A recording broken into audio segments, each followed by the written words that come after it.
The two-way state championships in track and field here from Saddleback College on Sportsnet, USA.net.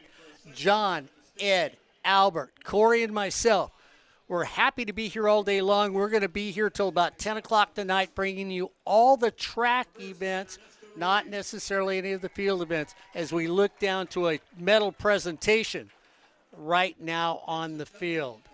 This is for the 3,000 steeplechase that just happened for the men. Just missed that. We're getting ready for the 4x100 relay. Deanza, lane number 1, Orange Coast in lane 2, West LA in lane 3, Cerritos in 4, Mount Sac, a perennial favorite, in 5. Going to be chased by Modesto in 6, Monterey Peninsula in 7, Long Beach City College, a perennial powerhouse in track and field, is in 8, Corey, and Sequoias is in the 9th position.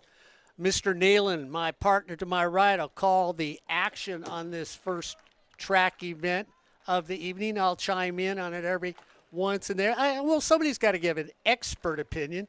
Albert's getting his headsets on, so when we get the distance, and Corey's got his inhaler and trying to catch his breath, Albert will come on and tell you what it's like, because there's 2 of us up here who've run distance, and unfortunately, we don't do that anymore. So we're happy to have you here with us today at the 3C two-way state championships from Saddleback College on Sportsnet, USA.net. Corey, for the faster teams from the south and the north get to run against each other. Of course, you look at Mount Sac, you look at Cerritos, they're in the middle with Modesto. Yeah, watch those 3 squads. Mount Sac had a 47.41, Cerritos a 47.60, and Modesto a 47.88 in Heat 1.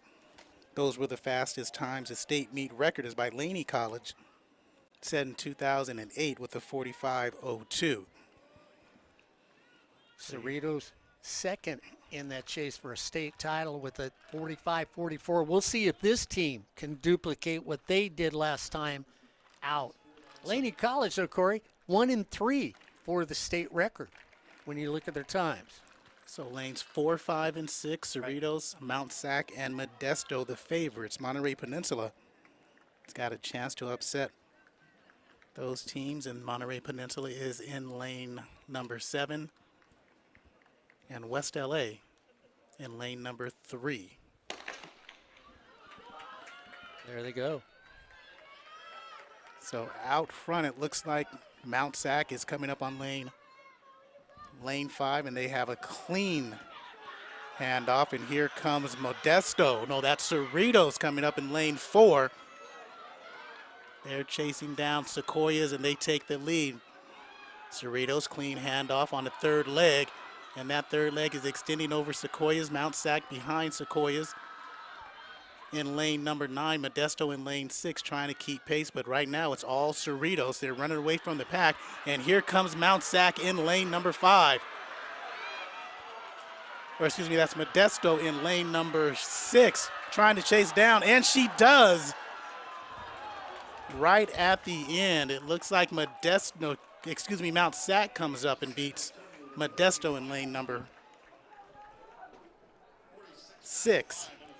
So Mount Sac comes from lane number 5 at a 46.95, Modesto 47.06, and Cerritos 47.17. Great kick at the end for the Mounties. So the Mounties had Garcia, Cruiser, Stevenson, and Johnson. And Johnson, you talked about the kick, Corey, at the end. Johnson just threw in the afterburners and came out of nowhere where it really looked like they weren't going to have that opportunity. You look at Mount Sac and the numbers 46.95, Modesto in second, 47.06. Tight and close. Cerritos, who looked like they had it under control, at 47.17, and Monterey Peninsula next. Albert, it really was that last kick that won it in this first 4x100. Oh, absolutely. You know, Johnson there for Mount Sac. She was going full out, her form was starting to break down towards the end there, but just had enough lungs and endurance to really push out that last 50 meters of that 100 to really push through past Modesto and take the win. The one thing, guys, I found very interesting, clean passes by everybody. I didn't see anybody really stumble handing off the baton. I don't know if either one of you saw anybody have a hiccup on a baton. The only fumble of the baton I saw was Johnson finally collapsing at the end of the race. Said, "Ah, cool, I'm done." Right. Out it goes, and at least at that point you're not going to risk any potential faults, any of that, because race is done. You already passed. Like, you're not going to get called for interfering with any other runner once you're actually past that line. Guys, when you look at the way they've got this laid out on anything like the 4x100 or the 4x400, Albert, for that they've got the wind behind the last runner's back on that last 100-meter stretch when you go to it. So you're not running into the wind. You're running with wind-aided running at the end of the race. I don't know. Does it help or does it deter? I mean, wind at your back is always going to help. I mean, depending on how good your form is, who knows how much it's going to help. But, I mean, official statistics and all this other stuff, like, they always do take into account, wind speed and wind-aided, metrics always go into final times for, larger official stats, especially when it comes to running 100 meters. Like, that is always a big deal. The wind isn't blowing that much. You can kind of see the wind a little bit from the actual goalposts for the football field. But, like, it's definitely there, like, on that final back stretch. Okay. And speaking of football fields, we've got the men's 4x100. We may see a few former or current football players run in the 4x100. We usually see track coaches, guys, steal football players, especially those that can fly, and put them on the 1x400, the 4x100 when they run this race. We got Fullerton, Diablo Valley, San Joaquin Delta, Santa Rosa, Sacramento, Mount Sac, Riverside, Modesto, and West Los Angeles. And why is the big A behind every team's name? That's the A team. That's the A team? Okay, I thought I'd leave it up to one of you guys to give that to me. So, Corey, we're getting ready for the men's 4x100. When you looked at that last race, Corey, and you looked at what these teams got going on it, it really was the come-from-behind team. It did look like at the beginning, as we look for Fullerton, it'll be Cheo, Orkinson, Smith, and Jones running. Some of the other teams out there, which will have the 4. Is it the first runner? I mean, I know this is going to sound real silly to both of you. Which runner is the most important runner out of these 4? It's tough. I mean, like, the anchor really is the most important, I feel, because, I mean, like, they're the ones who really kind of bring it home. But, I mean, it's tough. It really is tough to say. And if you're going to settle, you need a good start. And that's always that first runner, but it's either the second or third runner. In my opinion, it's going to be the third runner that really gets out, because the second runner, they'll keep pace. That third person knows what they have to do. If they're behind, they have to catch up. If they're in front, they have to extend that lead for the last leg. So they're the position runner then, is that what you're looking at? The position runner so that's going to be my fastest runner on my team? No, not always, no. Okay. Typically, I think, like, your fastest runner is either going to be one running anchor or two running, like, leading it off. Because, like, for the anchor, pretty much your job is you're hauling it. Like your calves and quads and glutes should be on fire at the end of their actual race. When you look at this lineup right now, guys, everybody's at 41 point. This is hundredths of a second that really divide all these teams in this final. Women's final, Mount San Antonio College. Look at Diablo Valley. It's got Davers, Shitters, Toke, Hunter. So they give us a few people on their team, but for Fullerton, it's just the 4 runners that are out there. Everybody else, they give you an 8-man squad, so you're not sure what runners are actually on the track. Yeah, so for the Diablo Valley Vikings, after Hunter, Odihambo, Cutliff, Abubakar, and Gator. San Joaquin Delta, Rashid, Castleman, Perryman, Rhodes, Sherman, Jones, Haysbert, Burgess. These are the runners on the squad, not necessarily the 4 runners on the track. Cyprian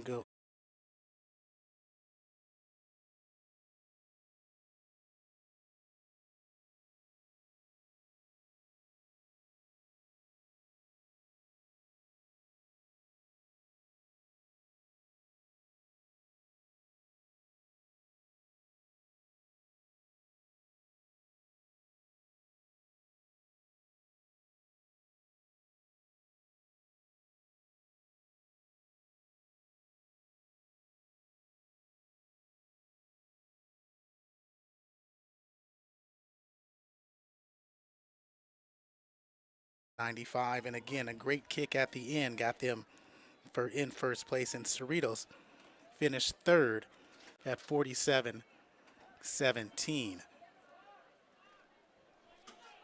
And next we'll finish with the men's side.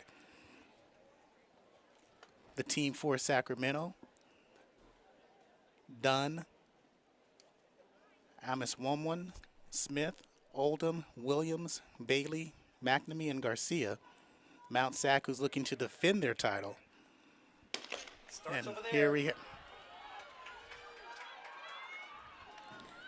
here we have them at Mount Sac is in lane number 6, and they get a clean handoff. Lane number 9 in West LA, he's got a good chance to come up. Mount Sac closing hard in 6. In 8 on the handoff, Modesto gets it clean. Mount Sac is chasing. Riverside right next to them. Mount Sac has got the lead going into the last leg, and they get the handoff. Mount Sac is in the lead, followed by Riverside in 2, and Mount Sac pulling away.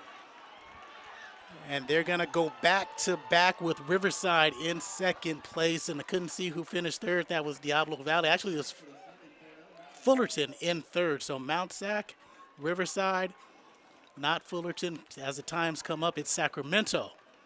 So Sac City finishes third. So a great time bettering their Heat 1 meets at Mount Sac with 40-19.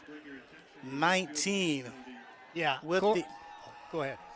With the win, 40-56 Riverside, and 40-75 goes Sacramento. Yeah, Fullerton, their runner number 3, when he hit the curve, lost his balance and went down and then fell out of the lane into the infield. So there would be an automatic disqualification on that for the Hornets in that race. So Mount Sac at 40.19 in first, Riverside 40.56, Sac City 40.75. Guys, they were all in the 41s when they did their north and south runnings. They all, except for Diablo Valley, were under 41. Diablo Valley at 41.03.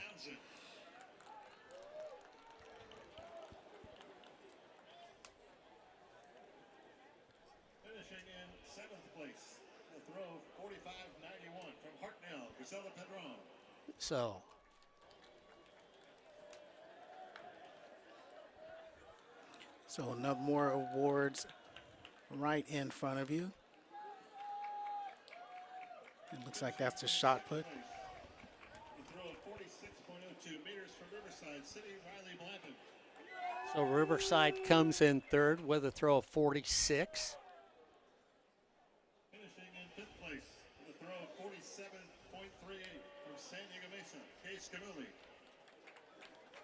For San Diego Mesa, 47.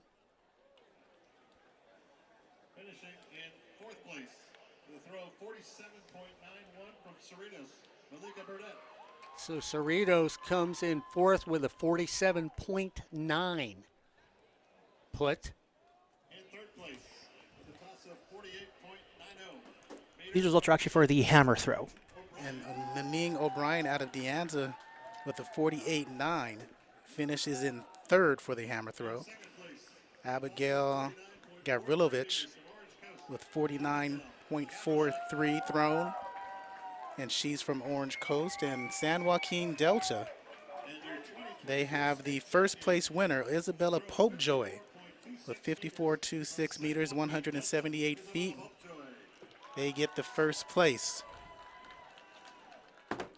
to stand above everybody else in the hammer throw. That is your top 8 hammer throwers on the state. So they give awards 1 through 8 in this, and so that will give you the point value on how they're scoring. They will give you an update on what's going on with the tournament itself, where the men are at, where the women are at, here on sportsnetusa.net.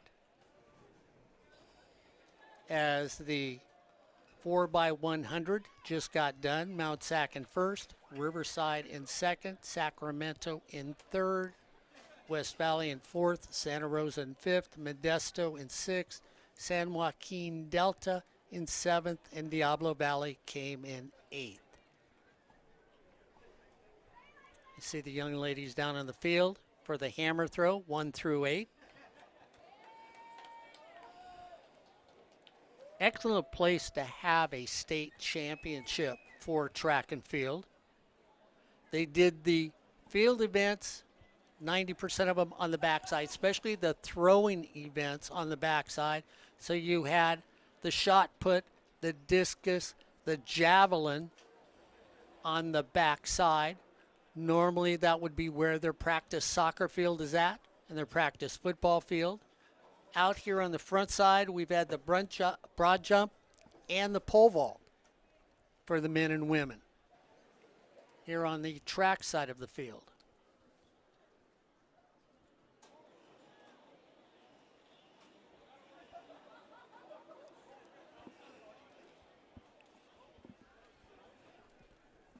So we have the women 1500 coming up next after we give it Mount Sac for the 4x100. Came in first.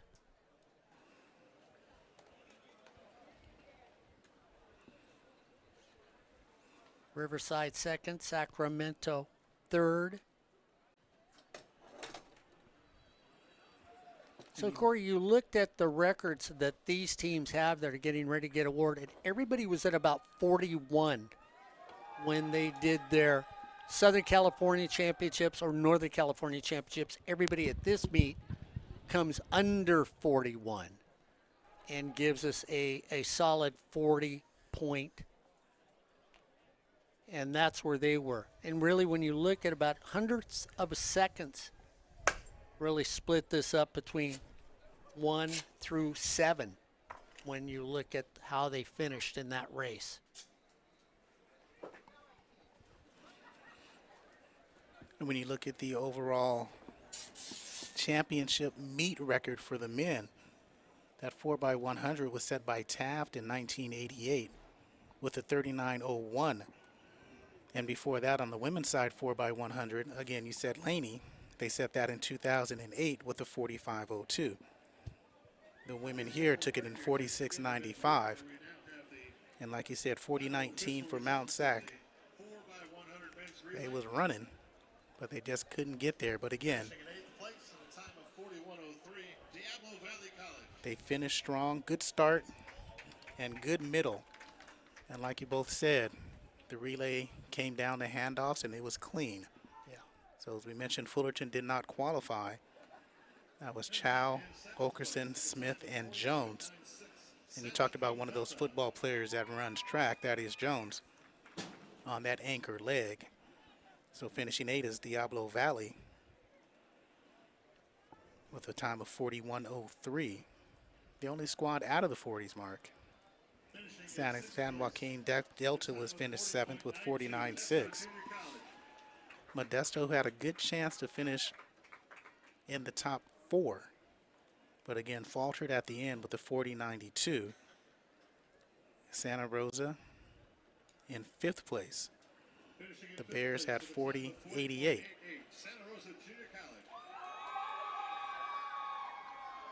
Fourth place was West LA, 40.75, and they almost caught Sacramento City.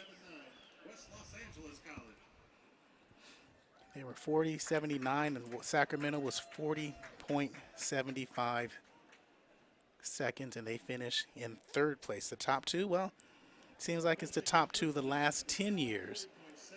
Riverside at a 40.56. Linton, Davis, Petrick, Folks, Willis, Brown, and Flowers, that's the whole team. They finished with 40.56, but Mount Sac repeats as the fastest 4x100 meter team in the state.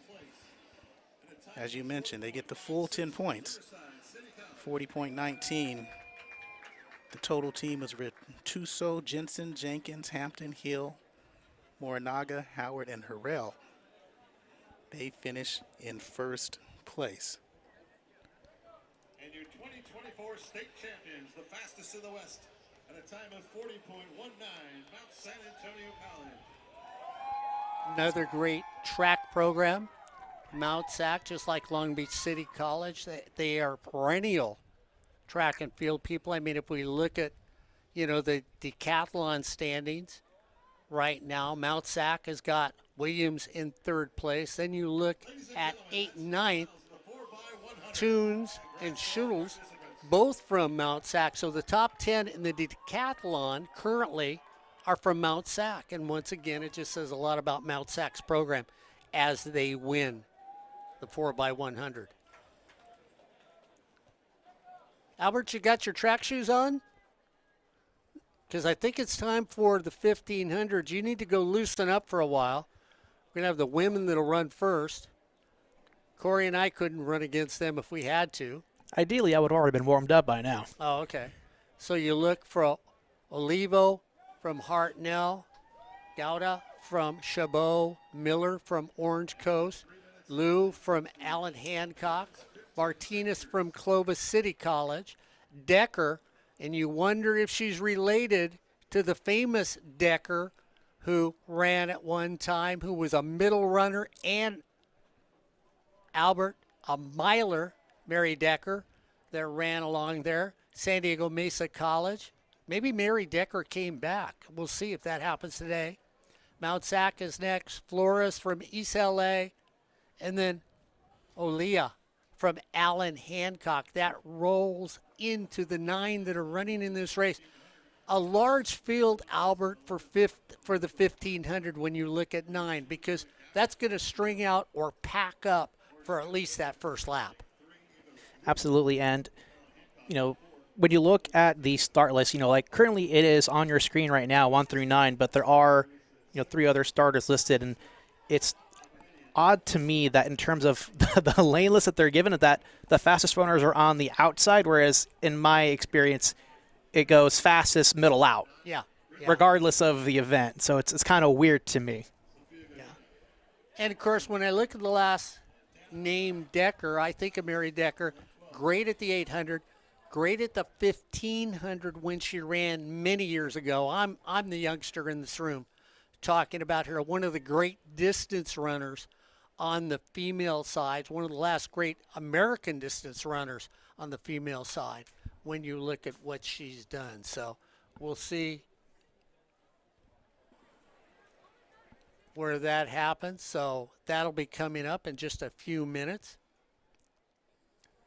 here on SportsNetUSA.net. Again, 3T, 3C, 2A, track and field championships, the state championships here from Saddleback College on SportsNetUSA.net. We're happy to be here. Gone through a few of the running events so far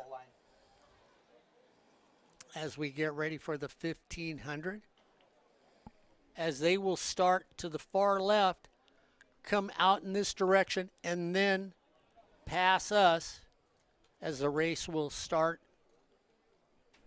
In many cases, you will see this start as a staggered race. They will get to a line and they will be able to break. When they hit the green line there, they can break and make a move. See a little shoving there in the middle of the pack, just kind of like get that separation. Well, and this was, we were running what was going to happen. Olivio from Hartnell takes the lead. Gouda running in second to start things off. So you wondered if somebody was going to break quickly. Albert, get away from the crowd. It's like the 55 freeway. Get away from the traffic jam. And even though I am breaking the air, which you've brought up earlier on drafting, and now the pack will spread. We'll see this for the first lap. And it'll probably run in this formation of the first lap, Corey. And Dana Ibarra Canales out of Saddleback, she has the fastest time in the preliminary heat, in Heat 1 with 4 minutes, 46 seconds. And we'll see if she can keep the pace and keep that first place here for the Bobcats. Sophia Godina, who finished with 4:48, the second fastest time in the Heat 1, followed by Brinley Ewan. See the pack kind of merged together a little bit. It was kind of spread out, but on that turn, kind of clustered up again. And one of the reasons you don't want to be running on the outside, as silly as it seems, you're actually running more distance than if you're hugging the rail. So realize if you're an outside runner, you've got to run a step and a half further for every step that they run to keep pace with them on that. That's why I'm a little surprised that it isn't strung out a little more, but all of these times are right there. Lulu of Allen Hancock. And it's now again Albert. They're going to bunch up at the far midfield. Nobody's broken away from the pack yet. We'll see if it happens when they go past the finish line here.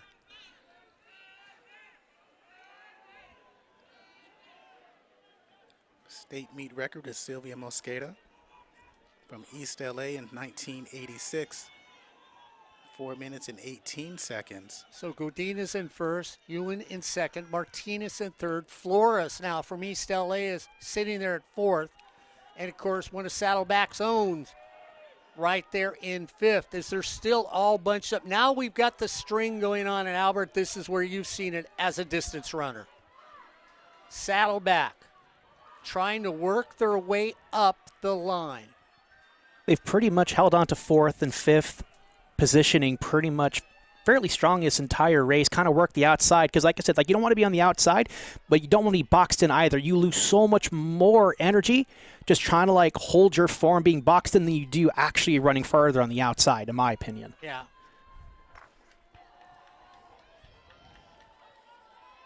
So we should be coming up to the bell lap, and if we are coming up to the bell lap, we should see if somebody is a sprinter, because if you're a sprinter, you're going to take off in this final lap and start to stretch the field. Looks like Canales is working her way up. Ewan is now up in front, and Canales is sitting there at second, Godina at third, Martinez is in fourth, and it's that top four, guys, that you want to look at. Ewan stays there, Canales trying to make a move. Let's see if she'll make a break. They've got about a little over half, and Canales makes a move from Saddleback. So she's out in front. Let's see if she can, coming up on the outside, she's going to get a challenge. And that's Godina from Ventura who overtakes her. So it's Ewan from Cuesta now in the lead. It's Godina, Canales, and Ewan right now. Okay. And Canales just retook Ewan. And here's the sprint. So Canales does a nice job. Godina passed her. Canales says, I'm not having any of that. Godina's fading. Ewan's coming up for second place, but it's always going to be Ibarra Canales. Canales into full kick. About 4:38, and there is Ewan in second place from Cuesta, and Godina from Ventura in third. Martinez in fourth. She finished, well, I thought she finished fourth. Aaliyah came up and got her just as she slowed down. Flores in fifth, Martinez in sixth, Miller in seventh, Lou in eighth, and Decker from San Diego Mesa College in ninth, Olivio from Hartnell in 10th. And Goda, who looked like she had a chance earlier in the race, finishes in 12th. An exciting 1,500 race by the young ladies here at the state championships of the 3C2A. Well, a hometown favorite, guys, from Saddleback College. Terrific race by Canales. Like, she knew what she was doing the entire time, letting the front of the pack do all the work for her. She sat right in the middle four the entire time. She knows her pace, knows exactly what to do. And that last, 150, 200 meters, kicked it into extra gear. She's like, hey, I see you, Godina. I know what you're trying to do. I got the kick. You don't. Left her in the dust. Yeah, Albert's absolutely right. The only one who had a sprint at the end was the young lady from Saddleback. So Saddleback comes away with first place for the women in the 1,500 here on sports@usa.net. Very talented track athletes today and field athletes here at Saddleback College. Perfect weather for running. Saddleback's Dana Ibarra-Canales is your 2024 1,500-meter champion. I still would have preferred a little bit of overcast personally as a runner, but it's still an excellent temperature with a nice amount of wind to kind of keep you cool. It's not like that overbearing summer heat that you get sometimes. Yeah, I think this is a really pretty place to run at. I like the surrounding. The weather's nice. You're close to the coast.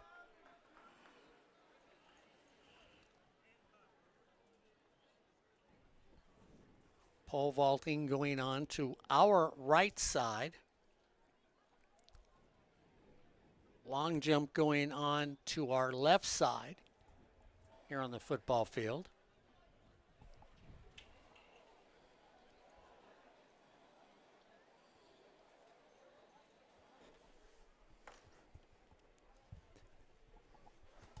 As the men are loosening up for their turn at the 1500.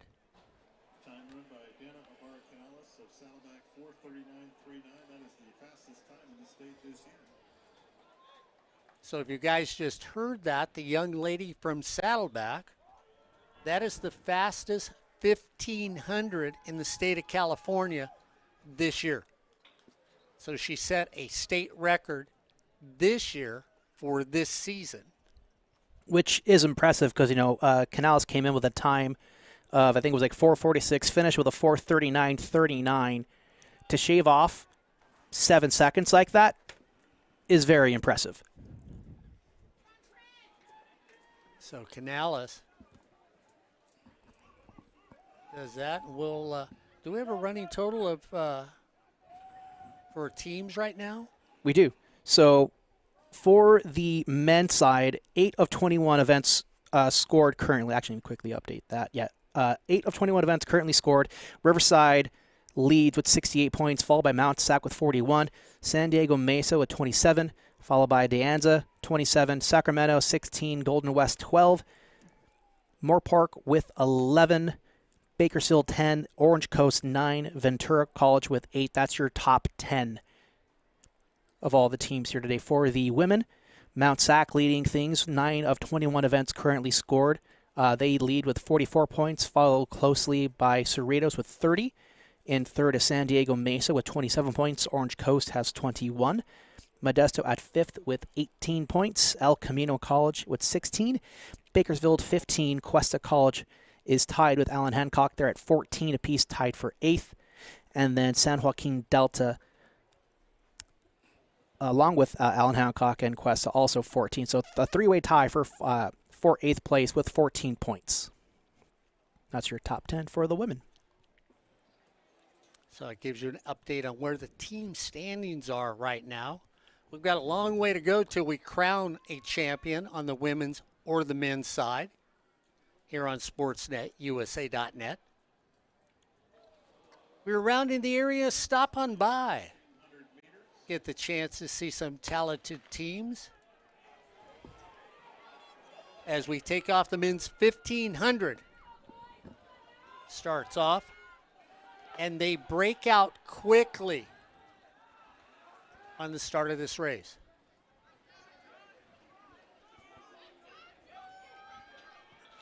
So Sandoval from San Joaquin Delta, Benito, Delgadillo, Christopher, Riges, Giolato are some of the runners out there. Andrew Tofolo, Ethan Smith, Joshua Melendez, Matthew Donis, Eric Tienda, and Anthony Erickson are the runners in this 1500 event. Right now, almost for lap number 145 seconds thus far. We'll get you to tell you who's in the lead in just a moment. That's been Benito from Hartnell, Tafoya from Mount Sac in second, Giolito from San Diego Mesa in third. So here's Donis moving up along with his running mate, Andrew Tafoya. And here's Tafoya now taking the lead in this second lap. Donis in second.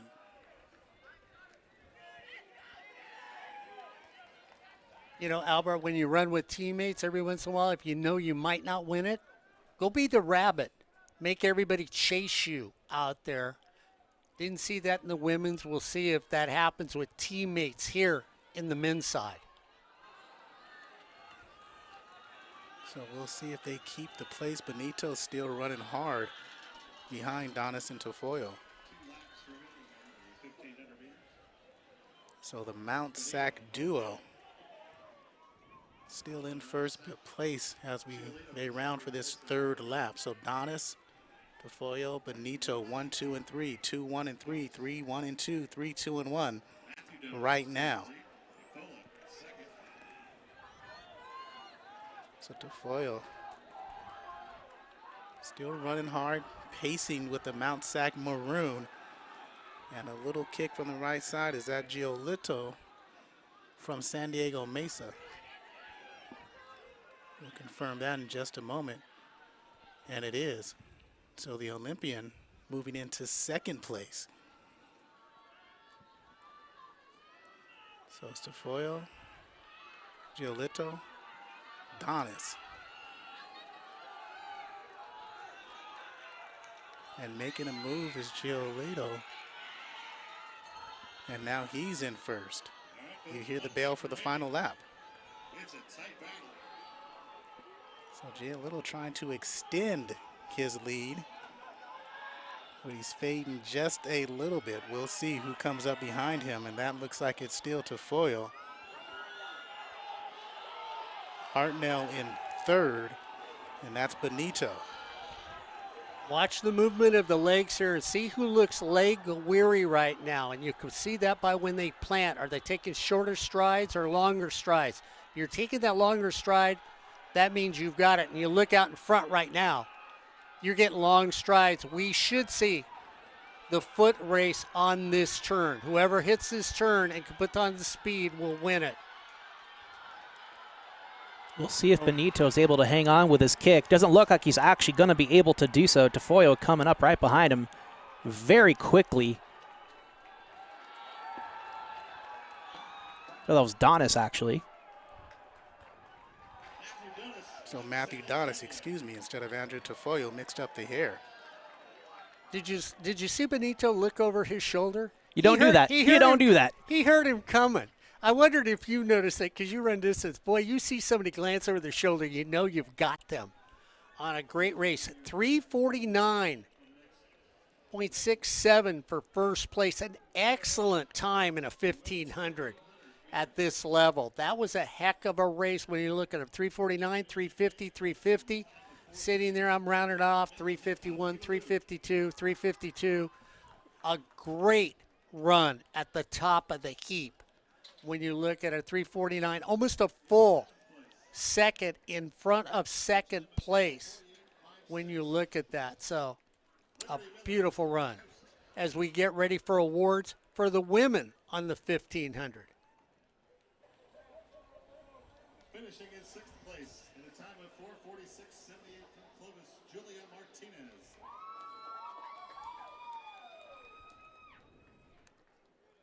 So Julia Martinez, 440. 4:46.22 from East LA, Marbella Flores. Flores at 446.22. Nice run.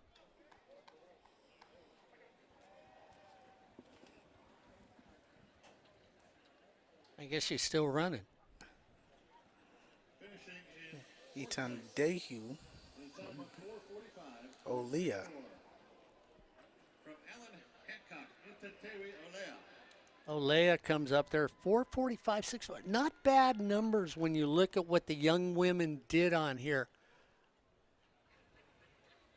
In third place in a time of 4:43.51 from Ventura, Sofia Gadenia. Sofia Godina comes in third in a 4:43.51. In second place in a time of 4:42.23 from Brinley Ewan from Cuesta at 4:42.23 is in second. And then from Saddleback College, the hosting school here today, Dana Ibarra Canellis, 439.39 for the championship medal of the women's 1500 here at the 3C 2A State Track Championships on SportsNetUSA.net. Excellent run by all 8 of these young ladies today in the 1500. Nice to see Ewan still having that smile on her face, giving Canales a nice little fist. Was, hey, girl, you crushed it. You know it. Always love to see that good sportsmanship between teams and runners. Especially distance runners. I mean, you know, you've been there, what? We used to run 25 miles a week minimum in the old days. Shoot, that'd be like 2 days of running for me at least. Oh, okay. See, I mean, you know. At least the way my coach ran things. We would do a morning run and then our afternoon run. We only did 5 days a week. We only did afternoon runs in my days. Down at the beach. We used to go down to Newport Beach.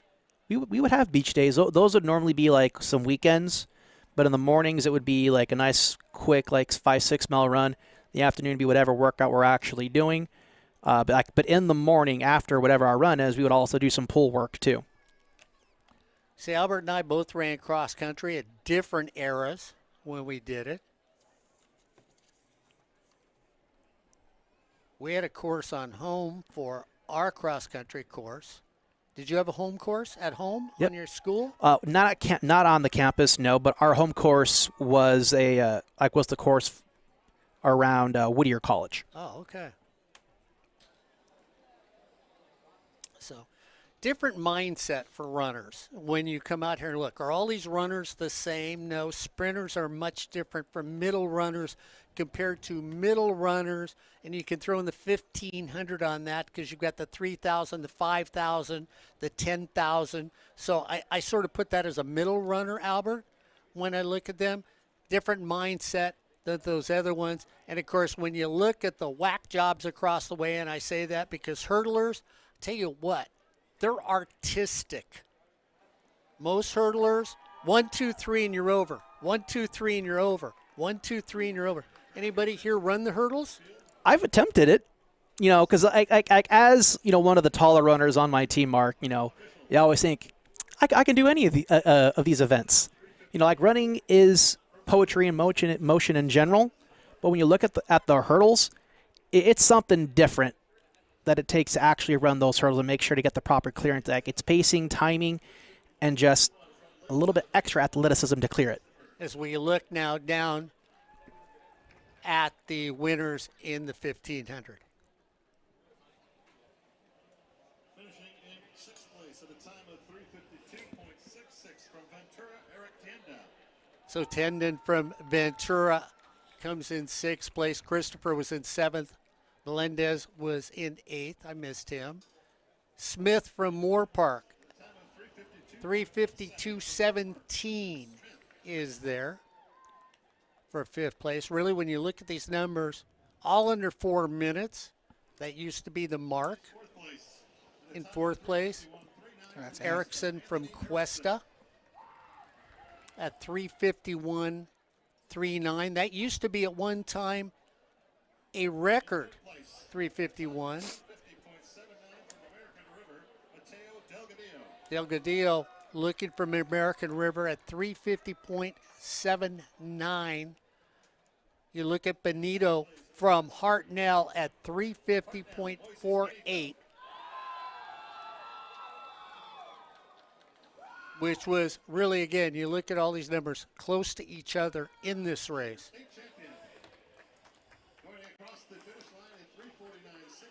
And, of course, now the state champion, Donis from Mount Sac, who wins the state championship under 350 at 3:49.67. Heck of a race. Beautiful kick at the end. Deserves to win the state championship. So those are your medal winners in the 1,500. Of course, I got my sprinters to the right of me.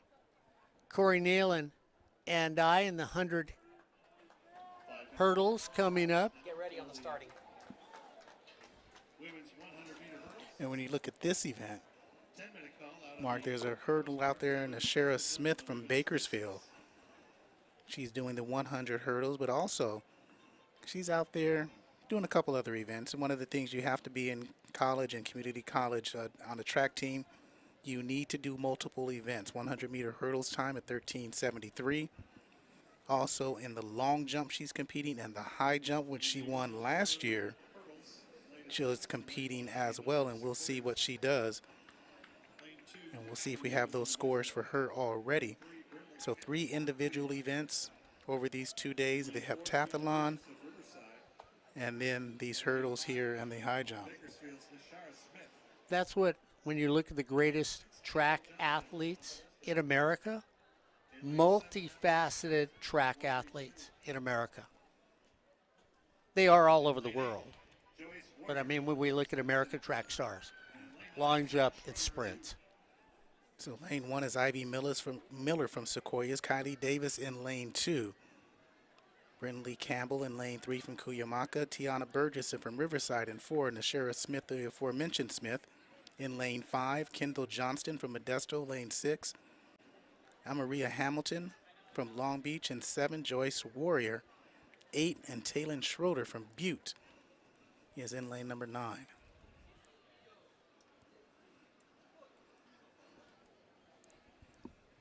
So Miller, Davis, Campbell, Burgess, Smith, 1 through 5. Johnston, Hamilton, Warrior, and Schroeder, 6 through 9.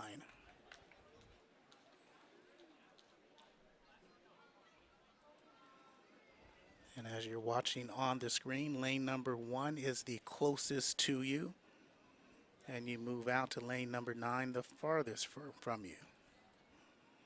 So they'll be starting on that right side of the track, and they'll be moving right to left when you see that blur go across your screen. And the meet record is 13.62. Erica Wilson from Laney set that, right? Now that's the NorCal meet record. That's the NorCal meet record. The SoCal was Estia Walker from Riverside in 94. State record, Courtney Smyers Jones from Laney. 13.50 in 2014. And again, Laney kind of synonymous with speed. You remember their football team, actually. Mark had won the championship a couple years ago there with speed. We saw their basketball team as well. Yeah. They had a lot of speed on that women's basketball team that made it to state. So they just representing on the track as well. So as we getting ready to get started.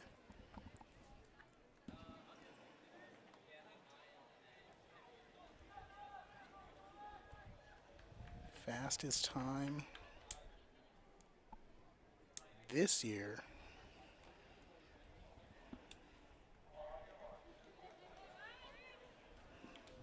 was 13.78 in SoCal.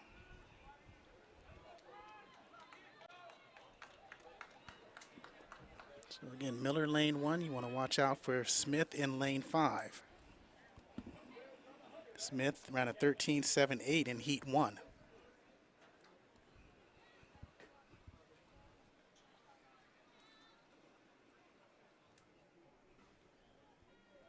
And the anticipation, you love this part.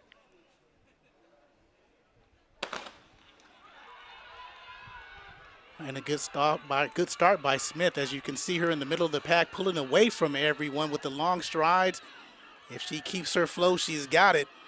By 2 strides, Nashara Smith from Bakersfield takes it with the score run of 13.85. What a race. What a race. And I hope when you watched it on our cameras, that rhythm in the middle, I always get excited watching hurlers. Hit, 1, 2, 3. Hit, 1, 2, 3. Beautiful race. Nice speed. 13.85.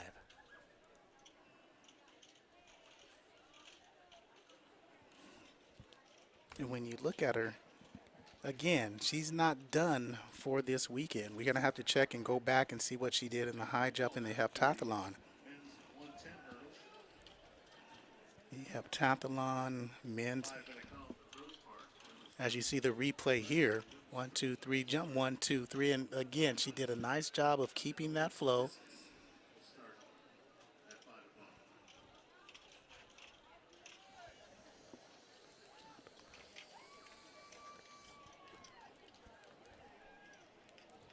Stayed horizontal over those. Yeah.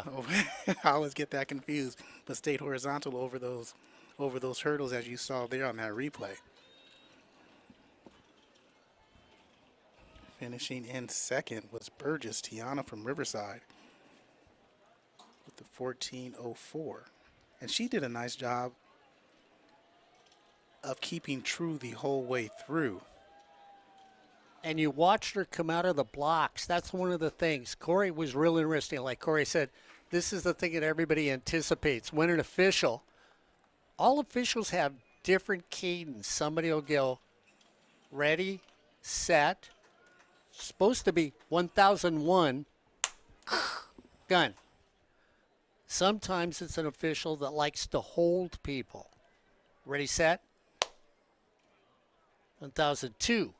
Gun. If you're somebody that needs to win it with the start, you need to know that official. You need to have your coach say to you, Albert, hey, Corey holds people. So you need to relax when he first puts you in the set position. And in first place, as we mentioned, Ashara Smith, who gets the full 10 points out of Bakersfield, 13-5-8.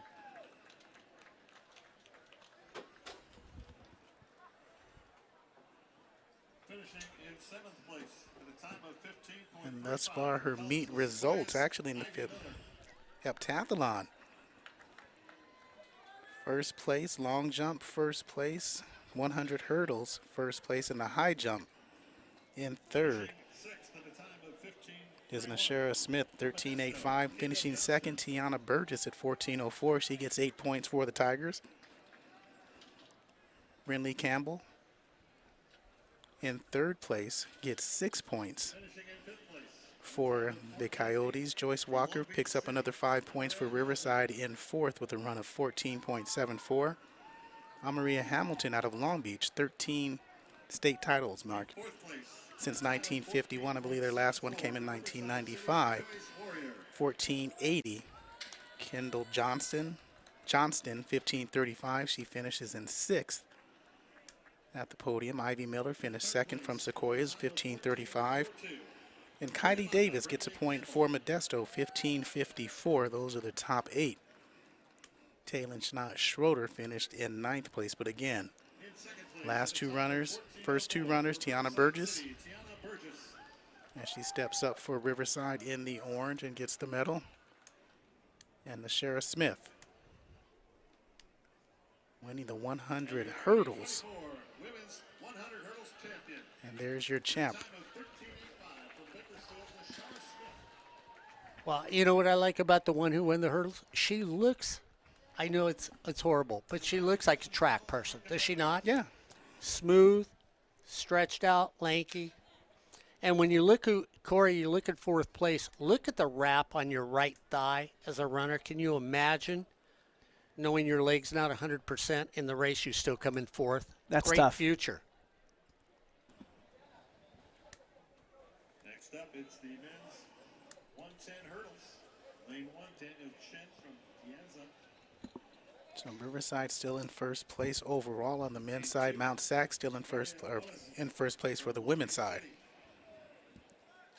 In lane 3, Tchaikovsky Brown of Riverside. So the men will run the 110, not the 100. So when people go, okay, what are they running? So Chen is from Dianza, Oles is from Long Beach, Brown from Riverside, Ward, Cerritos in lane 4. In lane 8, Caden Witt, West Los Angeles. Anthony Taylor from El Camino in lane 5. Wisley Pierre in lane 6. Kristen Baker from Mount Sac in lane 7. Caden Witt in lane 8. And Joshua Gonzalez in lane 9. That gives you the 9 gentlemen that are running the 110 as they slowly get to the blocks. The top time coming into this. Anthony Taylor of El Camino in the 110s, followed by Kristen Baker of Mount Sac, and was third in 2023 when he ran. And that was in the SoCals. Anthony Taylor had that 110, won that in the SoCal. Yeah.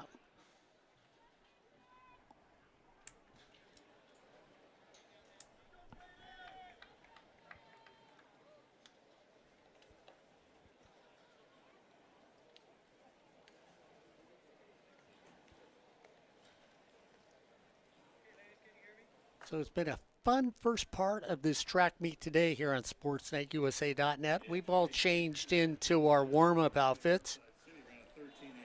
John's going to, well, he missed the field events. And in the NorCal, Wesley Pierre won the NorCal championship with the 15:10. Joshua Gonzalez from American River finished second. Daniel Chin finished third in NorCal.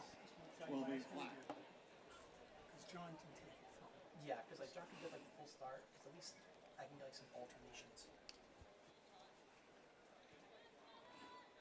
So the pole vault is going on down to the right side of the field. So if you catch that in our shots, you can see them. So it looks like it might be, I'm trying to see if it's only down to 2 more vaulters. Been trying to watch that sort of squeaking my way to see who's doing what, who has only made it to certain heights. As you catch part of that. If you like to fly, that's an event you want to get involved in. Pole vaulting, to give you that feeling of flying. You plant the pole, you go up, you flip yourself with the fiberglass, and you make it. White flag comes up, means that's a good jump.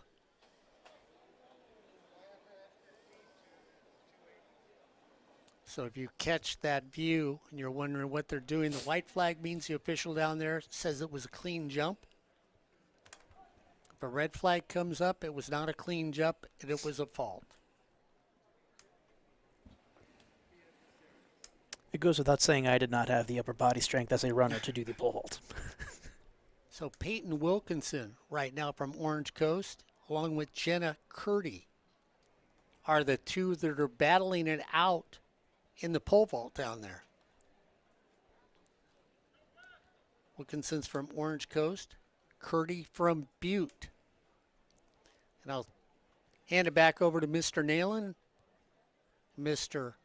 Albert Robles for the 110 men's hurdles here on SportsNetUSA.net. And the hurdles in Southern California, Anthony Taylor, as he mentioned, won the SoCal meet. Juan Ward finished second from Cerritos, and Christian Baker finished third. Tchaikovsky Brown from Riverside finished fourth. All 4 of those gentlemen are running in this event about to take place now. So Chin in lane 1 from De Anza. Ward in lane 4 from Cerritos. Taylor lane 5. And Pierre lane 6. Christian Baker lane 7. So again, nearest to your television screen or streaming screen is lane 1. Farthest is lane number 9. And lane 6, Wesley Pierre out in front of everyone. Lane 8 is Caden Witt trying to close, but again, Pierre in the lead. Looks like he's going to take it, or excuse me, Anthony Taylor takes it in lane number 5. So excuse me, I had lane number 6 and lane number 5 mistaken. So Anthony Taylor with 14.12. Juan Ward in second place. He was in lane number 4. And Christian Baker, lane number 7, finished in third place, the top 3 scorers, followed by Caden Witt in 4th. Devaria Olds finished 5th. Well, I tell you what, Taylor looks so smooth coming over every hurdle in this 110 men's hurdles. And once he set his foot down, Corey, he just exploded in that 1, 2, 3 rhythm in between the hurdles to get up on top. When it felt like Ward was going to make a move on him from Cerritos, he just bursted with a little speed and pulled it off. So Taylor wins it with a 14.12. Ward comes in second with a 14.33. Baker with a 14.53 in third. As we look down over there in pole vault, again, it was down to 2. We saw one miss just before the start of the hurdles.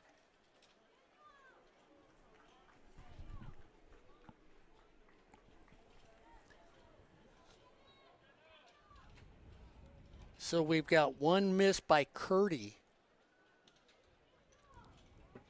Up, over, clear, pole, clear. That should be a good jump. I'll see if when the flag comes up.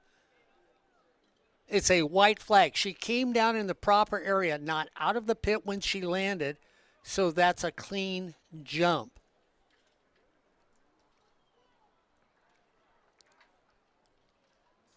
So they were, Wilkins and Curdy were tied at 9 feet 2 1/4 inches.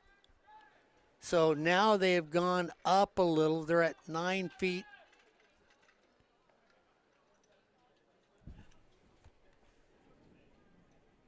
Oh, that was Caceres. See, now the way they have it here, I thought it was just them.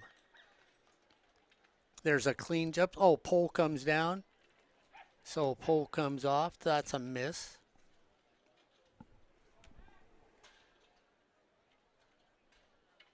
So the way that they originally had the score sheet going, it looked like it had come down to a, and what you can do is you can pass on jumps. So, but realize they go back on the heights that you have surpassed. So if you pass on a height and you miss on the next heights you come up, that pushes you down into the standings on the pole vault.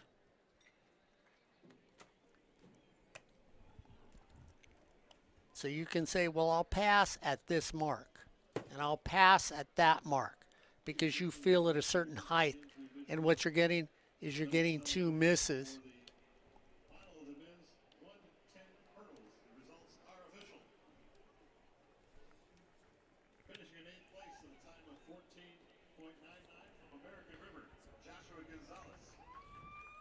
So they're going to start at 8. We're going to start at 1.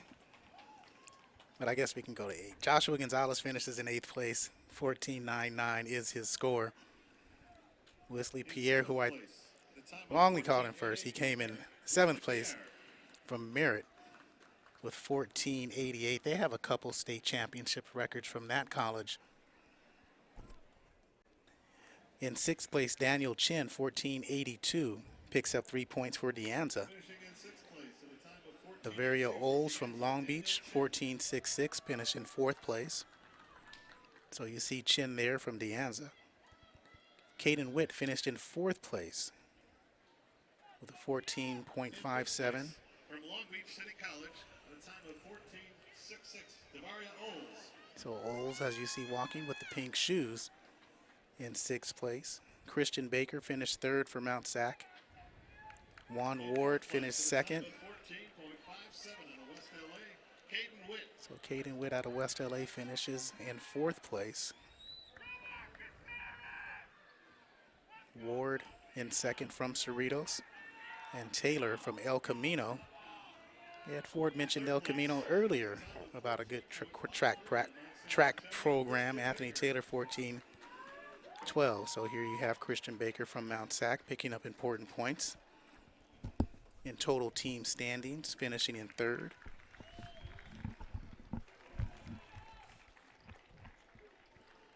In 2nd place at a time of 14.33 out of Cerritos, Juan Ward. And Juan Ward, as we mentioned, finishing in 2nd place. In 1st place will be Anthony Taylor, 14.12 seconds. And your 2024 state champion in the men's 110 hurdles at a time of 14.12 out of El Camino, Anthony Taylor. So El Camino comes at first. You know, that's my twin brother is an alumni of El Camino. I know you've seen his picture and I on the page together. Fred, just thought I'd bring it up there, talk about you.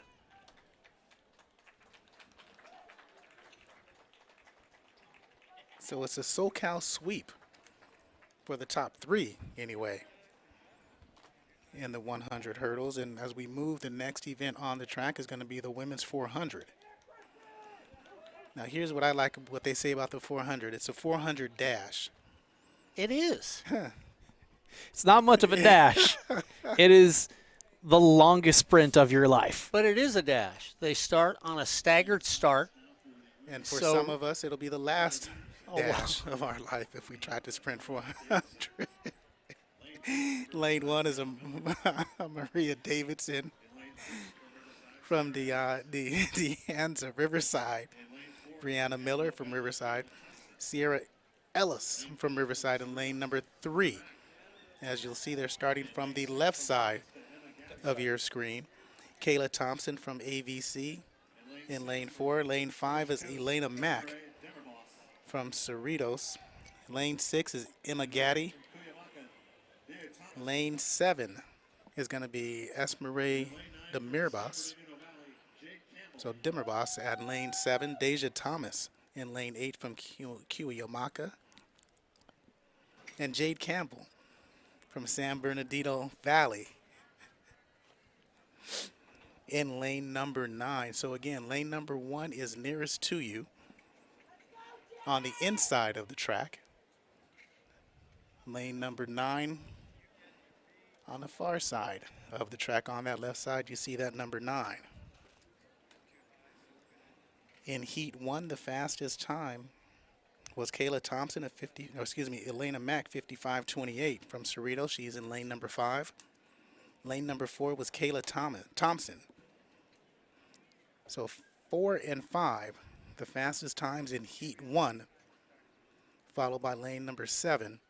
That's Marie Demirbas. All-out sprint on this 400.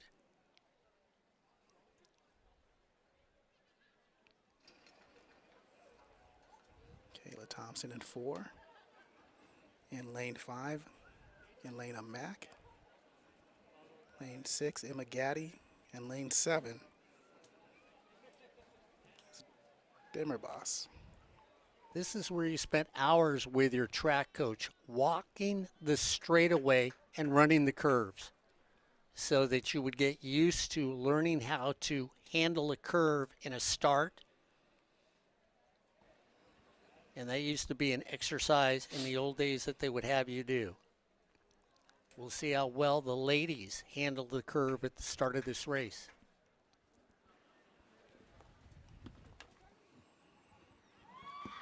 State meet record belongs to Gwen Gardner from West LA College, 52:69 in 1981. It's funny that you see all these records and athletes becoming bigger, stronger, faster.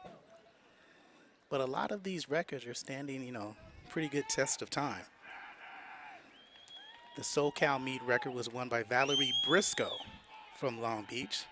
Valerie Briscoe Hooks. I was going to say, let's go back a few years. 1981, also a Hall of Famer for the 3C2A. NorCal state champ was Champale Brown in 2009, College of Marin.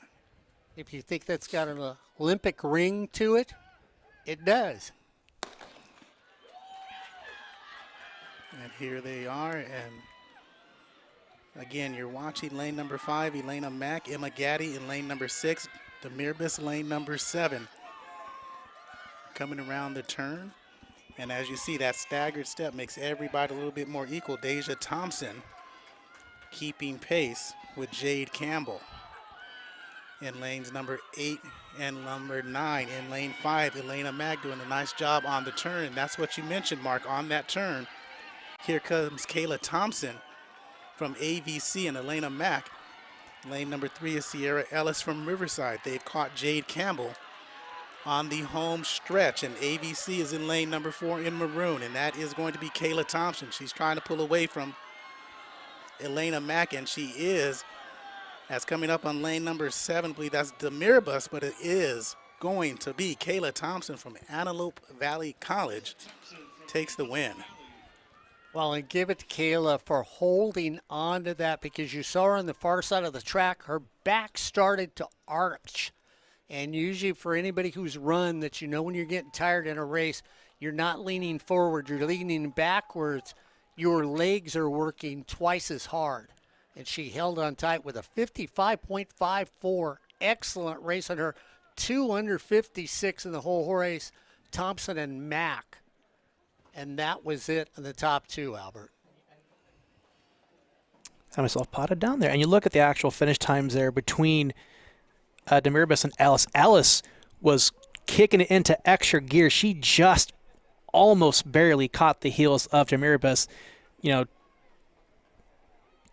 like what's the difference? Like I'm forgetting my math skills, and that's like 2/10. What on the 05 to 2200s? Yeah, 22/100 of a second. Just by like she almost had her to actually podium. Just couldn't quite edge her out. Yeah, 2200ths of a second between third and fourth place in the women's 400. And again, slight breeze blowing out here, and for the runners, the upside of this is when they turn and head to home, they work this out so that the breeze would be at their back. And guys, what I do like is they run into a shadow, but then they stay out in the sunshine for the finish of the race.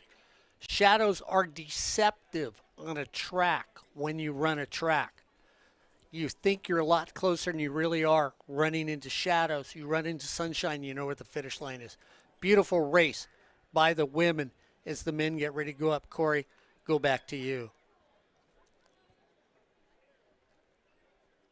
And we're still at, let's go back to the pole vault, who had the state meet record, was 3.84 meters or 12.7 feet in 2014 by Tiziana Ruiz from Mount Sac. Darla Gonzalez in the SoCal meet, she's got the record at 13.3.5 in 2019. The NorCal record is Jenna Yao from ARC, 2011 with a 12.8 record. And you look at Paitlin Wilkins as the heights go up. She's been clean so far in her vaults. I probably just jinxed her as she stuck her foot and went the wrong direction here on SportsNetUSA.net. You're watching the 3C2A state championships from Saddleback College. Albert, Corey, John, the old guy, and Ed Ford. Happy to bring you that as the winners slowly head on over from the last race.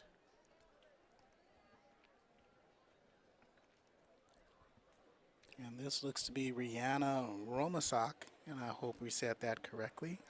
Probably not, but Rihanna out of Cuyamaca, the Coyotes, standing in that blue tank top ready to go. It's number 71 on the back of her, so she's going to attempt at 2.95 meters. So that's, which is 9 feet 8 inches. Results are in. Oh, she rattles the bar. Oh, I tell you what, that looked like Corey Neyland trying to pick up a check. Reached, the check shook a little and just sat on the table. That was a great jump. of course, I'm not reaching. That's all you, partner. The time of 57.87 from Deanza. Mariah Davidson. You know, notice how Ed Ford left this. Here on SportsNetUSA.net. So you want to start at 8 or start at 1? Let's start at 8. I'm going to start at 8. So number 9, who did not get the podium, Jade Campbell from San Bernardino Valley. So Emma Gaddy finished 8th with a time of 58.02. And the importance as a team is getting some points there for you on the podium. Amaria Davidson from Deanza finished in 7th place. Brianna Miller, the Tiger from Riverside, in 6th. She gets 3 points. And Riverside's going to pick up 8 points total in this event. Deja Thomas finished 5th for Cuyamaca with 56.67. But Sierra Ellis, who got nipped at the end, finished in 4th place for 5 points. So Riverside picks up a crucial 8 points in their team events. Finishing 3rd is Esmeralda Demirbis out of Orange Coast, 56.05 score. Elena Mack from Cerritos with 8 points, 55.80. And the first place and the state champ for 2024 in the 400 dash is Kayla Thompson with a 55.54. 10 points goes to Antelope Valley, the Marauders.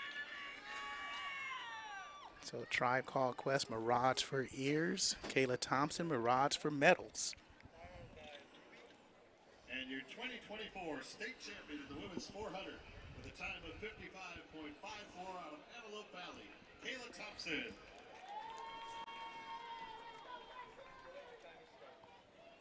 So before we move to the next event, will be the 400 men's dash. The overall score for the women's team results: Mount Sac 44, Cerritos 38, Close one. Riverside 33. Close one. And on the men's side, Riverside takes the lead now with, or excuse me, continues the lead with 68. Mount Sac 57, moving up ever so slowly. And De Anza creeps up for third place with 30. Right now on the men's side, it's a two-team race. So we'll see. Zoe Buck on American River. In the pole vault out there, Ruby Lowe for attempting 10 feet 2 inches. Next up on the docket, 3 minutes out, is the men's 400 dash. So they sort of threw me with the scoreboard earlier. I was sort of looking at it, and I thought, geez, we've got a lot of passes down there, but a lot of women waited till the bar moved up before they started to participate in the pole vault. You take your chances doing that. Over the top, that's a clean jump. In lane 4 from Moorpark. So Ruby Lowe clears 10 feet 2 inches. In lane 5 from Mount San Antonio, Ryan Rivatuso. And with the 400 mark coming up, it's anybody's race Joey Stout. in this one. So there's 3 Mounties in the finals for the men's 400. In lane 1 is going to be Victor Amasowamwan from Sacramento City, the Panther. Malik Bolton. That's a good track name out of College of the Sequoias in lane number 2. Luke from San Diego Mesa, Iritagoyenia. And I know I butchered that one, so sorry, Luke. We're just going to call you Luke if you win. May the force be with you. In lane number 3, lane 4 out of Moore Park is Michael Holland, who had ran a 48.03 in Heat 1. Ryan Rivatuso, excuse me, out of Mount Sac, 47.46. Down there. Joey Stout at Modesto in lane number 6. Joshua Morinaga from Mount Sac, lane number 7. He ran a 48.27, and his teammate Jalen Howard ran a 48.39 in lane 8. And lane number 9 out of Clovis Community College is Quincy Patton. Another good track name out there from Clovis in lane number 9. They're going to start on the left side. I'm just thinking, Corey, if I was mentioning any of them, they'd all be my best friends because I'd be using everybody's first name. That's all I can tell you. So Victor in lane 1 from Sacramento City. Malik in lane 2. Luke in lane 3 as they get ready. See, we all grew up together. And it's interesting because no score really outdid anyone in Heat 1. Ryan Rivatuso with the 47.46 and Joey Stout at 47.90, the only sub 48s in lane 5 and 6 respectively. So Ryan in lane 5, he is in black. And with the blue shoes from Modesto is Joey Stout. He's in the blue unis and they're off, and a good start by Stout.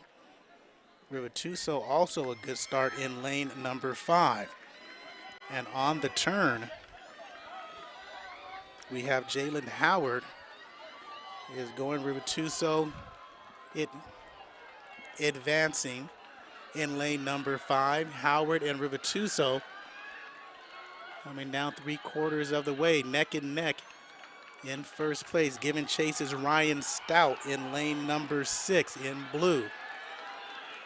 And it looks like it's going to be Ryan Rivatuso leading the way. Joey Stout is coming on strong. Stout at the finish. And did Rivatuso hang on? We shall see. Stout overcomes him and takes Rivatuso for first. Holland from Moore Park finishes in second. Here's your third. Here's your replay. Stout hustling, working, grinding. At the end, he leans forward just barely. Rivatuso couldn't get that chest out. Stout did. And he gets first place with a score time of 46.82. Rivatuso 46.84. Holland 47.44. Everybody had better runs from Heat 1. That was a beautiful race. That was a fun race, you know. I know we were all up here going, hold on, man. And you could see him getting caught, Albert. You just didn't know if there was enough track to catch him with.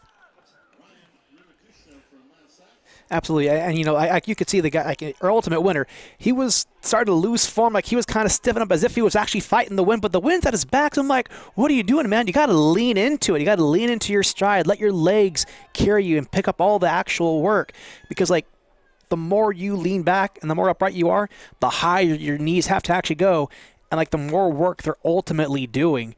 It's just, I don't know how he pulled it off, but I mean, it worked. I tell you what, when you saw the start, Corey, and they hit the first turn, you really thought to yourself, oh, this might be a runaway in this race because the lead is. But the staggered start when they got even with us worked till all of a sudden you saw it even out. And then it was a dead race. Really good-looking race on that one. Great call. That was a fun race to watch. Yeah, it gives you time to get everybody up there. And the next track event is the women's 100 meters. So here's where, if you're just new to track or you don't follow the sport, well, you would know who the 100 people are. And that's the beauty of track. When you get out here, you appreciate everything around track and field and appreciate the athletes. This is the glamour race. Yeah. You become the fastest runner in community college track and field on the women's level if you win the 100. And on the men's level, Albert, you become the fastest man in the state of California if you win this. Doesn't matter what everybody else does. You're glamour boy if you win the 100. So this is the beauty race. You're on sportsnetusa.net. And aside from the relays, I would say it's arguably, you know, one of the most fun races to actually watch and witness all together. Because, like, you know, blink and you'll miss, like, half the actual race, but there's so much intricacies that actually go into sprinting. Yeah, really is. We've got the runners coming over to the podium stand, so we'll quickly give you the lineup for the women's 100 as the pole vault is still going on. Every once in a while they will give you who's up and who's running, so that's exciting over there. On the left-hand side of the track, when you see us shooting from there, what they're doing there is the triple jump. So pole vault on the right side of your screen, triple jump on the left side of your screen. Here at the state championships for the 3C2A. Saddleback hosting, and you're watching this on sportsnetusa.net. So, Corey Neyland, you're back. I thought you were leaving me for a second, but I'll let you get that 100 lineup going right after you tell me how great these gentlemen did. They look still tired, don't they? Could be. As an exciting 400 race.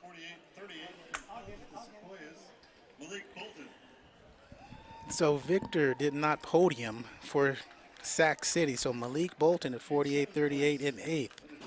Quincy Patton from Clovis, 48.17. So the track names finished 7 and 8. Jalen Howard, strong race, 3/4 of the way. 47.89. Joshua Morinaga, 47.77. Again, 3 points, 4 points, 7 points in the event. Luke finished 4th at 47.59 from San Diego Mesa. At a time of 47.77 from Mount San Antonio, Joshua Morinaga. So Luke, 47.59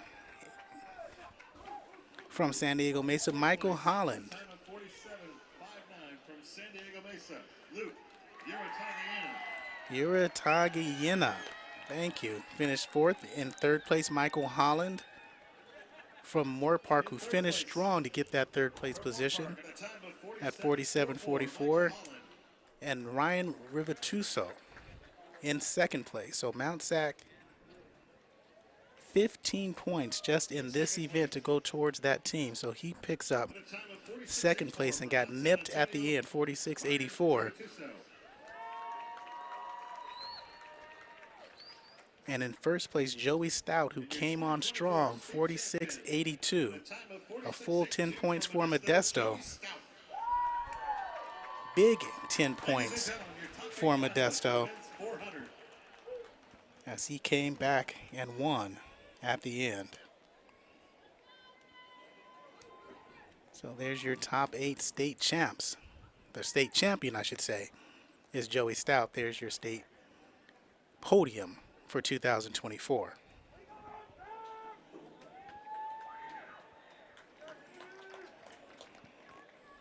And as we get to the women's 100 meters,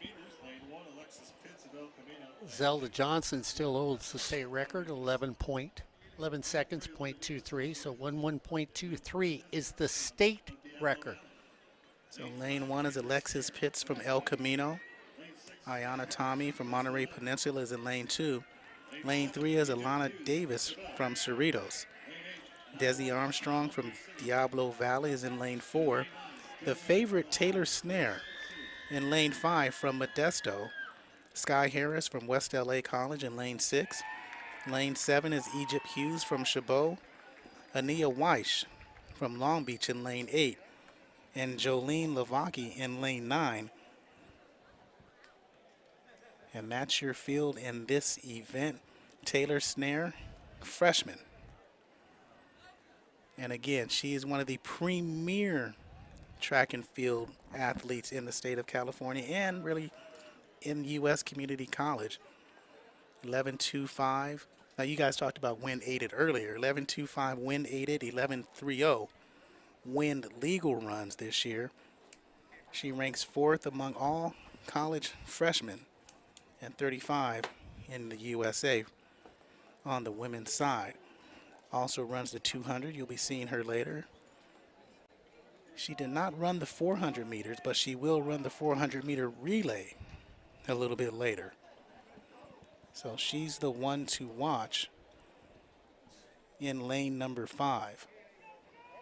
And I don't remember how strong the wind's got to be blowing to have it a wind-aided race. There was one time you used to be able to know that, but I don't anymore.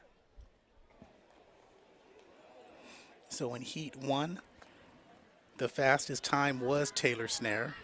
She ran the only sub 12, 11.34. So that's her best time of the year. She needs 11.23 or better to tie or break the state record. And she's got a chance. The NorCal meet record, again, Laney College, Ashton Purvis in 2012, 11.30. The SoCal meet record was Natasha Myers, and there they are.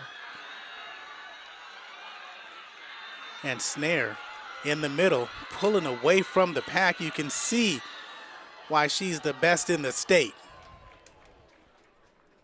11.3 when you look at it. Wow, she was close. Wow. Looking at the replay here, off to a great start out of the blocks, perfect form the entire way through, never once actually breaks down, and she is just motoring through that 100 meters cleanly, beats the field. Yeah, Albert, when you saw her come out of the blocks, I mean, she was a foot in front of people. She got a great start out there. Just off the state record.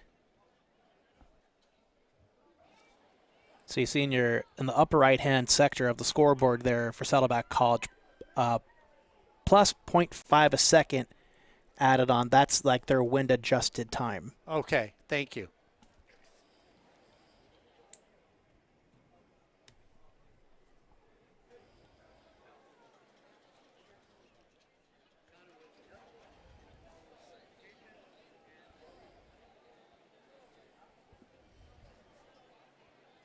So even if she would have tied or beaten the state record, you've got to add on that 0.5 to make it an official state record. She'd have to be under 0.5 to make it. So it was 11.23. She'd have to be like 11.18 to tie the state record. And they move over, and we'll get to the podium in just a moment after we get to the men's side, as they're going to run the 100.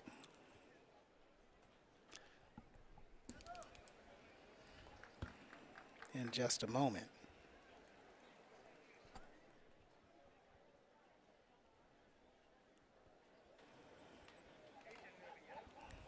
So again, Taylor Snare, Sky Harris, and Desi Armstrong finished 1, 2, and 3.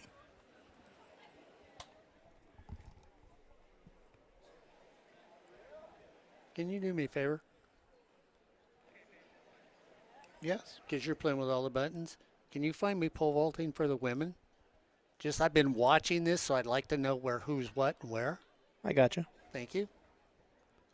Because I'm watching why the races are going on too. I find it very exciting. I think it's really some of the women here just a miss right there. So we can get the see if we can get the women's pole vaulting and get see where that stands right now. So Zoe Buck is still from American River, is in first right now. Shannon Gayton from Mount Sac is second.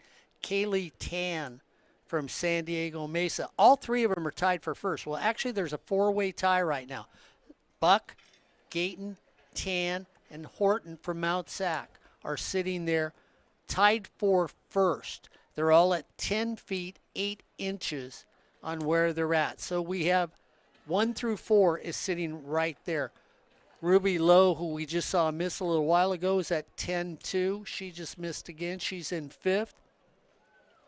Rihanna Romaso is sitting there at 10'2". She's in 6th. And then Peyton Wilkins is sitting there at 6th. Thanks, Corey. I just wanted to get those places in there. I've been watching it, so I wanted to see who was where on it. And that's the women's pole vaulting, which you have watched off and on when it comes up. So in 8th place, the 100-meter podium, Jolene Lavaki did not make the podium. In 8th place, Alexis Pitts from El Camino ran a 12:26, running a 12:7. Ania Weiss out of Long Beach, so the Vikings pick up 2 points there.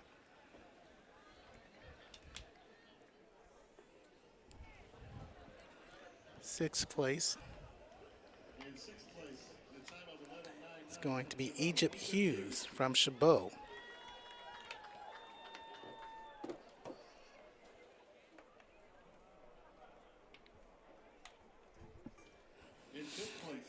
I still like to call it Chabot just to make people angry. Alana Davis out of Cerritos, an important 4 points for Cerritos in 11.88. In 4th place, Ayana Tommy from Monterey Peninsula, 11.81. Desi Armstrong will be mentioned next in 3rd place from Diablo Valley. 6 points goes to them, 11.8. The time of 11.8 flat from Diablo Valley, Desi Armstrong.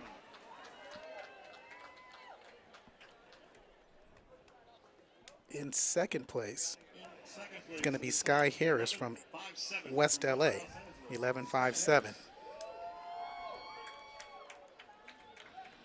And in 1st place, waiting to take her spot atop the field, is going to be Taylor Snare, the state meet champion, 11.3 from Modesto. continuing her dominance in 2024. Ladies and gentlemen, your Fastest woman in the state of California on the community college level here on Sportsnet, USA.net. And also a real quick point of clarification that I want to make. So that little 0.5 that I mentioned, that was actually just the wind reading, which was 0.5 meter per second is the current wind speed. Oh, It has okay. nothing. It doesn't affect their actual clocking time, Okay. but that is the wind adjustment. All right. Thank you, Albert. lane assignments in lane 1 from San Diego Mesa, Chris Jackson. In lane 2 from Mesa, Lamar Smith. In lane 3. So when we find out things from officials, we like to pass it on to you, and Albert keeps on top of that all the time. In lane 4 from Diablo Valley, Amin Toki. In lane 5 from Chabot, Robert Stis. And now it's for the fastest man, Mr. Neyland, in the state of California. In lane 7 from Mount San Antonio, Dick Dempsey. In lane 8 from Mount San Antonio, Caleb Harrell.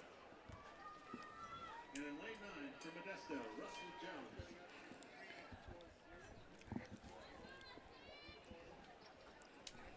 So for the men's 100, again, anybody's run. The fastest time in Heat 1 was Robert Stitz from Chabot with a 10:36. Chris Jackson in lane 1 at San Diego Mesa. Lamar Smith, also from San Diego Mesa. In lanes 1 and 2, Link Road, that's a great name, San Joaquin Delta. In lane 3, Amin Toki from Diablo Valley in lane 4. Lane 5, again, Robert Stitz from Chabot. Lane 6, 7, and 8 belong to Mount Sac. Asani Hampton, Jake Jensen, and Caleb Harrell. 6, 7, and 8. And Rusty Jones from Modesto in lane number 9. That's a great track name, Rusty Jones. Get that little can of oil out. Yeah. 10-minute call now for the women's 800 So we shall see what they have here. I don't recognize any football names, Mark, but we could be mistaken. We could be, yeah. Chris Jackson. So Kermarley Brown has the meet record from Merritt College in 2014, a 9.93. Whoa. Believe he runs for Bahrain. Yeah, that's what you were telling me that the other night. Yeah. Yeah, Olympian.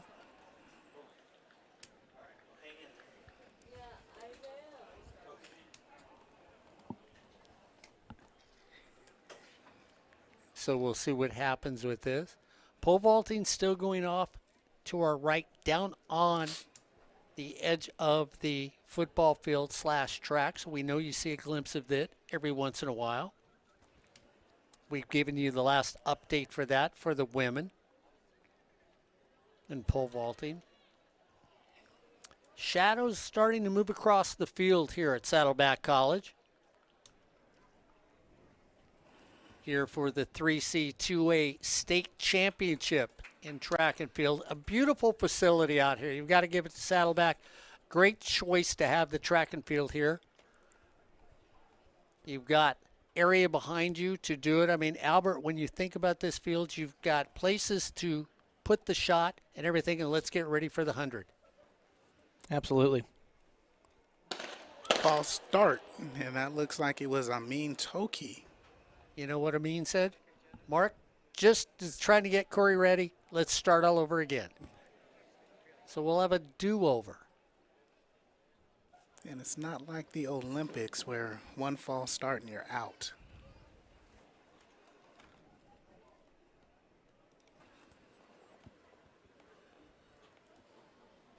Yeah, in the Olympics, what they used to do, but they actually, Corey, the one official came out and marked where the foul was at in the red shirt who's walking back. Oh, so it is like the... Maybe it is. Okay, so that must have changed. In the old days where it was actually clay that they ran on, they would put a cross with their foot in your lane. Okay, so it is. I guess it is because he came out and marked the track. That's interesting. Put his hand up in the lane he stood in.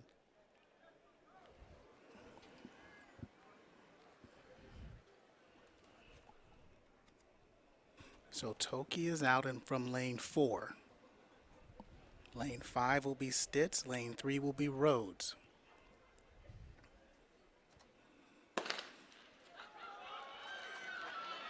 And again, lane 6 is Asani Hampton. Oh, wow. Got off to a great start. Hampton blows away the field, and it looked like Jake Jensen was there along. Oh, I mean, you look at Hampton at 10-1-6, almost under 9, Corey. I tell you what an exciting race that was with Jensen right behind him. Mount Sac, 3 in the top 4.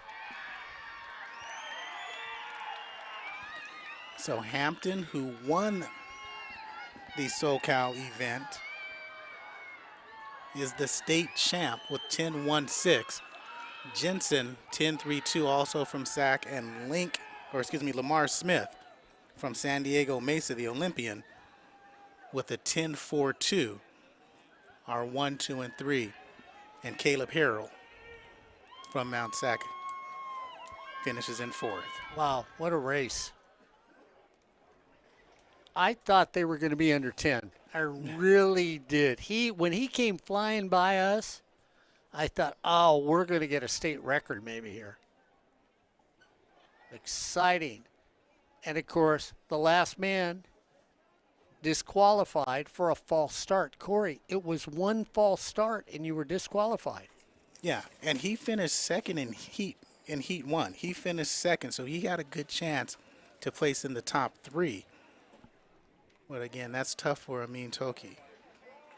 And good sportsmanship as you go at midfield of the football field, both clapping hands, giving a hug. And that's got to be tough as they come on over, as they get on the podium in just a moment.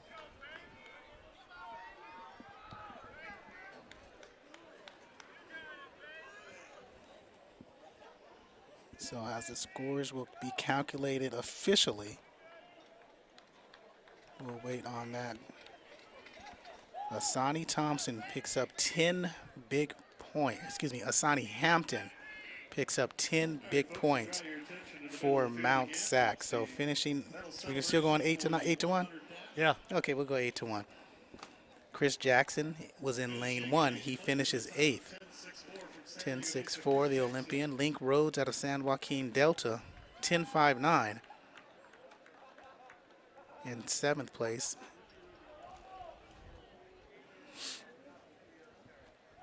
Finishing in 7th place, a time of 10.59 from San Joaquin Delta, Link Rhodes.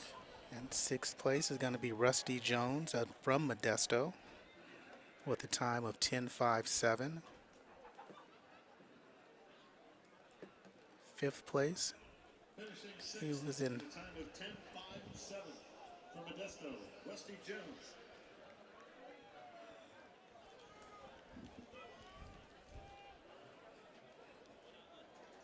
in 5th place, Robert Stitz Finishing in 5th, with a score of 10.56. He's from Chabot, the Gladiator. Finishes behind Caleb Harrell in 4th place with a time of 10.45 from Mount Sac. And again, the Mount Sac Invitational, we've heard some people say is what they call the state meet. They finish 1, 2, and 4 in the 100. Finishing in 3rd place to break up that is Lamar Smith, the Olympian from San Diego Mesa, with a 10.42. Jake Jensen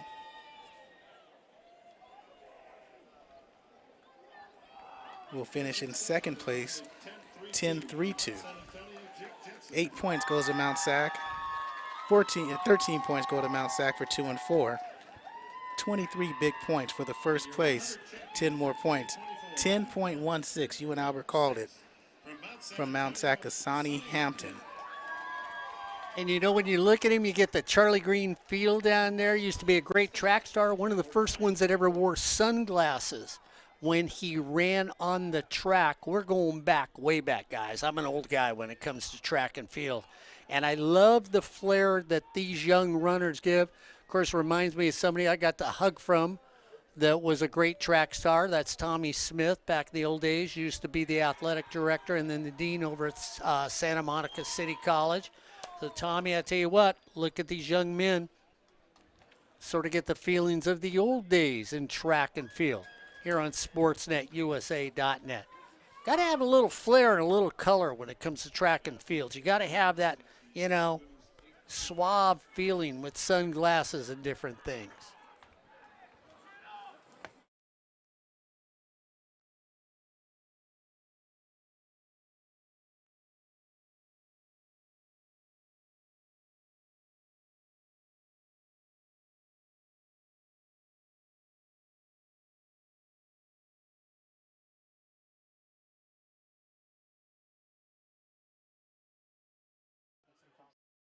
Pole vaulting.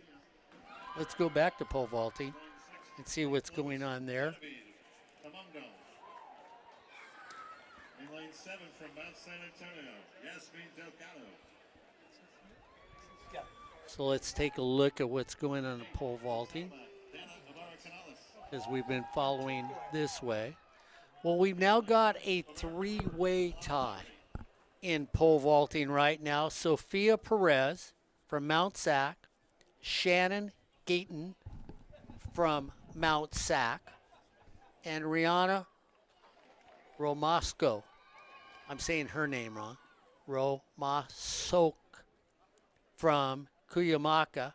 And of course, they dropped her one because Kaylin Tan now moves in to a tie for first place from San Diego Mesa. The first four are all sitting at 11 feet, 1 3/4 inches. So those are the four in first place. Rihanna is at also, but she's got more misses at 11, 1 inch, 3/4 inches, 1 3/4 inches. Then it goes to Bailey Horton from Mount Sac, sitting in 6 at 10 feet, 8 inches. So that's where we're at in the pole vault right now. See who the next ones come up. So the bar is pulled up, catch a little of the body, so that takes everybody down. Ruby Lowe. So that was a miss for Bailey Horton. So Bailey can't get to 11 feet, 1 3/4 inches. So Bailey misses on that one as we get ready for the women's 800 as they line up. So we'll keep updating pole vault along the way as Corey gets ready to tell you what's going on in the 800. So that's the standing so far in pole vaulting.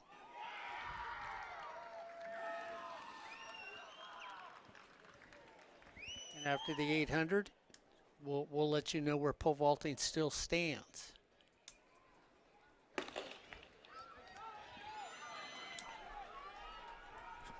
So Mia Tarkington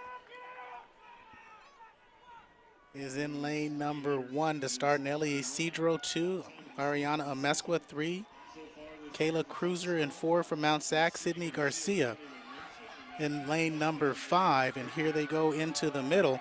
That's Yasmin Delgado, who started out in lane number 7, takes the lead. Genevieve Tamandong started out in lane number 6.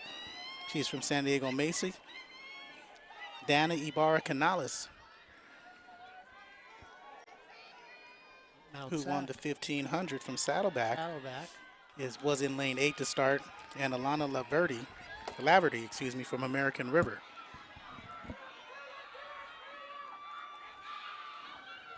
So rounding out, it looks like that first in first place is going to be Yasmin Delgado. 2 laps around. In second place, that's Sydney Garcia. She ran, and it is from the Olympians. In third is going to be Kayla Cruiser. So Delgado still in first as Garcia right on her heels. Delgado strong. Garcia with the long strides, picking up pace. In third place is going to be Genevieve Tamendong from Clovis. Garcia passes Delgado. We'll see if Delgado has any sort of kick. And she does not look like she has any kick. Garcia does, however. She's getting stronger. And Tamendong passes Delgado for second place. Here's Garcia in first. Tamendong in second. Delgado in third. And chasing Delgado to overtake third place. I can't see who overtakes her for third. Delgado finishes in fourth. And it looks like it was Cruiser who passes her teammate, finishes in third.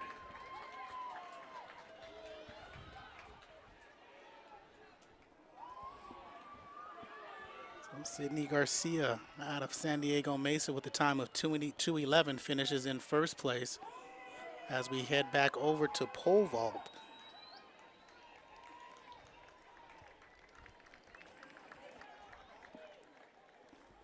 So we see Sophie Perez. Now it's Mount Sac 1, 2, and 3 in pole vault. Sophie Perez is first, Gayton is second, and Astrid Tehran is third. All from Mount Sac. They're all sitting there at 11 feet, 1 3/4 inches. And then Kaylee Tan, who's also there, tied for first. So that's 1 through 4. They're all in first place right now. She's at 11 feet, 1 inch, 1 3/4 inches there. None of them have a miss as they move along the way. So they're definitely secured for 1 through 4. It all depends after they get done with these jumps where they may go. Zoe Buck has got 3 misses. She's out at 10 feet 8 inches from American River. So we'll see what happens with the women's jump now, but that's where it is. So you've got 3 that are all tied at the same height, same amount of misses, and that's 11 feet, 1 3/4 inches right now. Perez, Gayton, Tehran, all from Mount Sac, Kaylee Tan from San Diego Mesa, and then Rihanna from Cuyamaca is sitting there right now. She'll take an opportunity as she walks up the lane. She needs to make this to move on.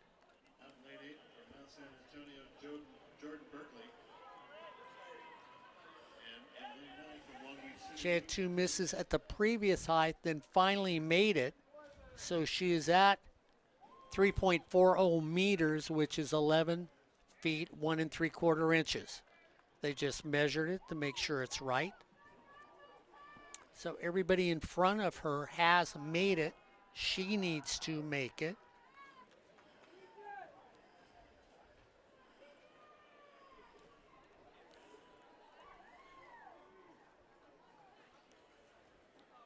As they measured the bar, that's why it takes a little time. And then you're allowed to let the bar quit wiggling before you have to approach it.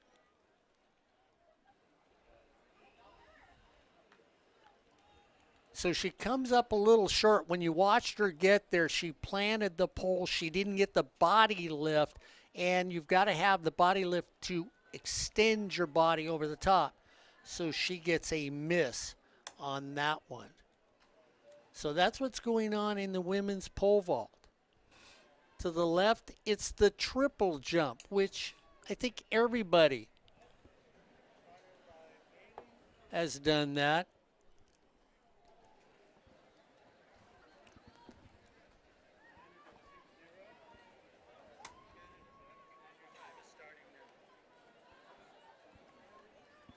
As the women from the 800 come over.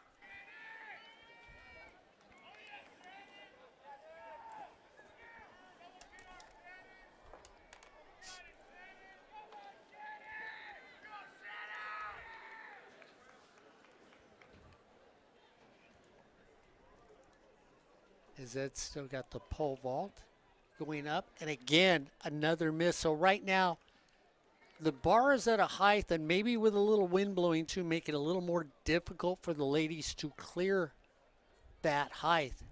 Back-to-back misses.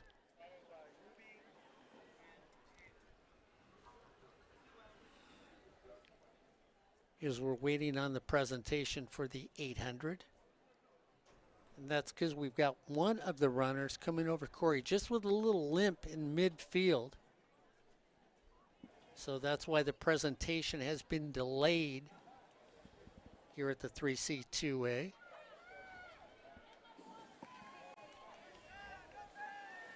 So they might get the women's discus throw first on the podium. We'll see which is first. Either it's going to be the discus or the 800. But I believe it's going to be the discus.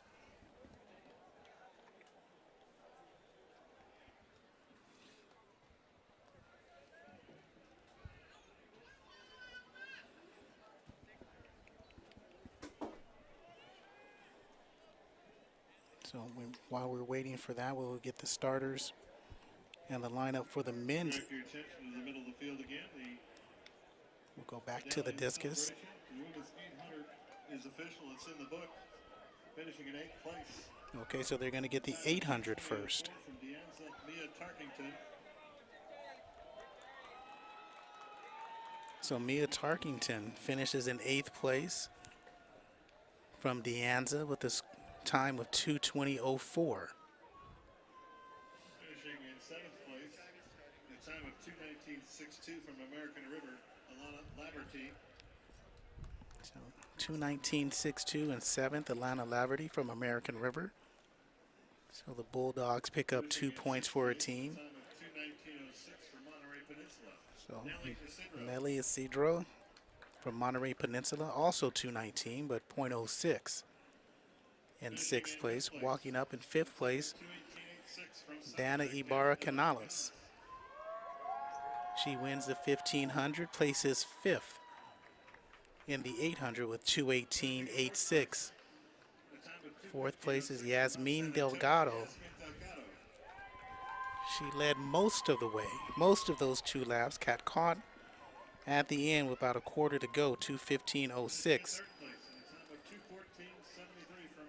Also from Mount Sac, Kalai Cruiser at 2:14.73. Picks up 6 more points for Mount Sac, 11 total for the event. So out of Clovis, 2:13.11, Genevieve Tamandong finishes in 2nd place from Clovis. They've had a strong outing on the track side, and the champion of the 800 this season in the 3C2A, Sydney Garcia, 2 minutes, 11 seconds, 10 points, goes to the Olympians. They were in 3rd place for a team. We'll see if they've moved up. She picks up number 1 in state.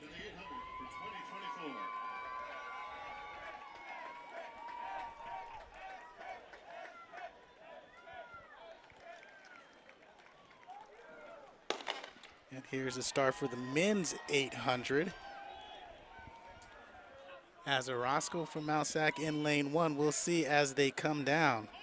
Santiago Orozco 1, Jerome Hughes in 2 as they come, and they're going to meet in the middle. Elon Daly from Deanza, Nathaniel Nodell from Fresno. Harrison Hubbard getting passed by Elon Daly on the inside. 2 laps in the 800. Ian Rosen from San Diego Mesa. He started in lane 6. Alan Solari started in 7 from Diablo Valley. Jordan Berkeley was in the 8th lane. Luke Chabuzwe was in the 9th spot from Long Beach. We'll see as they come around after they finish the first of 2 laps here. You hear the bell at 56. And it is Solari in 1st place, followed by Nathaniel Nodal and Hubbard, Harrison Hubbard from Diablo Valley. So 2 Diablo Valley runners in the top 3. Here's Solari giving chase. There's going to be Nodal from Fresno. Hubbard falls back. So Nodal passes Solari. Solari and Nodal. 1 and 2. Nodal's got some kick. Nathaniel from Fresno had a 1:56.30 in heat 1. He leads coming down to the last 100. And there's a dust up and a pickup And it looks like we have coming from San Diego Mesa, Ian Rosen blows by the pack. And I believe that was Ian Rosen who takes the title and #1 in state for the 800. Yeah, Rosen just comes out of nowhere that last 100 meters from like 4th place and beyond, just rolls right past the front of the pack to become state champion in the 800 meter. That was a heck of a race. I mean, you didn't see him, Albert. I don't think anybody in that top 4 saw him coming. And so when he put his sprint on, it's sort of like somebody going in the fast lane and going to the slow lane and going right by you.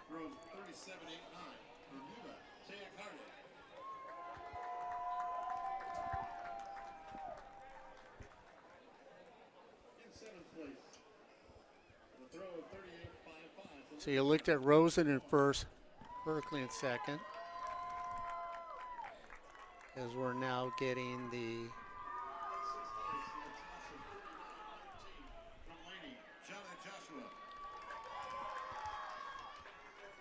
so Jade Joshua, 5th place. From Pedretti from Modesto at 41.89 meters or 137.5 feet. Kays Kamuli from San Diego Mesa College, 42.5 meters or 139.6 feet. Isabel Campos at 43.13 meters or 141 feet 6 inches out of Riverside is in 3rd.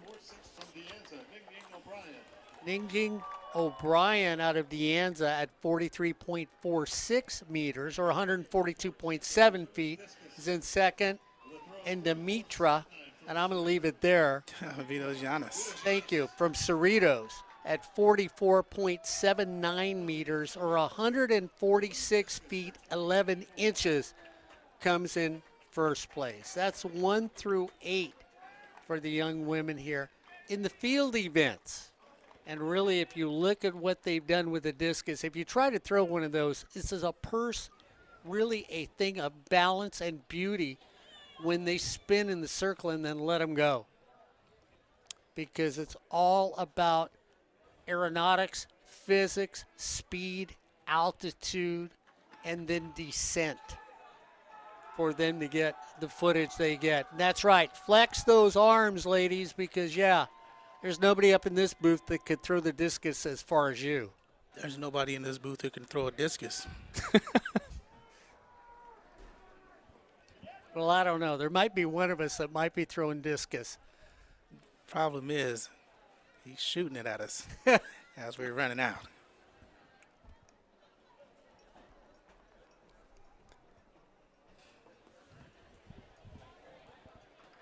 So we'll see where we're sitting with the pole vault.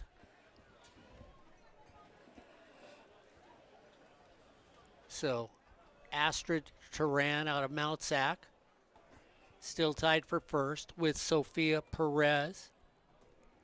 And those are the top 2 right now, sitting at 11 feet 7 3/4 inches. Now, Taylor from San Jose has thrown it that far too, but she has a miss at 11 feet 7 3/4 inches. She didn't clear it on her first attempt. So you have 3 at the same height, but with Anna, the reason she is there from San Jose is because she's got 1 miss. The 2 in front of her do not in pole vault for the ladies right now. So that's where everybody's standing. 2 tied for 1st, both out of Mount Sac. So it looks like every time I turn around, guys, that Mount Sac should be in the lead for the men and the women right now. And guess what? I guess I was right. When you look at the team scores right now, Mount Sac for the men, 108 points, closely followed by Riverside with 68. For the women, they have 55 points, but they've got Cerritos breathing down their neck with 52 points total. So the pole vault can just be really a changer in this. So Rihanna Atakuyamaka has got to go up for her last attempt here at 11 feet, 1 3/4 inches to move on. Oh, she did miss? Okay, Corey's telling me she did miss. Well, I was looking at the team scores. So that's where the women sit on the pole vault right now. So Mount Sac women, if they can take first and second and fifth in this event and seventh, because there's no Cerritos team in the pole vault, they could pick up and add to that lead that they're having in the team match right now for the women.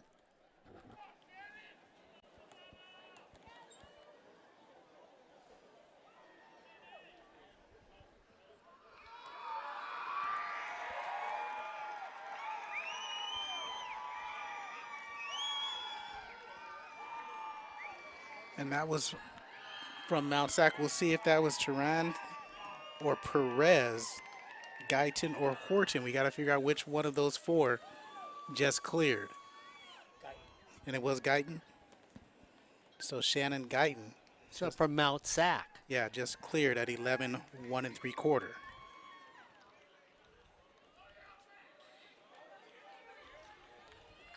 So she's currently sitting in fifth place. And that's Bailey Horton for Mount Sac, who So finishes at 11 or clears 11, 1 3/4.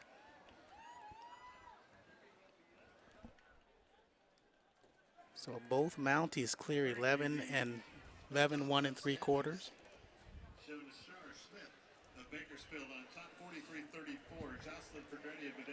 So we're getting ready for the women's heptathlon 800 meters. Mount San Antonio's Emily Johnson at 37.26 in fourth, rounding out the top five, 36.35 for Lillian Thorne. As we get set for the podium for the men's 800 in just a moment. Pole vault on your right side, and here is Ruby Lowe, excuse me, who does not clear 11, 1 3/4 from Santa Rosa. And that should be her third out at that height, which it is. So you get 3 attempts at every height that you move on to. So if you start at 5 feet, you get past it. You get to 6 feet, you get past it. You get to 7, you get 3 attempts to get past 7 feet. Or 8, or 9, or 10, or 11. Like in our cases, 2 or 3. So we get ready for the heptathlon 800.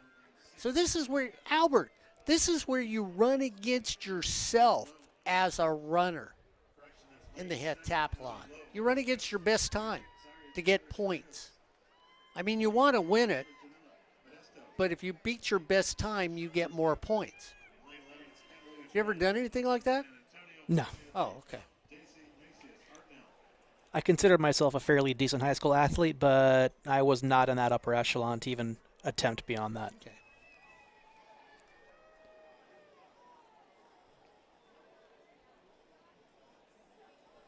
Great turnout, great crowd today here at the 3C2A State Championships here on SportsNetUSA.net. I did love running the 8, though. The 8 was my favorite race. Yeah, and I really do. I do look at the 800 as being a sprint, because there were people that would run it that way.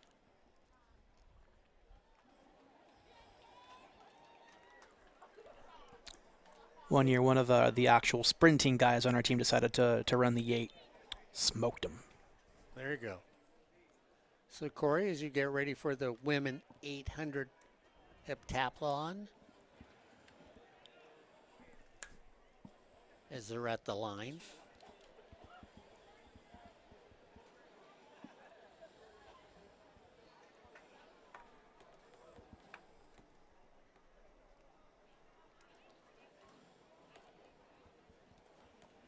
And the last event for the women on the heptathlon.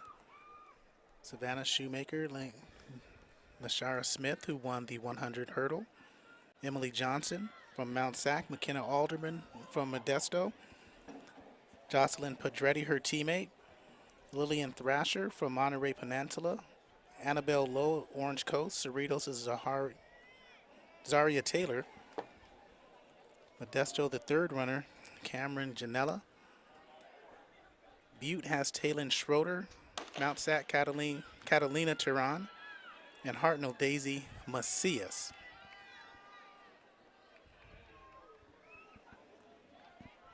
So these 12 runners coming around in the pack.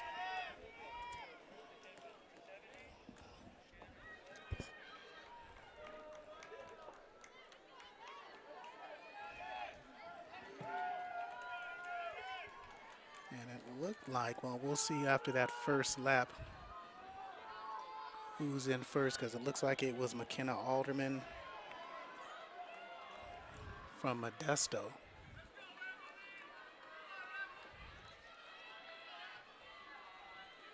So a little bit slower pace than the 800. The heptathlon, you think of all-around athletes.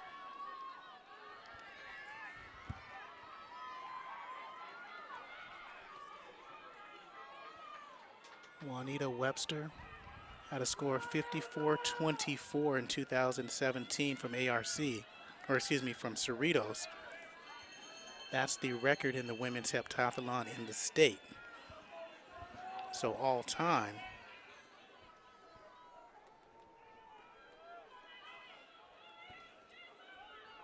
And it looks like it is Lowe. Annabelle Lowe in first.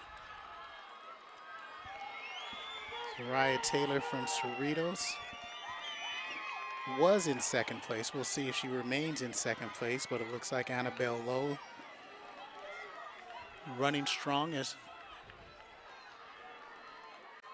almost done with this 800, and she's pulling away from the pack.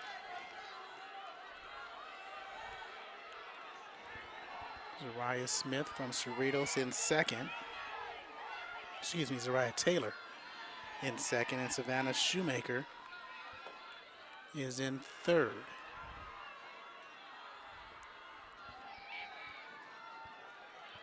As we come to the home stretch, Taylor still in second, Shoemaker in third, and Annabelle Lowe is going to run away with the women's 800 heptathlon.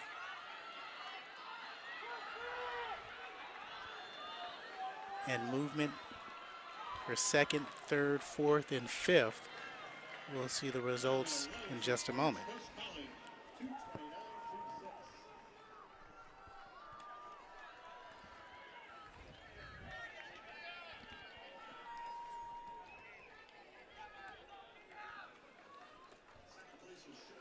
So Schumacher in second place.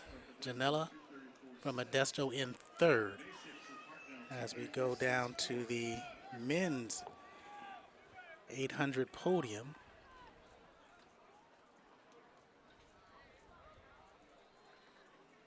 Rounding out the top five, Taylor Cerritos, 234.86.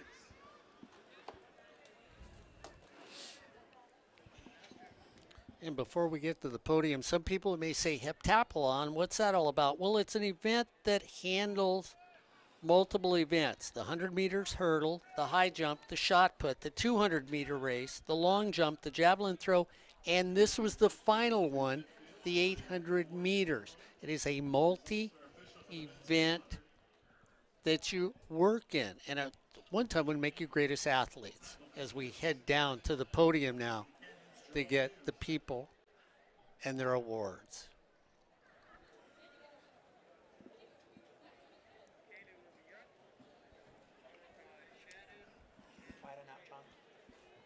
So Harrison Hubbard from Diablo Valley, he finished in 9th place, so the first podium award in 8th goes to Jerome Hughes from Canyons. In 7th, Elon Daly from De Anza. He finished with 155.73.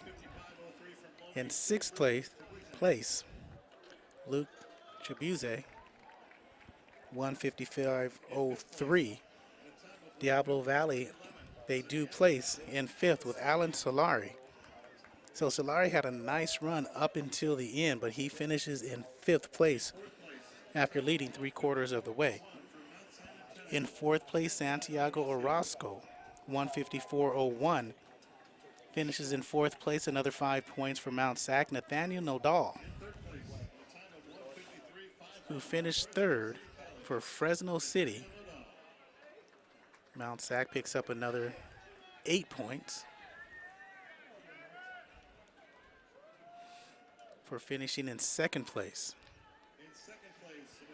And here's Jordan Berkeley, 153.29. Another 8 goes to the Mounties.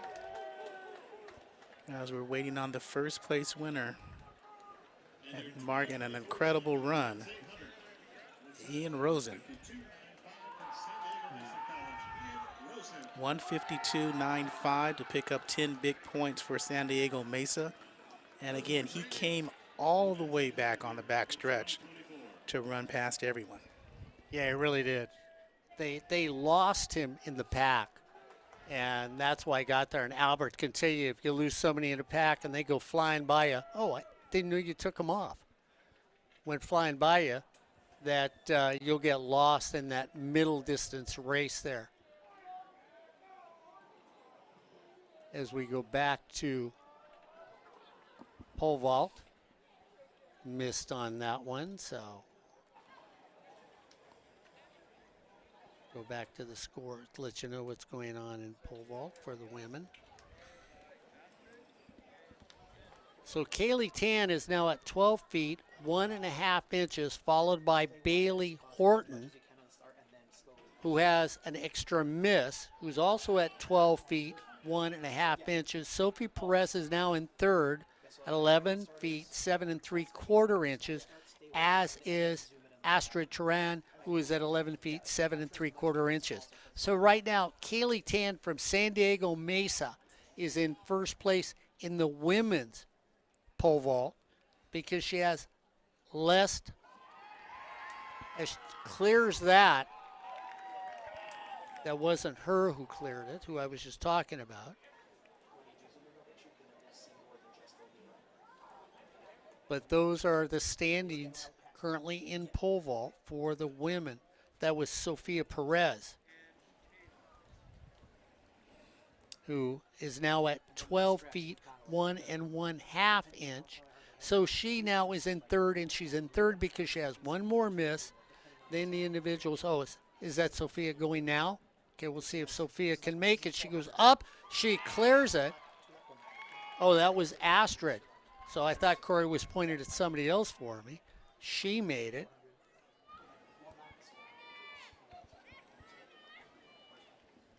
So she does. So now we have Astrid at 12 and 1 1/2 inch. There are 4 now there that are sitting at 3.70 meters.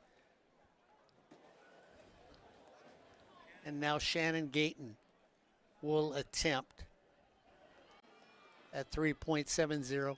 She has to make this. This will be her 3rd attempt at 12 feet, 1 1/2 inches. For her to move on, she's got to be successful. Hear the crowd rooting for her. Lift. Oh, she catches it going up and kicks the pole.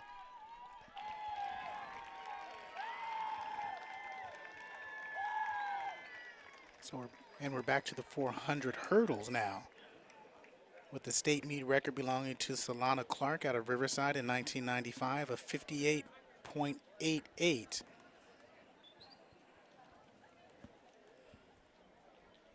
So in the 400, lane 1 is Brinley Campbell, Emily Gonzalez in lane 2 from Mount Sac, Peyton McGarva from Santa Rosa, Ava Ball from Moore Park in lane 4.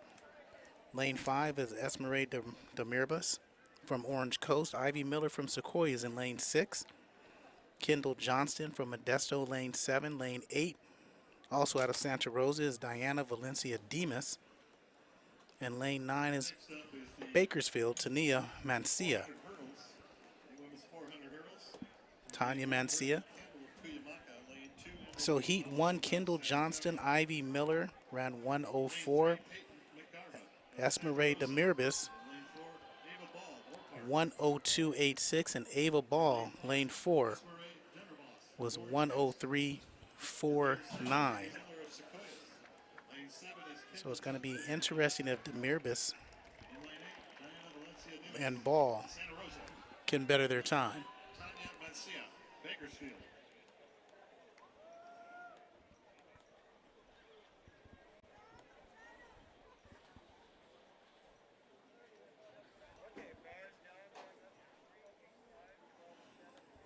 And Mark, you mentioned the pole vault. Bailey Horton was one of the front runners to take that event, and we'll see if she can pull it out.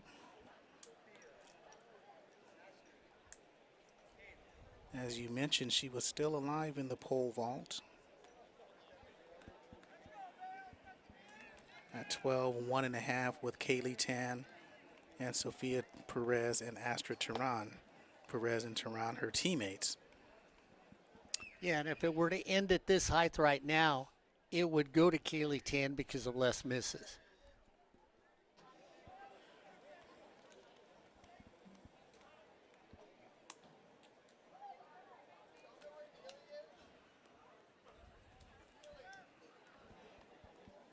So the NorCal meet record that belonged to Christina Serrano from Hartnell College in 1996.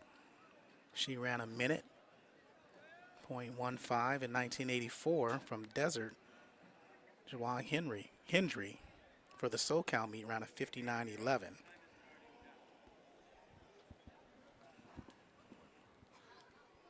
And Selena Clark's got the state record at 58.88. That was in 1995.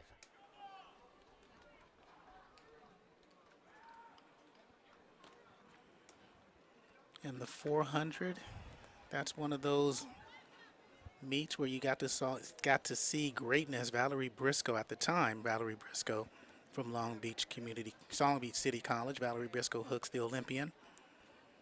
She ran the 200 and 400 at Long Beach in 1980 and 1981. And I'm going to be counting because I think in this, it used to be, correct me if I'm wrong, 16 steps in between the hurdles. Oh, I think that's what it is, 16 steps in between the hurdles. It's about 12 yards.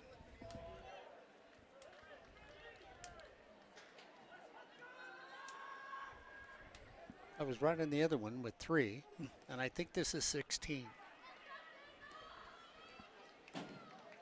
So what's that, about 6 to 7 strides? Yeah. Basically when you're doing this. I'm asking the track guys. So in lane 1 is Campbell, 4 Ball, 5 Demirbis, 6 is Miller. Those are the ones to watch out for as they have the best times in heat 1. And good start. Everybody clears the first hurdle. As they come in lane number 8, Diana Valencia Demas keeping stride, but Ivy Miller from Sequoias graceful in lane 6. In lane number 4 is Ava Ball, who's chasing her down, but Ivy Miller, as we come to the back turn, is behind Ava Ball. Ava Ball now pulling away from everyone in lane number 4. On the last hurdle, Ball clears it. Demirbis in second,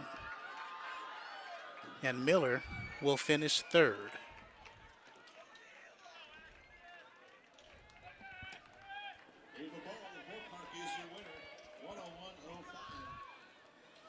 So Maul, Demirbis, and Miller, the ones to watch out for, finished 1, 2, and 3.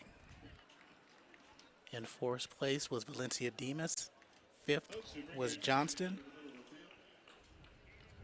These women have competed in 7 events over the last So 2 this days. is the heptathlon mark, that event that you called out. One of the greatest athletes in the world. Also compete in individual events. The official scores are in though. And here's the top 8 in the women's heptathlon. So we look at In 8th place, number 8, score of 39. Taylin Schroeder with 39.06. Sitting there, she's from Butte College. When you really think about this, 7 events to get them on the pedestal. Number 7, Savannah Shoemaker out of Cuesta at 39.43.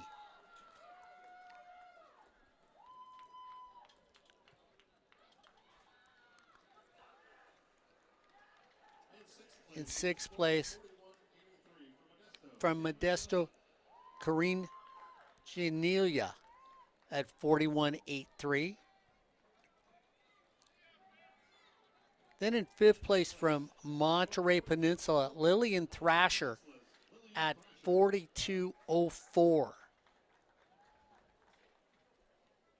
And if some of these names sound familiar, well, you'll hear them in other events. I mean, these are multi-athletes. In 4th, Emily Johnson out of Mount Sac at 43.03. And then we get in the upper rarefied air with the top 3. Jocelyn Pedretti, we've heard her name mentioned today, sitting there in 3rd at 45.24. So you jump 200 points right there. In number 2, Zahira Taylor out of Cerritos, 45.28.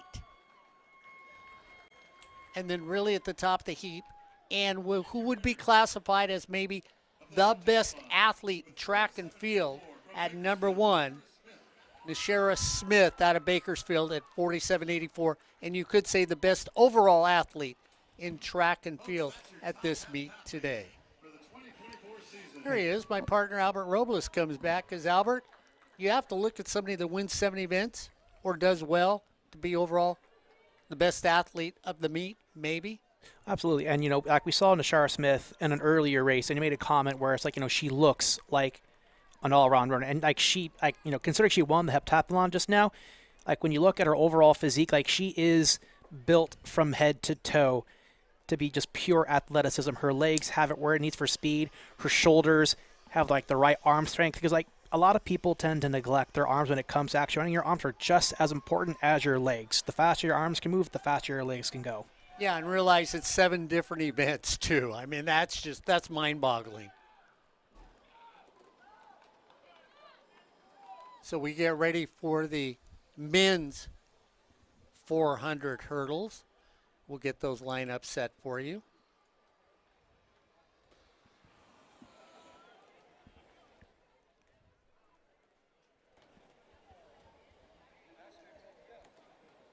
As pole vault continues. Direct your attention to the center. The results are in for the women's triple jump. Finishing in 8th place with a leap of 10.97 from Glendale, Kalea Johnston. As we're getting some triple jump results now. So Kalea Johnston out of Glendale College finishes 8th. 10.97 meters. 7th place is Maya Robledo. From San Jose City, Maya Robledo. So San Jose City's 11.02 meters for Maya. She picks up 2 points. With a jump of Madeline Scoville. from Cuesta, Madeline Scoville. She finishes 6th with 11.47. In 5th place, Ayana Tommy from Monterey Peninsula. She leaped 11.55. 4 points for Peninsula. Exacte Kamba, 4th place, 11.56, just edging out Ayana Tommy. Gets 5 points for the Mounties. 6 points go to the Riverside Tigers. Finishing third. And that's third place, Tiana Burgess. With a leap of 11.58 meters from Riverside City, Tiana Burgess. So Burgess wins, or excuse me, gets third place in the triple jump. Mia Jamerson Finishing second with a jump of 11.61. second place, 11.61 from Long Beach. So 8 points goes to the Vikings. And walking up to the podium for first place in 10 points, Summer Stevenson. 12.58 from Mount San Antonio, Summer Stevenson. 12.58 in the triple jump mark. That's 12.96 is the state meet record. Folks, that's your So she was close. She was. triple. As the men are getting in the blocks for the men's 400.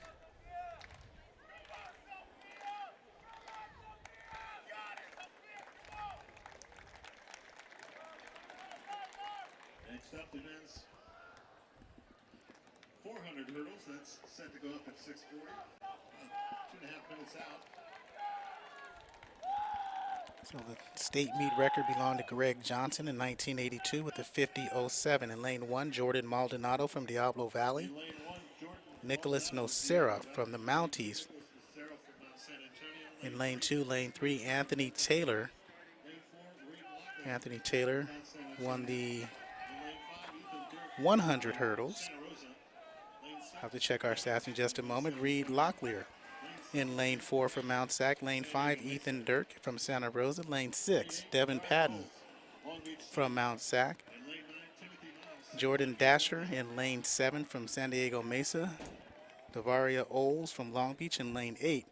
And Timothy Miles in lane number 9 for San Joaquin Delta. And Anthony Taylor, who is in lane number 3, won the 100 hurdles. So let's see if he can go 2 for 2 on the hurdles. Watch out for lane 3. 53.93 in heat 1. Reed Locklear had a 53.81. But the fastest time goes to Ethan Dirk from Santa Rosa, 51.99.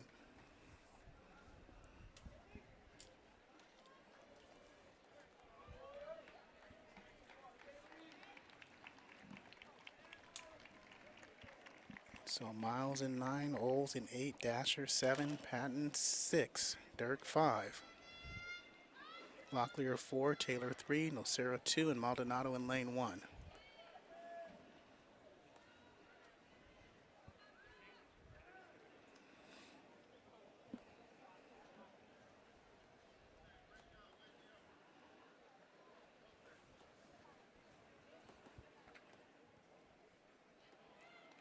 So lane 3, lane 5 are the ones to watch. Ethan Dirk will be in the red in lane 5. Anthony Taylor in that gray in lane 3. Devin Patton, lane 6, at a 52.89. And he's in black next to Dirk in lane 6. Everybody's over that first hurdle. Here's Patton and Dirk. Patton closing in lane 6. Dirk steady on the turn. In lane 8, Oles is still in front, but there's Patton. He's caught Oles. Dirk is catching Patton. Dirk in lane 5 in the red. Stride for stride with Patton. Goes past on the second to last hurdle. It is Ethan Dirk in lane 5. Pulling away from the pack. Devin Patton in lane 6 will finish in second. And Ethan Dirk will take the men's 400-meter hurdle. 51.24 with the win. Devin Patton finishes in second, and Davaria Oles finishes in third.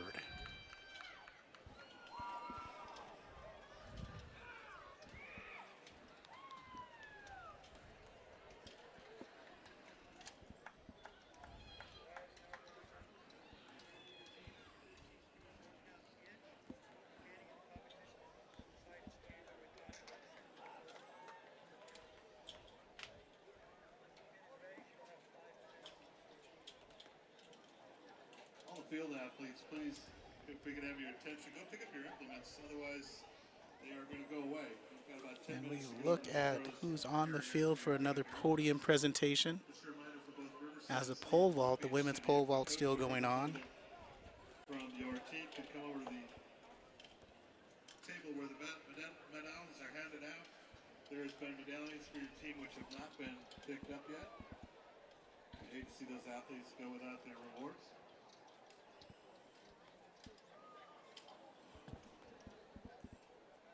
So the women's 400 hurdle is at the podium, and we'll let you know who gets the top 8. We know Renly Campbell finished 9th, so she won't make the podium. Direct your attention again to midfield. The results are official on the women's 400 hurdles. Finishing in 8th place. So 8th place, Emily Gonzalez with a time of 106.71 out of Mount Sac.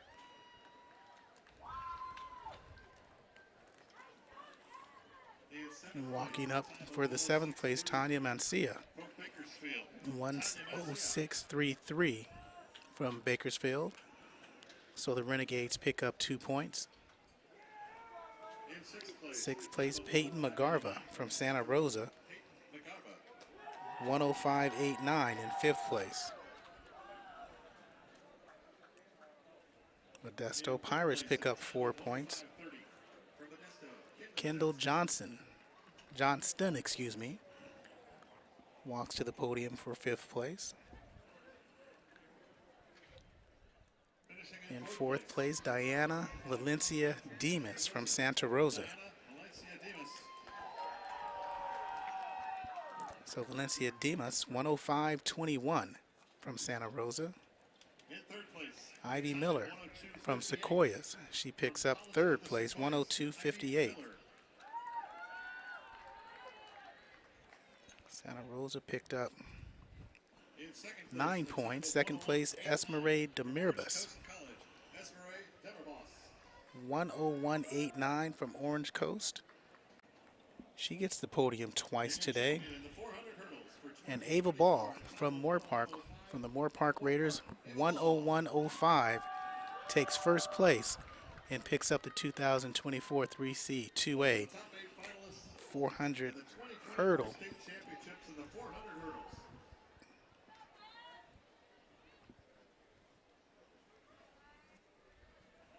So Ava Ball picks up 10 points for Moorpark.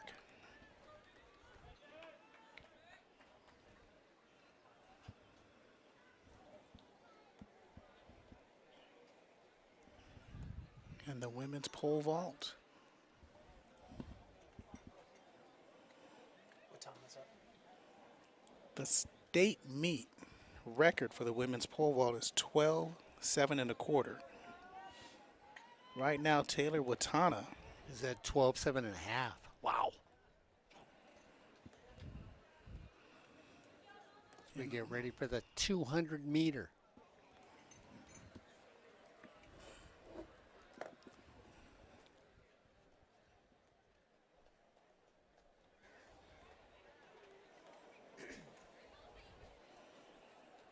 Zelda Johnson, 23.12, 1984 from Mount Sac. That's the state meet record. We'll get that lineup and those 9 runners. But we're going to go with the men's 400 meter hurdles, or 400 hurdles, I should say. At midfield, Timothy Miles with 56.59. 7th place, as we get that in just one moment, is going to be Nicholas Nocero, 53.85.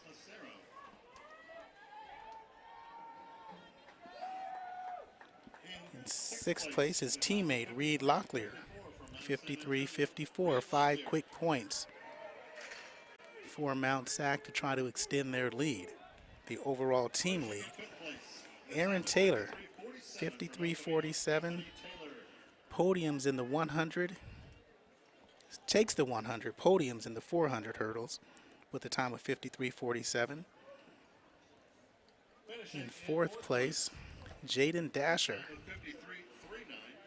the ultimate track name, 53:39 for San Diego Mesa. They've had a good run in these running events. In third place, we have Davaria Olds. 53:23 was his time. 6 points goes to the Vikings. So Devin Patton, who led a long way, but again, 52:38, 8 points, 13 total for Mount Sac in this event. But he couldn't get past Ethan Dirk. The champion is going to be from Santa Rosa College, 51-24. Ethan Dirk with 10 points for the Bear Cubs.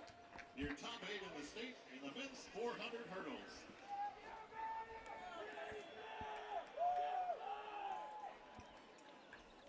So overall score leader still Mount Sac for the men, 121. For the women, Mount Sac, 76. Women trying to go back-to-back. The men trying to go 3 in a row. Riverside in second place with 68 on the men's side. San Diego Mesa, with their last 3 events, vaulted into 54 points for third place. Cerritos for the women's side has 60.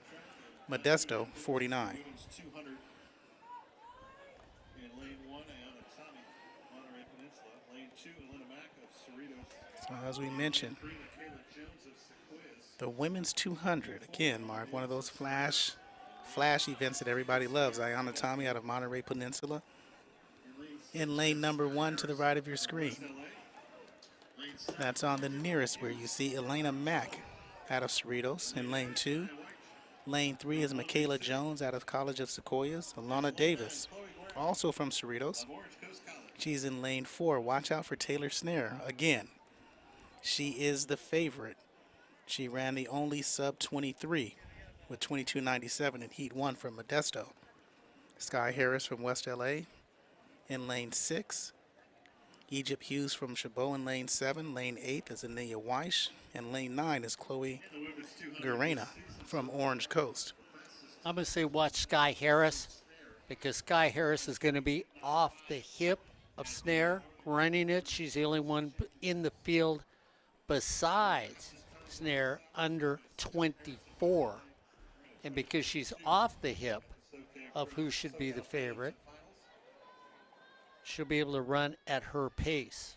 Well, you got to do not have an outstanding run, because Snare ran a 22.95 in heat, 22.97 in heat 1, 22.95 in the NorCal, which is the NorCal record in this year. So she beat out 23.25 of Rodney, from Sequoias in 2017. So watch for Snare in lane 5, Harris in lane 6. That means Davis will end up winning it, right? Since we didn't mention her. Because Cerritos needs to make a move team-wise. And good start. Harris is out quick. Snare approaching, and you can see the speed mark for Taylor Snare. Everyone else is just running in second. As Snare gliding across, and she's pulling away. Take a picture, because that is the definition of a track athlete. Taylor Snare takes it easily with a run of 22.96. Sky Harris comes in second, so if Corey and I were betting in exacta, we'd have had that one with a 1 and a 2. And Alana Davis in a 3. Yep. So 24-22. So Taylor Snare on the replay here, you just see it all the way in Albert when she just pulled away right at the turn. You can just tell that everyone else was running against the wind. If there was wind, against that resistance, Taylor Snare broke on through and picks up another first place. And Corey, you look at Snare, runs 1/100th of a second faster than she ran last time, which means that Harris had to run faster than she did last time, which she did by 17/100ths of a second. So both of them picked up the pace to come 1 and 2 here in the women's 200. And we go back to the women's pole vault. So again, the record was 12.7 1/4. Taylor Watana finishes at 12.7, and actually she didn't get to 12.7.5. She didn't clear it. So we'll see what she finishes with. Well, no, she did. Oh, she did? She did. Oh, and then okay. she moved up to the next one, and she didn't, because that's what she was at right there. 12.7 Oh, okay, so and a she half. did. Okay, so she has the record. Yeah, 12.7 and a half, because that should be that, because that's their highest mark, right there. At least, yeah, that should be their highest mark on the left-hand side. So she should have cleared 12.7 and a half. Yeah, 3.85. So right there, she cleared it. So the state record was? 12.7 1/4. So she's got the state record in the pole vault. Finishing in 8th at a time of 24.91 from Chabot, Ethan Hughes. So on the podium, In 7th place today at a time of 24.86 from Cerritos. Egypt Hughes from Chabot finished in 8th place. Elena Mack in 7th from Cerritos.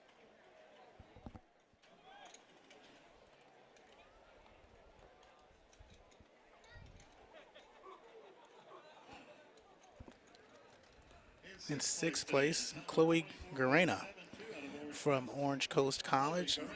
24.72 was her time. With a score of 24.61, 5th place is Michaela Jones from Sequoias. So the Redwoods hit another podium. Michaela Jones tied with Ayana Tommy, 24.61 from Monterey Peninsula. So Ayana Tommy racking up the points for Monterey Peninsula. You've seen her on the podium the last 2 events. 3rd place, Alana Davis at 24.22. A crucial 6 points picked up for Cerritos. Sky Harris walking up to the podium. 2nd place,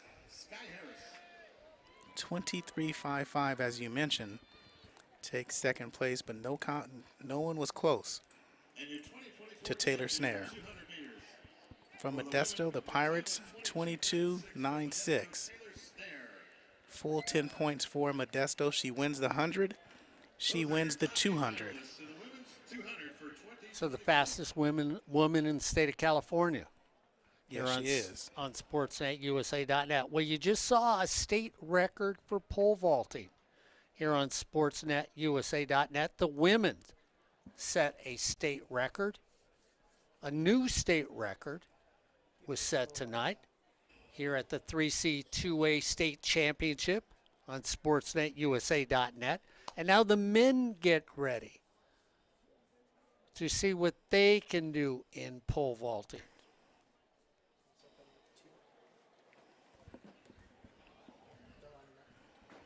Because we should be ready for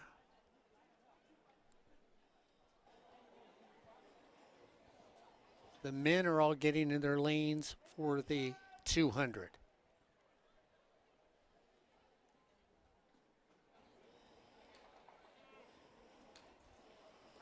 So as the men warm up for the 200 here at the 3C 2A State Championships at Saddleback College here on sportsnetusa.net. Ed, Albert, Corey, the old guy, and John, happy to bring you the state championships again here on sportsnetusa.net.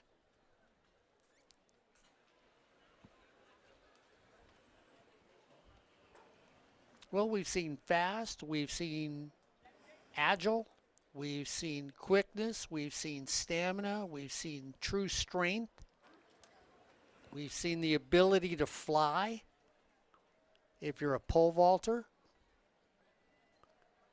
A little bit of everything here at the state championships for the 3C2A and track and field. As Corey Neyland will get ready to set the men's field for the 200 on sportsnetusa.net. So we've discussed the top 3 teams for each side. 10-1 El Camino, Long Beach with 14, Santa Rosa 16, tied with Sacramento, and Modesto for 6th. Moore Park 5th, De Anza 4th. Then Mesa, Riverside, and Mount Sac are 3-2-1 in the men's standings.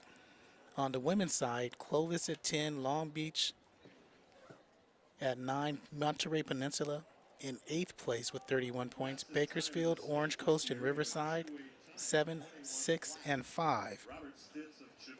4th is San Diego Mesa. Modesto with Taylor Snare, again racking up the points in the 100 and 200, and their times in the 800, just podium, has 59 points in 3rd place.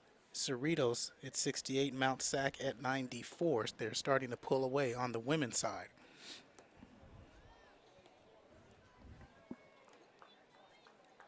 As we get ready for the men's 200 dash, as everybody's getting ready, Romello Jenkins, he'll be in lane 1 for Mount Sac.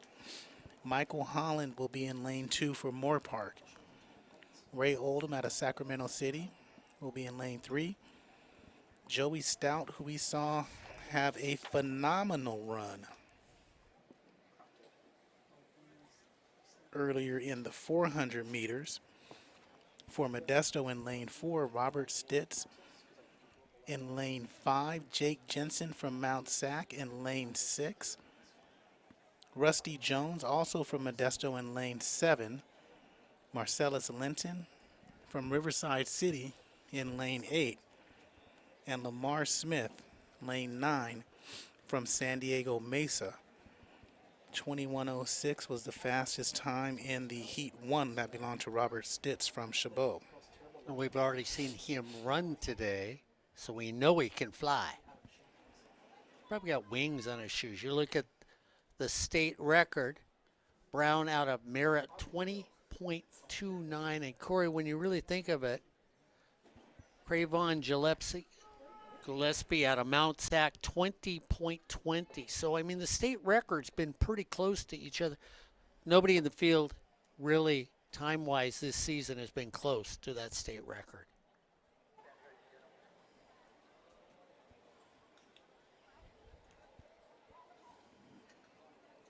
Well, the best time this year in NorCal was 21:06, and that was done yesterday by Robert Stitz.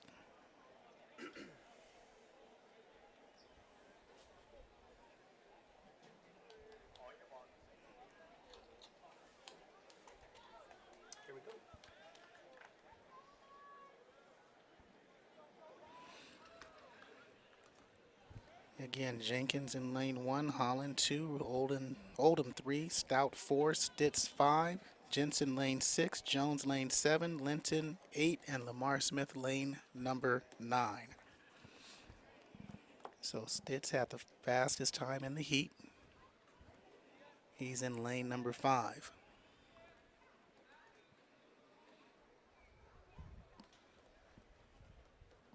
And again, the anticipation. And everyone's out strong. Stitz on the turn, making up ground on Linton and Smith in 8 and 9. And there's Stitz and Stout and Jensen and Stitz. And we'll see. So Jake Jensen and Robert Stitz. Jake Jensen 20.81, and here's your replay. Robert Stitz 20.84. Joey Stout in 3rd. Jensen making up ground and leaning back is Stitz. He's got to lean forward, and Jensen leans forward at the end to take the state title in the 200. And everybody bettered their times. 28.1 for Jensen, 28.4 for Stitz. Joey Stout, 21.01. Lamar Smith finished in 8th. Marcellus Linton finished in 5th place. Smith in 4th. Jones from Modesto finished 6th. Michael Holland in 7th place. And Ray Oldham finished 8th. They'll be on the podium. Santa Barbara leads it with 6,313 points. St. Louis and Riverside, 59-61. He's in second. Jake Williams of San Antonio at 58-29 is in third. Jordan Navarro of Moore Park, 57-13. He's in So that record you mentioned, Mark, fifth, 56-79. still intact. Stands. 1 and 2 still stand.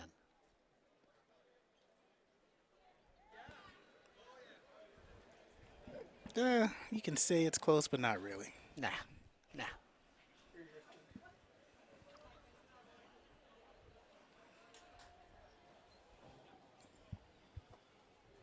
So the men's 1500 decathlon is getting ready to go.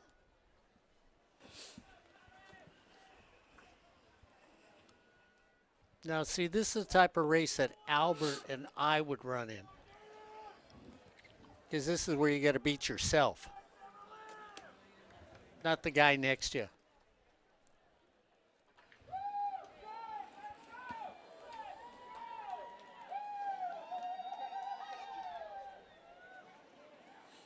And this is the last event for the decathlon on the men's side. Women's last event was their race. This is Spencer Schuler from Mount Sac, Blake Gross, Jaden Williams, Ronan Tidd out of Monterey Peninsula, Colin Totman out of Yuba, Jordan Navarro from Moore Park, Colin Friedman, American River from De Anza, Jeffrey O'Brien, Riverside Samuel Willis, Ryan Gregory from Santa Barbara, Dominic Tubbs from Mount Sac, and Keith Arona from Modesto. And now we go to the podium with that podium results. Mark in 8th place, as we mentioned, Ray Oldham with 21.66 from Sacramento. Michael Holland in 7th place from Moore Park.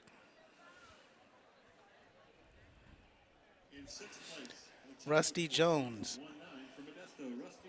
21.19 in 6th place. In 5th place, Marcellus Linton, 21.17. He ran better today. 21.17 in 5th place.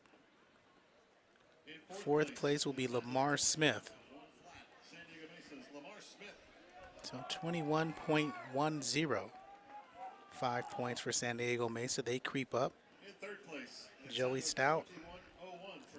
Modesto's Joey Stout. So he podiums in 2 events, wins 1. 4th place, not a bad day for Joey. 2nd place, Robert Stitz.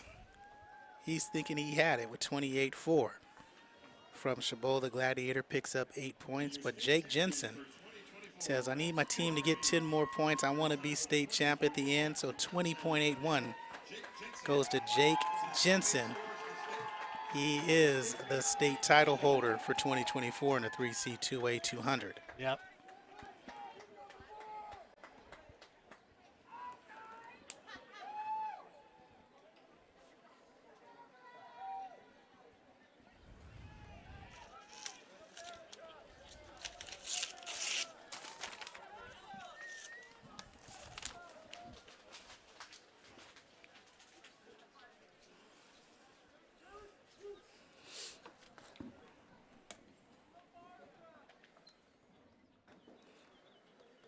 When you look at the 200, there had been some special people in the 200 for the Hall of Fame. So as you can see, we're getting a shot of the triple jump on the far side of the field right now. Pole vault over on the right, triple jump to the left as we're waiting to go into the 1,500 meter on the decathlon. See what's going on in the triple jump for the men. There we go. We start the 1,500 meter for the decathlon. Schuler, Gross out there.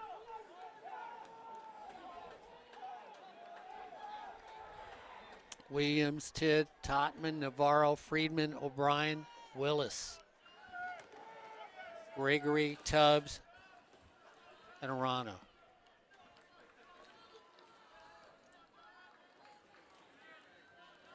Again, you're racing against yourself. 10 events you participate in for the decathlon. Schuler from Mount Sac, Gross from Modesto, Williams from Mount Sac, Tidd from Monterey Peninsula, Gregory from Santa Barbara, Tubbs from Mount Sac, Topman from Yuba, Moore Park, Friedman from American River, O'Brien from De and Willis from Riverside.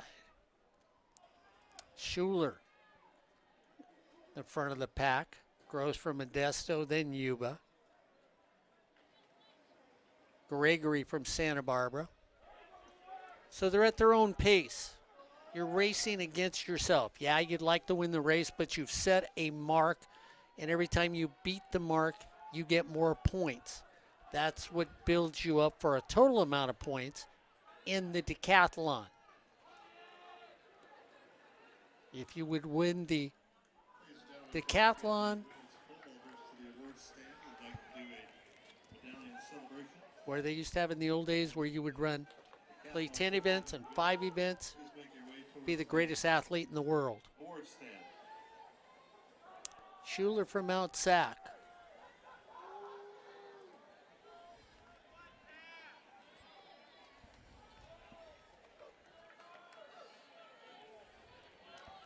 So they'll run at their own pace. They're not going to run at 1,500 pace that you would expect most 1,500 meter runners to run at.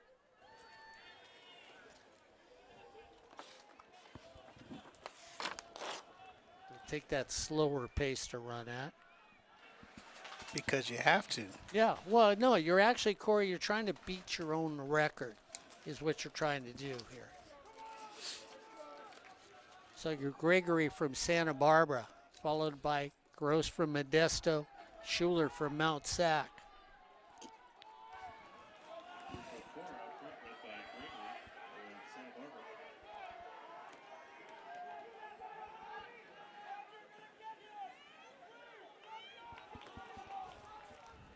When you look at Gregory, right now he's in the lead of the decathlon with 6,313 points, followed by Willis of Riverside. Williams of Mount Sac is sitting there at third.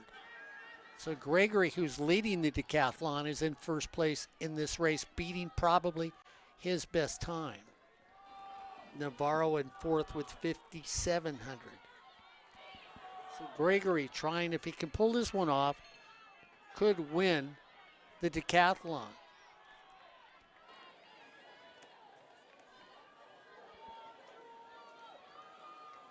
The bell lap. Gregory picking up the pace. Gross from Modesto trying to stay with him, but Gregory's pulling out. Schuler from Mount Sac trying to stay with him in the top three. Gregory, who's winning the decathlon right now, I think he knows he's got this one. If he can continue the pace that he's at, beat his opponents there. That's why the crowds are cheering you on. They want you to beat that record. Gregory pulling away from everybody in this 1,500. Gregory, Gross, Schuler, Totman, the top four. Gregory's got the crowd, got him going. He knows he's that close from being one of the greatest athletes in the state of California in this 2024 season as he crosses, and he knows he might have just sealed the deal for the decathlon. Followed by Gross, Schuler, Totman, Tubbs, and Friedman.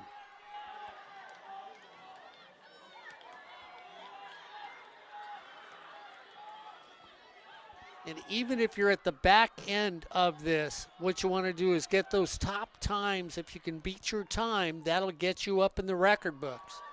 As the last two come in, O'Brien at 4:57, and then Willis from Riverside. The decathlon, the multi-athlete, Is the decathlon 1,500. is what you see right there. Gregory sort of has sealed the deal for him to win the decathlon tonight here on Sportsnet, USA.net. Gregory in first, Schuler in second, Gross in third, Totman in fourth here on Sportsnet, USA.net. The final official results of the women's pole vault. Finishing in 8th place. So when you look at this one, The jump of 3-4 from Santa Rosa, Ruby. So Ruby Lowe. Ruby Lowe ends up in 8th place, gets a point for Santa Rosa. In 7th place with a vault of 3.4 meters from Kuyamaka, Rihanna Romasak. Romasak gets it at 11 feet 1 3/4 inches. She gets 2 points for Kuyamaka. Shanna Gayton from Mount Sac at 3.5 meters or 11 feet 7 3/4 inches. She ends up getting 6th place, and that'll pick up 3 points for Mount Sac. In 4th place is going to be Sophie Perez, also another Mount Sac participant at 3.70 meters or 12 feet 1.5 inches. So that gets her in 4th place, gets 4.5 points for Mount Sac. And of course her teammate tied with her, Astrid Turan from Mount Sac at 3.70 meters or 12 feet 1.5 inches. Tied for 4th place, who gets 4.5 points for Mount Sac. Then Bailey Horton, who comes in 3rd place at 3.7 meters. Les misses 12 feet 1.5 inches, comes in 3rd. Kaylee Tan finishes in 2nd from San Diego Mesa College, also with 3.7 meters, 12 feet 1.5 inches with less misses. She finishes 2nd and gets 8 points for San Diego Mesa. And in 1st with 3.85 meters, 12 feet 7.5 inches, and a new state record. The way we see it is Taylor Witana. So she is the 2024 champion here at the 3C 2A track meet in the women's pole vault on Sportsnet, USA.net.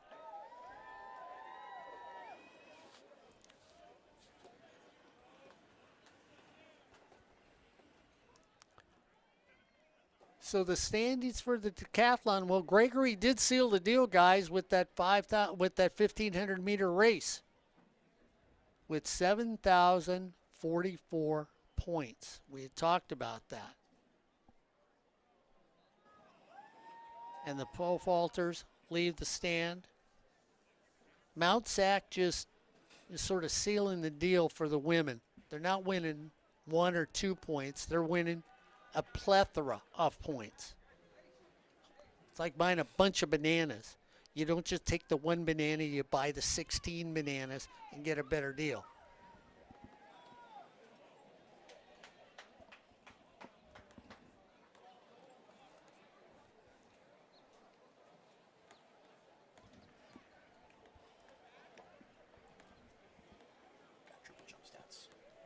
So we look as the men's pole vaulting is going to start going. And we've got the triple jump over to our left. So the last attempt was A.J. Dixon from Sequoias. He had a 13.33 meters. Aiden Bogg from San Mateo now. He's got 13.23 on his first attempt. This is his second. Participants for the triple jump, Taryn Sweetman from Mount Sac. Right now he's in the lead with a mark of 14.55, 47.9 inches. Jeremy Roberts from Mount Sac at 14.02. Quentin Flowers from Riverside, Isaiah Howard in Fresno. Shaleb Higgy from San Joaquin Delta, Devin Smith from Riverside, A.J. Dixon, as we mentioned, from Sequoia, Aiden Bogg from San Mateo, J.T. Signs from Canyons, Sean Carter out of Chabot, Elijah Ellis from Mount Sac, and Kashawn Goodson from Saddleback. They were the participants, but Elijah Ellis and Kashawn Goodson, no participation. So the top. No, I was waiting for you to finish. I had a question for you. Didn't JT Signs play football for College of the Canyons? I thought he played football for them. I'm just asking. Oh, could have. Oh, okay. I was asking you. I thought maybe you'd remember. So there is Kashawn Goodson. All right, so he faulted on his first attempt. Now his second attempt was 13:35. JT Signs is up next on the triple jump. So they're averaging 44 to 43 feet, give or take a few inches when you get to those 13-meter marks.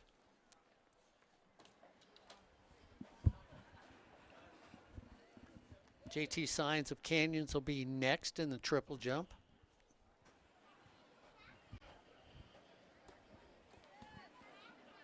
His first attempt, he was at 12.98 or 42 feet 7 inches. See how quick I am in math here? On his second attempt, he went 13.66 meters or 44 feet 9 3/4 inches. Final results of the men's decathlon. These fellows have been at work 10 events over the past 2 days, finishing in 8th place with a score of 62-10 from Mount San Antonio. So we get the decathlon results. In 8th place, Dominic Tubbs with 6,210 points. Dominic from Mount Sac. Colin Tutman from Yuba comes in 7th with 6,214 points.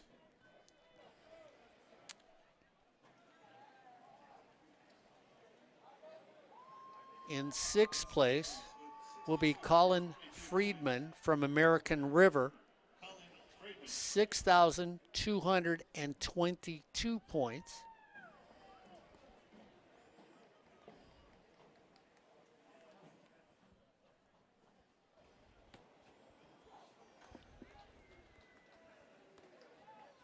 And you can tell the difference between the decathletes and the rest of the participants. They look tired, don't they? They sit on the podium when they get there. They say, that's a chair. We've been up on our feet the last 2 days. They're looking for Jeffrey O'Brien that came in 5th from De Anza, depending on how you say it, with 6,253 points. So he's in 5th place.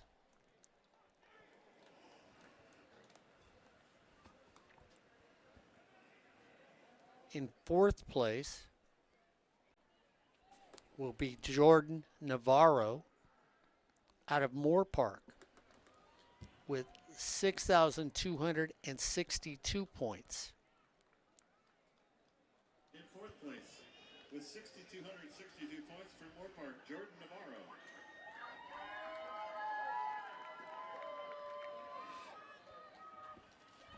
And then in 3rd place, once again scoring points for Mount Sac, giving him 6, Jaden Williams in 3rd place with 6,439 points. So he picks up 6 important points for Mount Sac in team standing. In 2nd place, Samuel Willis out of Riverside City College with 6,497 points. And then the gentleman we talked about in the last race, the last 1,500-meter race, who we said, hey, he's got it lined up, he's got it to win. Ryan Gregory out of Santa Barbara ends up winning the decathlon with 7,044 points. Was it close? No, I thought he was close. 7,478 was the record. Yeah, by Doug Fernandez in 83. And he picks up 10 points for Santa Barbara. So there he is on top of the podium. Those are your top 8 for the men's decathlon. In the top 8.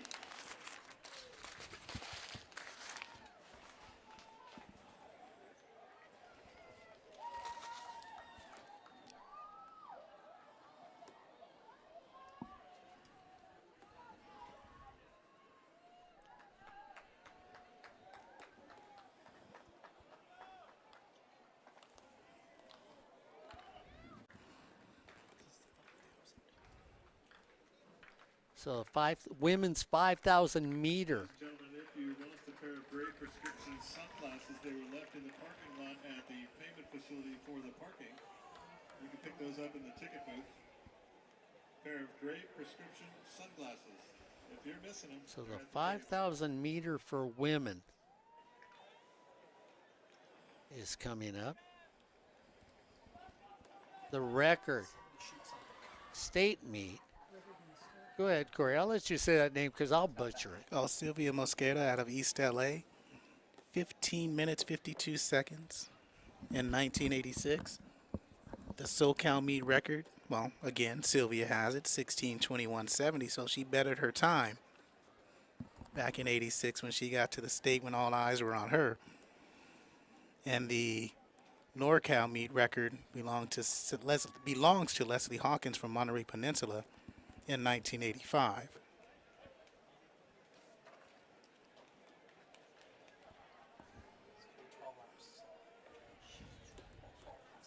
So we get ready. Rihanna Walker from Clovis is in lane 1. Ingrid Tamayo from Mount Sac in lane 2. Savannah Ganter from Riverside in lane 3. Lane 4, Alexis Noble from San Diego Mesa College. I'm going to say Amy Jacobson from El Camino in lane 5. Olia from Allen Hancock in lane 6. Liberty Miller from Orange Coast College in lane 7. Sequoia Gonzalez from El Camino in lane 8. Samantha Madrano in lane 9. Brianna Torres in lane 10. Julia Martinez from Clovis in lane 11. And Maribel Flores in lane 12 from East LA. You've got to look at the best time so far right now. It's Sequoia Gonzalez, followed by, I'm going to say Amy or Amy. I'm going to say Amy. I'm going to keep it there and let the Jacobsons tell me it's wrong. At El Camino at 17:50. So they're the two that are in the 17-minute mark. They should be the heavy favorites in this 5,000 meter race. And Albert, I'll tell you what, talk about thinking your car broke down and you need to walk home from the store. That's this 5,000 meter race. It's like, okay, start my watch. I'll look down to it when it says 10 minutes, and I know I'm 2/3 of the way through. Here on SportsNetUSA.net at the 3C 2A State Championships here from Saddleback College. Away they go. And this really is where you set the pace in those first of 12 laps that you're running out here. At the Beach Invitational back in mid-April. So 5,000. Top score of You can look at Jacobson right now in front of everybody. Flores sitting right behind her. Gonzalez is next with Martinez right there. So everybody will find their partner and they'll start to dance around the track. About halfway through, we'll see if there's separation here in the 5,000 meter. As long as you don't lose in touch with the pack, you're okay. stand where the medals are handed out. You have some medals you need to pick up. Alexis Noble running on the outside. Everybody else is in the middle, right behind each other. Noble from San Diego Mesa running off the hip in about 8th place right now. Northwest Designs, D1 Training and Power, Home Depot, U.S. Army, Hampton Inn, the Hills Hotel, the Hilton Garden Inn, team sponsor. Again, thanks to all those sponsors for helping out. So Jacobson from El Camino, Flores from East LA, Gonzalez from El Camino. They're just up at the top of the pack. They'll set the pace. Like I said, when we get down to about 6 laps, we'll see if separation happens. Right now, a good group run by the women in this 5,000 meter. Until you go, get yourself a taco if you're getting hungry. The weather's cooling. The sun is down here at Saddleback. The track is in all shadows.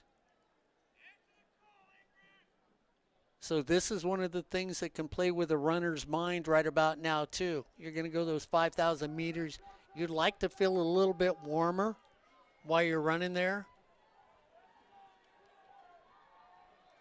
The breeze has died, so it won't hurt. Jacobson from El Camino in front.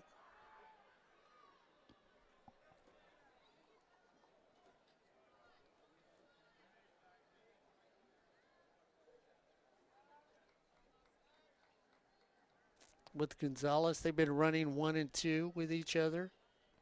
So partners pushing each other from the same school on the 5,000 meter.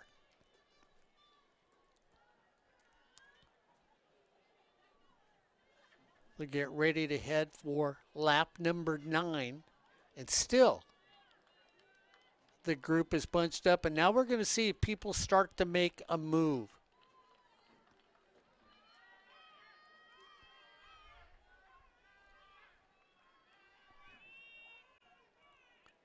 They're at the 3-minute mark, so we'll see if they do.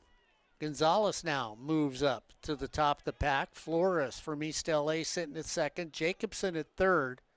Olea from Allen Hancock hanging there at fourth. Martinez from Clovis is there, and then San Diego Mesa College. So Jacobson, who's got the best time of anybody this season from El Camino, is moved up the food chain. Gonzalez, Flores, Jacobson, Olea are the top 4. They're the leaders in the pack. El Camino setting the pace. This is where when you head to your next lap, you may want to see if you can change things up in the back pack.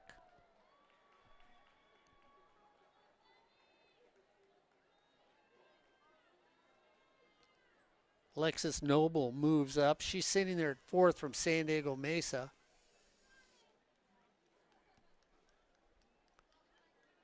Now they switch things around just a little. Same 3 and 4 and 5 have been at the front of the pack so far in this race. Nobody's really made a move. Gonzalez from El Camino in first. Flores still sitting there from East LA in second. Jacobson, El Camino. Allen Hancock sitting there at third. So the front of the pack is staying the same. Albert, I'm really surprised nobody, because you've been a distance runner, nobody's made a move yet. It's still very early on in the race, about almost halfway through. So in a couple laps, you can start to see some of these runners start to separate themselves. There's a nice little group, 1, 2, 3 at the very front. And the rest are just all in a nice even stride right behind another. They don't want to lose one another, keeping a nice pace in that middle of the pack. Torres from Ventura, she's kind of already fallen off. That group is going to leave her behind if she doesn't start to pick it up just a little bit. But pretty much it's nice and evenly paced. I'd say in like about 2 laps, you're going to start to see a little bit more separation as this race really gets going on. And I think what's really interesting when you look at the race, Jacobson, who's got the best time out of everybody here, has been sitting in third place. You've talked about it. Those top 4, El Camino, East LA, El Camino. Jacobson sitting at 4. San Diego Mesa hanging on to Jacobson, knowing that if Jacobson makes a move, I've got to make a move. And that's Noble. I think Noble will move with Jacobson, we'll see in this race. Sitting there is Jacobson in third. Noble in the check shorts on the white top from San Diego Mesa, sitting there at fourth. We'll see if she moves with Jacobson. Right now it's Gonzalez, Flores, Jacobson, and Noble. Those are your top 4. So, Albert, you know the El Camino runners are going to take off. You've got to go with them. And right about now, like as pretty much like before I spoke too soon, basically at the conclusion of that lap, we now see a separation of the pack. So now we got our front group, which is a prize about the first 7 runners, the back group, and then unfortunately, Torres bringing up the actual rear. Yeah, when you look at that front group, Gonzalez of El Camino still leads things, and she's been basically the front runner on every lap.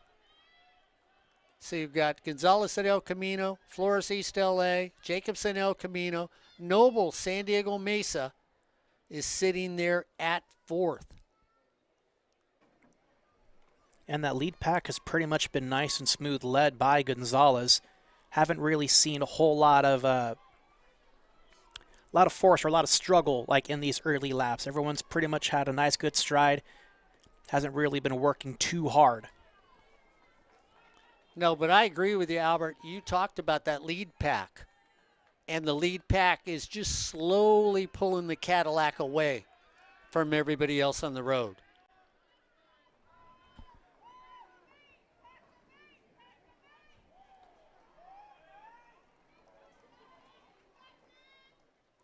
As they're sitting on lap number 7 to go.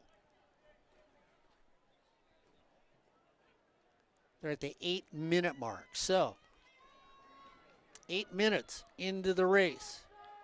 Front pack running smoothly. You look at the top 4, Gonzalez, Flores, Jacobson, and Noble. That has not changed in this race now, Albert, for the last 3. Do you think somebody from that front 4 got to make a move? At some point, I think it will be Flores. I believe I did hear the PA said that she, at some point in the season, did set the fastest time. She didn't come in setting the fastest time in terms of qualifying, but she had the fastest time in the state this year. And she's sitting pretty right there behind Gonzalez, hasn't left her side at all. She's letting her do all the work in this race. Yeah, you're right about Gonzalez. At 17:44 was her time this season, which makes her her time the fastest in the field. And as soon as Albert says that, Albert, you look up, there's that gap is starting to now start between the front 2. And all of a sudden, Noble from San Diego, Gonzalez is sitting at top. Flores is right on her heels. Noble is trying to stay with him. And you see where Jacobson has dropped back just a little. Martinez and Walker from Clovis. Let's see if the 2 that run with each other can get themselves back into that top 4. Yeah, really good job by Noble there to kind of catch up to Flores within stride, kind of ease up that wind that she's facing. She was a few strides behind, but has brought it back. And now all of a sudden when you watch it, the pack's going to slowly get back together. This could be a real interesting race. And you watch the Clovis runners, Martinez and Walker, trying to get up. They were a lot closer. They're sitting there at 5th and 6th. They had moved up. So you've got the front 3, the second 4 on this. And Albert, I think that front 3, and now if you're going to do anything, going into the 5th lap, you really have to get separation. And I think that front 3 of Gonzalez, Flores, and Noble will start to pull away a little bit more from Jacobson, Martinez, and Walker. And once again, you've got the Clovis runners. The Clovis pair are moving together, Albert. Watch them. Martinez and Walker are running as a couple. When one moves, the other one goes with them. And so you have now the Clovis runners coming up, and they're running as a duo in this race. When one from Clovis makes a move, the other one from Clovis will try to make a move.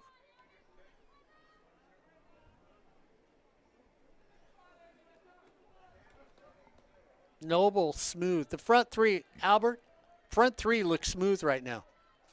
Absolutely. They got a really good breath in them. You can tell that they're really not overexerting themselves, and a nice stride. That middle pack has kind of closed things up and kind of eliminated that fairly large separation between the top 3. Little more separation now in the group as they head into that turn. We'll see if they can kind of close that gap in the straightaway, knowing that there's a little bit of a backwind, although the wind has kind of died out now. So Gonzalez still in first from El Camino. Flores in second from East LA. They've been sitting up there, and then Noble in third from San Diego Mesa has been at the top of the pack through this whole thing. Martinez from Clovis has come up. Jacobson, who's got the top time this season, has dropped all the way to fifth. She is off the pace right now.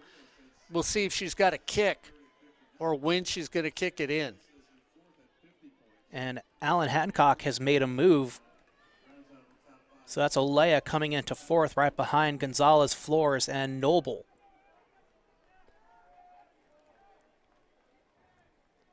So that's the front pack for you. Yeah, so really good work there by Olea to kind of surpass that middle group and catch up to the top three. And again, I like what you said, Albert, that they all look smooth. Nobody looks like they're struggling at this stage of the race with 4 laps to go. Yeah, a mile and a half to go. We'll see. Well, actually, less than a mile to go. We'll see how much they have left in the tank, especially for Olea making that move. Hopefully she'll able to keep enough in the tank to stay with that 3. I think Noble's the interesting runner here from San Diego Mesa because she decided to get right off the hips of the lead runners. And when she got off the hips of the lead runners, she has stayed there. I mean, she came in with a time of 18:31, 30 seconds slower than, that leading pack. So we'll see if she has the leg strength to really stick with it. And she's doing a really good job so far with just 3 laps to go. You can see that Flores from East LA, it looks like she's trying to make, Albert, does it look like she's trying to make a move now with 3 laps to go? With 1,200 meters left, you can now start to kind of go into your 15, 16, meter run pace and really kick things into motion now that you kind of have a good idea what your splits are. Yeah, and you want to shake those that have been on your hips all day long. And you see that she's got maybe about a yard and a half between hers and second place? She's at least a good 2-3 strides in front of Gonzalez. So Flores from East LA is starting to open things up. Gonzalez at El Camino still sitting there in second. She's trying to stay in touch with Flores. Noble is slowly going backwards, Albert, from San Diego Mesa. And then Olea from Alan Hancock, like you said, who looked like she was making a move, has sort of disappeared. She's dropped back in the second group.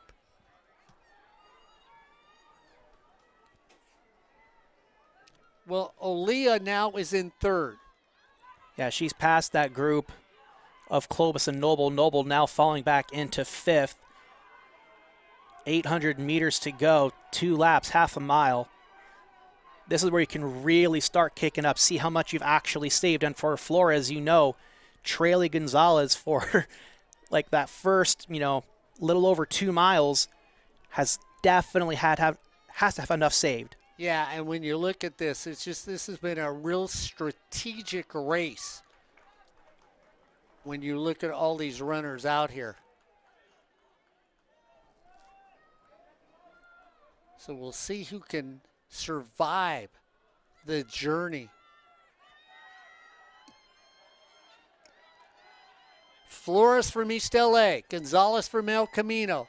Olea now from Alan Hancock, and you said she made a move earlier, is back in the top 3. So you look at Walker from Clovis, Olea from Alan Hancock 3, Walker from Clovis is 4, Noble is 5. That group is out. It's now a 4-person race for the top spot. Flores still has a really solid lead over Gonzalez. Flores kicking it up just a little bit. She hasn't gone into her full kick just yet, but there is a little more separation growing with each stride that they take. Gonzalez slowly fading away. Olea just about to get caught up by Clovis as we head into the bell lap. So it's the bell lap for those front 4. And let's see who kicks it into gear. Flores still in front. Gonzalez at second. Now Walker in third. Olea in fourth. That's your top 4 as they make the turn on this final lap. They are about 3/4 away from the finish line. And Albert Robles, you've talked about this young lady in first. She looking smooth, but she better not look over her shoulder. Here comes Walker. She just passed Gonzalez. She's looking to close that gap behind Flores coming into the last 200 meters. Flores really needs to kick it into gear if she wants to hold off Walker of Clovis. So you see Gonzalez making a move from El Camino. Flores there, then Gonzalez. And all of a sudden, Gonzalez has found life. This is going to be a sprint to the finish really line. Kicking it up.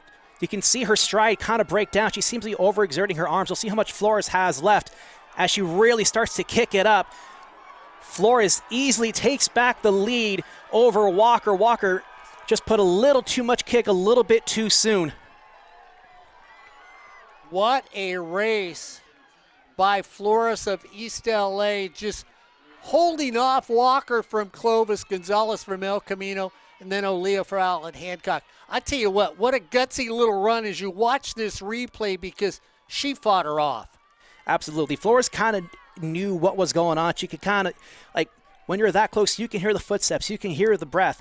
You look at the actual replay there, you can kind of see Walker was just putting a little too much over motion into her arms, into her legs. That kind of throws your whole body out of actual sync. When you kind of overexert yourself as you're running, your whole stride breaks down and you lose power doing so. And Flores, she kept it nice and smooth. She picked up the pace, but she didn't overexert any of her motions. Yeah, so Flores comes through with the victory at 17 minutes, 34 seconds, followed by Walker from Clovis, 17:35. Gonzalez from El Camino, 17:38. Tell you what, beautiful race by all the women. Yeah, Flores coming with finishing with a 17:34, outstanding finish. Like we heard from the PA that she did, have the fastest time of the season. Didn't have the fastest time coming in terms of qualifying. That obviously, belonged to a different runner. But she came with a 17:56 and then shaved a good 22 seconds off of that. Yeah, I mean, she really did. You looked at her at 17:56, and, the thing that was surprising is I really thought, when things started, this might be that thing where you looked at the El Camino runner, Amy Jacobson, and what she had this season, and she'd be the one to come through big time. I mean, Jacobson, had a great, qualifying time coming in, 17:56 seconds better than Flores. And at this distance of a race, that's a sizable lead. But you got to remember, in terms of these times, these are the qualifying times. So these are times where, coming in from your respective meets, you might not have to have had a faster time. So for Flores, knowing you can do better than your qualifying time of 17:56 for the South, I don't need to run that.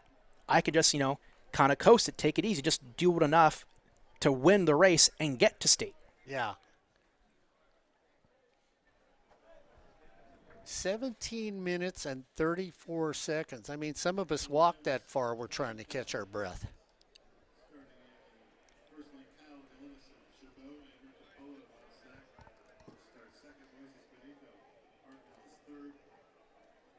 So the men's triple jump still going on. A.J. Dixon now going to come up. His last jump on his third attempt was 44 feet, 11 and 3/4 inches, or 13.71 meters. So we looked at that. Remember, it's the best jump out of everybody, which right now it is Terrence Sweetman out of Mount Sac, sitting at number 1. He's at 47 feet 8 inches in first place. Jerry Roberts from Mount Sac is second at 46.9. So it's a Mount Sac, and really when you look at it right now, Mr. Neyland, nobody's close to them. They're 2 and 4 inches behind them respectively. Is that's 2 and 4 inches behind them respectively, but that's Sweetman's first attempt was at 14.55. Robert's second attempt was at 14.30 meters, 46.11 for Roberts and 47.9 for Sweetman. Elijah Ellis is third at 46.7, but here's the thing. Mount Sac Mount Sac. Mount Sac. As that attempt there you just saw was by Isaiah Howard. Yeah, and you weren't having a problem reading the college name. You were just telling us where they were 1, 2, and 3 on that one. So again, both the men and women are running away in these latter events. And Mount Sac men and Mount Sac women taking a commanding lead.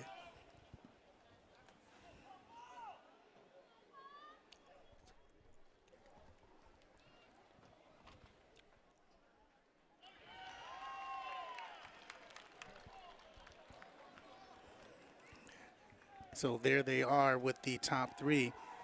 You saw Isaiah Howard, a 43.8.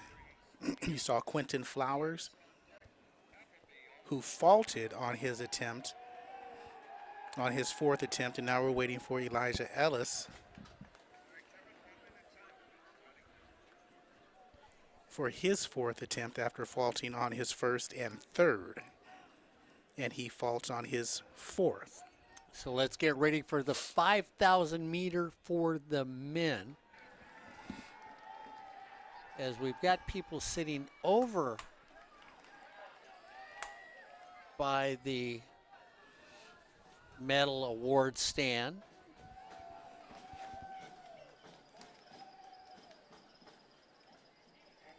Is that the 5,000 people, ladies? The peoples? Yes. Speaking of ladies, you just gave me some interesting news. So tomorrow for the state championship from softball, it's the OEC versus the OEC tomorrow for softball. Fullerton College will take on Cypress College tomorrow for the state championship of softball for the CCCAA. Brad Pickler takes them on. 3C2A.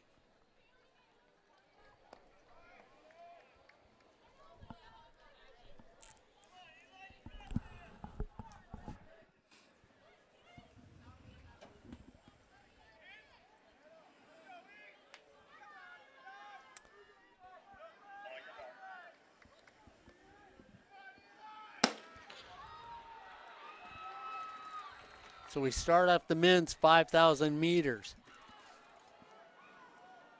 We get all the runners in.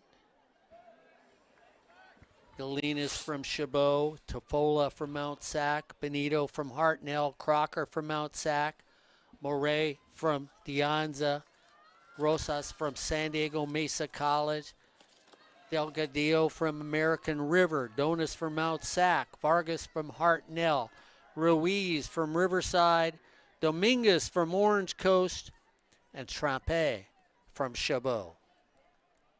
And Mark, these are the same ones where you look at them and it's probably going to be similar to the 1500 when Donis took first, Benito took second, and Delgadillo took third. So we shall see if it remains those. And the state meet record by Victor Simonian, 1976 from LA City College. Hey, wait a minute. I might have still been in college then. The once and future I was college only a student. freshman still. The once and future student. So 5,000 meters. Look at Albert took his headsets off. He was so tired from the women running. Albert said, "That's it. I can't do 10,000 meters. It's too many miles." Now, guys, when you see a pace like this for Julian Vargas, is it a pace that's sustainable, or is he just out? I think he's a rabbit. And a rabbit will set the pace when you look at Vargas from Hartnell. And that's how you get rid of people. Albert, you know this. You get rid of people. You run them. You frighten your fellow runners. And there are runners that will do this when they think they have no chance. I'm going to see if people will run with me, and I'll take the favorites out. Yeah, I mean, for all you know, he probably could have paced this out knowing I can come out strong and probably still finish with a decent enough time. And so on the podium for the women's 5,000 meters while the men are going on, Liberty Miller out of Orange Coast finished 8th with a time of 18:06. 65, Amy Jacobson, who finished 7th with 17:53.76 out of El Camino. Alexis Noble out of San Diego Mesa finished 17:49. And you see Alexis Noble, at 6. Julia Martinez in 5th place from Clovis, 17:49.11. Stepping up to the podium out of Allen Hancock, Etan Dewey Olea with 17:40.52. El Camino podiums again in that 3rd place position with Sequoia Gonzalez, 17:38.95. Rhiannon Walker, 2nd place, 17:35.13, 8 big points for Clovis with 17:35.13, and waiting is Marbella Flores out of East LA. She's a 2024 3C2A women's 5,000 meter winner at 17:34.51. So East LA captures another 5,000 meters. You got a good distance program for runners. As we now got the men in the 5,000 meter.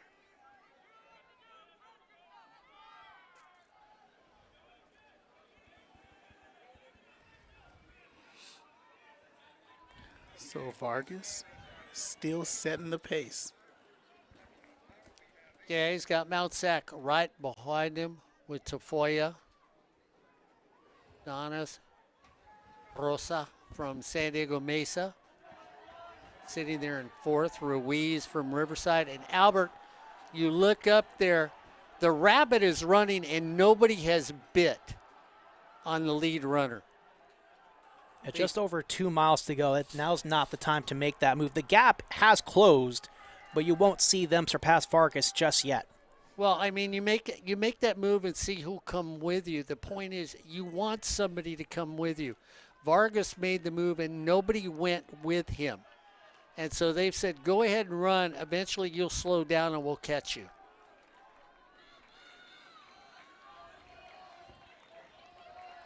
So when the rabbit goes, the rabbits better make sure the hounds can't catch him. And in this case, they've caught him and they're going to pass him, which they're doing now.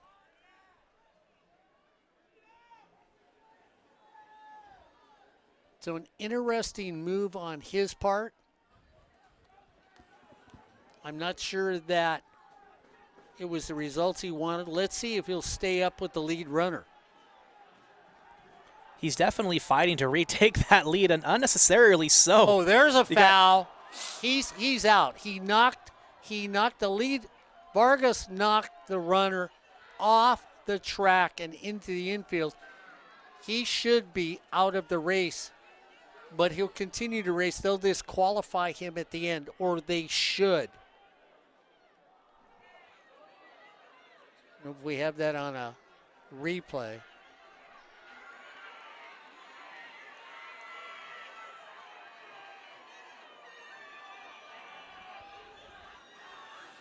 And if you're the runner that got knocked out, you know what you want? You want that lead runner that just knocked you off the track.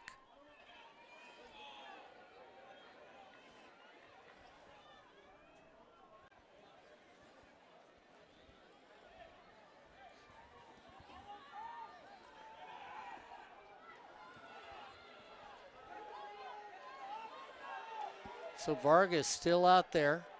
Donis from Mount Sac running in 2nd.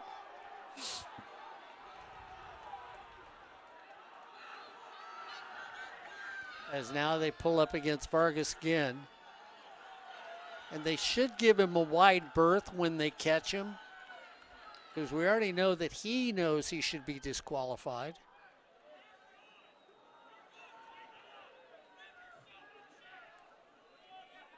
He's able to find the spot. Now watch him there. That's a you have to give room to runners. What's interesting there is like looking at, that replay. Vargas didn't really try to overtake lane. He stayed on the outer portion of the lane. It became a bit of an arm fight. That's what Corey said, that he gave him a forearm and gave him a shove. Yeah, well, after the arm fight, they were both jostling, and he extended that forearm and knocked him out.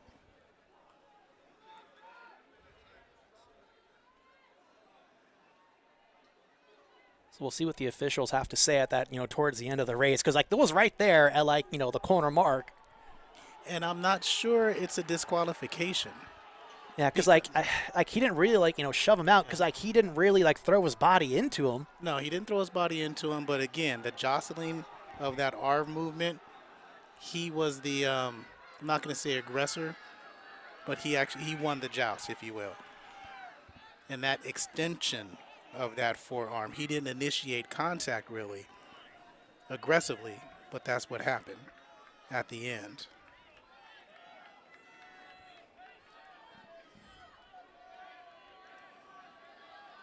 He has stayed in front.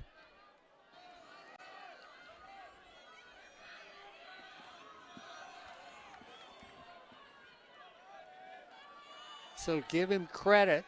Even with that, he has stayed in the front from the beginning. Now they go to the outside.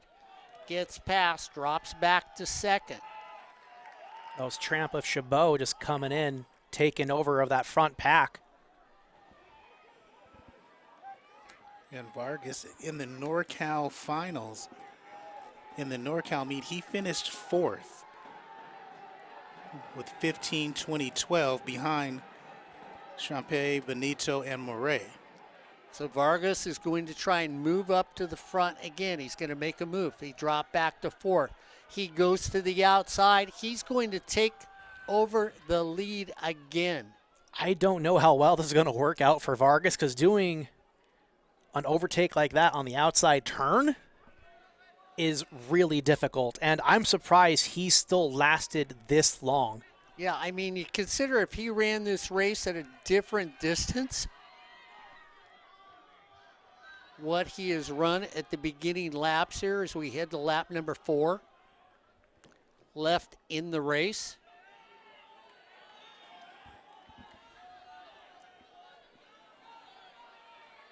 Sitting there at second.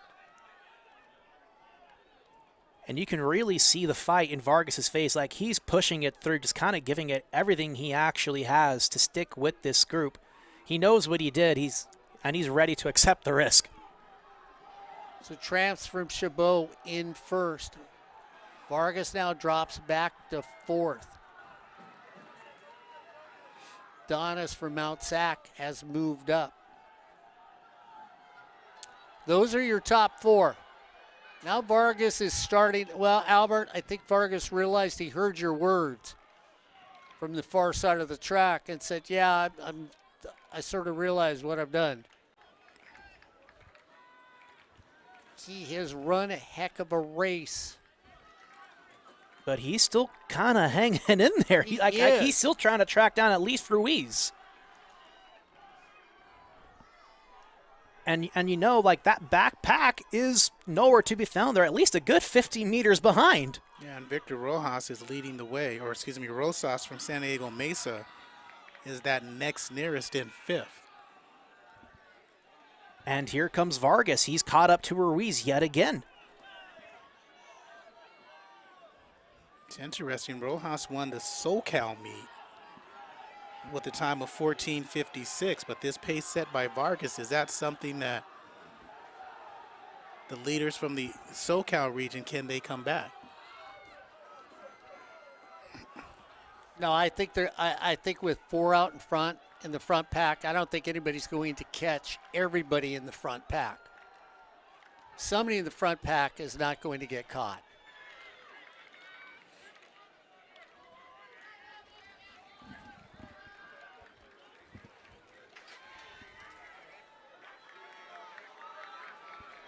So we'll see if they do change things as we look at what's going on here. They got 2 laps to go. We'll see if everybody in that top 3, and now we see the top 2 trying to make a separation. Tramps and Ruiz, Tramps from Chabot, Ruiz from Riverside, trying to squeeze a little juice out of the lemon and get in front of everybody. Stay up there and open things up. And in the triple jump, Elijah Ellis just jumped to 48 1.25 to take the overall lead. 14.66 meters.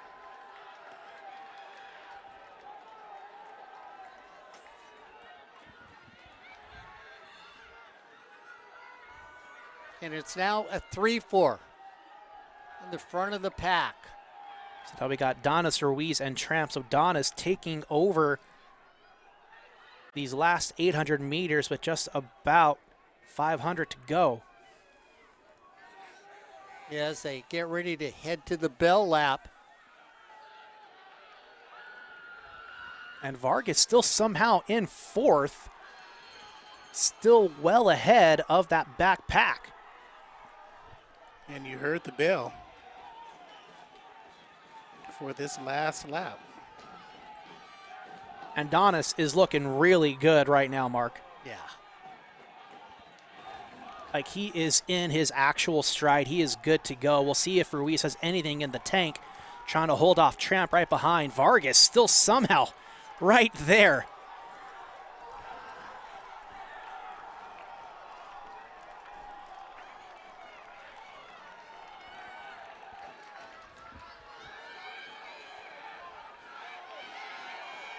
And again, what we keep forgetting is how important are these team points right now for going from maybe 2nd, 3rd, or 4th. Especially for Mesa. You know, they're sitting in 3rd with 59 points, so these will be some really, really good points for Mesa.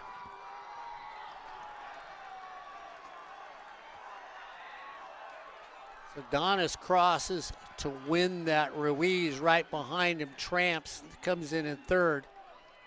Vargas finishes 4th in the race. I think Vargas at 14:37.81.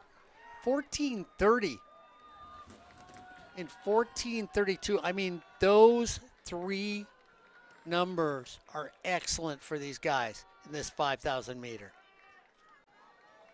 And, you know, for Vargas, we saw him come out hot, and he still ran a really good race overall. You know, he came and clocked in with, what was that time again? Corey, I know you had that up. For Vargas? Yeah. Discus, the top 8 finishers finishing in 8th place. Anyway, yeah, he came up with 15:20, and he clocks in at 14:37. So we're getting ready for the Discus Award winners for the men. Finishing in 7th place with a toss of 44.43 from Modesto Keith Arona. So Keith Arona from Modesto. They just gave him in 6th place. Is Cade Larson from Moore Park. 44.74 meters. Yeah, Jeffrey O'Brien from De Anza came in 8th. We missed him at 42 meters. From Mount San Antonio, Corey Gamero. So Corey Gamero with 47.80 meters or 156.10 inches. In 4th is Kristen Burrows from Riverside, 48.25 meters or 158 feet 3 inches. Isaiah Butler from Riverside City College at 48.46 meters or 159 feet. The throw of 53.5 from Deanza. Liam Brennan from De Anza at 53.50 meters or 175 feet 6 inches. And Edward Tamio from Riverside at 54.25 meters or 178 feet wins the discus throw.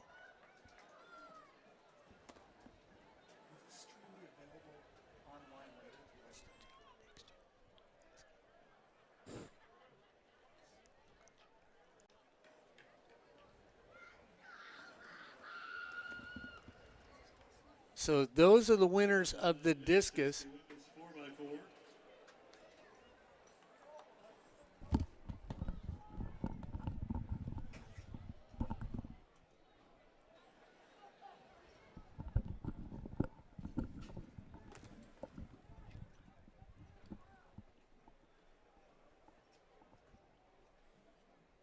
So men pole vault. Nathaniel Swizzler can't make 13 feet 11 1/4 inches.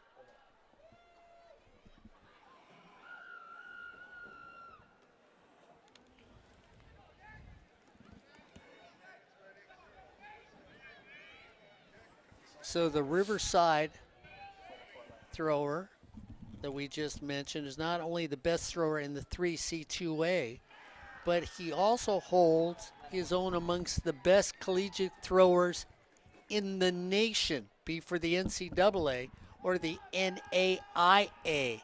So when we talk about top throwers, Corey Neyland, Edward Taamilo is one he's the top thrower in the state. in the state and in the nation. One of the best in the nation. Yeah. Well, I'll give him the positive. I give him the nation. So the sophomore did his thing out there.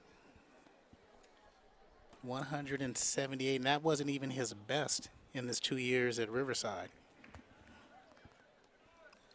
I mean, his best in the discus was 185.10.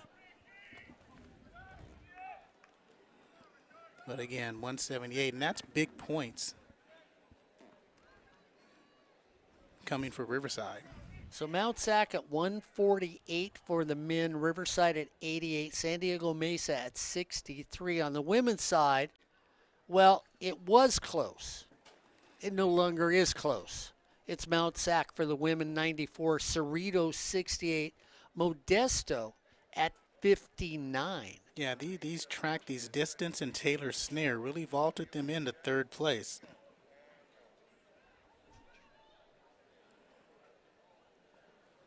Go back to the pole vault. And we look at the pole vault right now. In first place is Micah Crosby from Saddleback, sitting there at 13 feet 11 1/4 inch.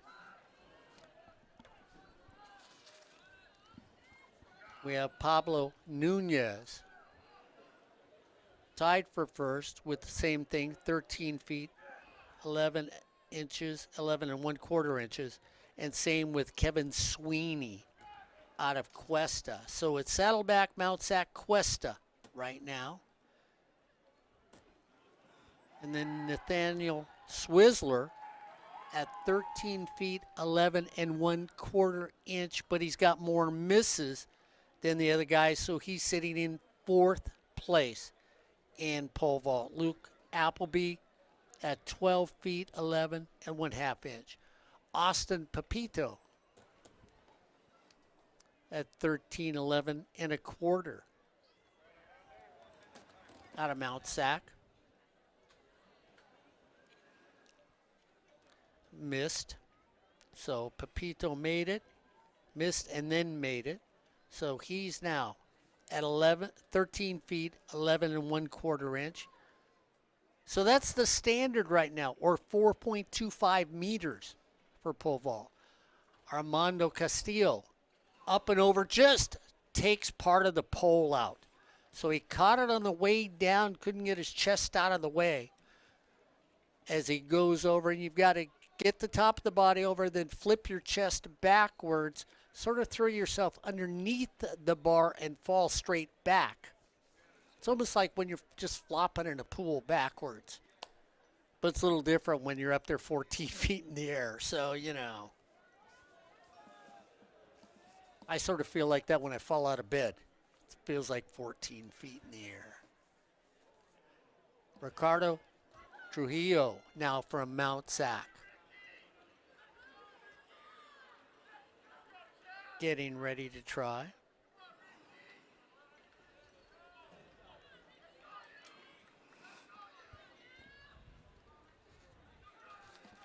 You can hear friends and family members cheering him on. yelling, come on, Richie. Come on, Richie. We'll see if he can clear.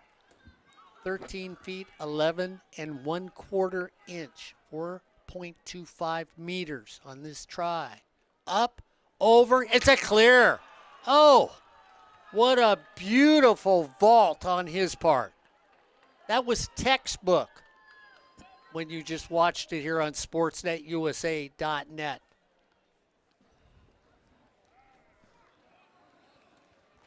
Showed you exactly what to do here at the 3C2A State Championship. Armando Castillo will come up now.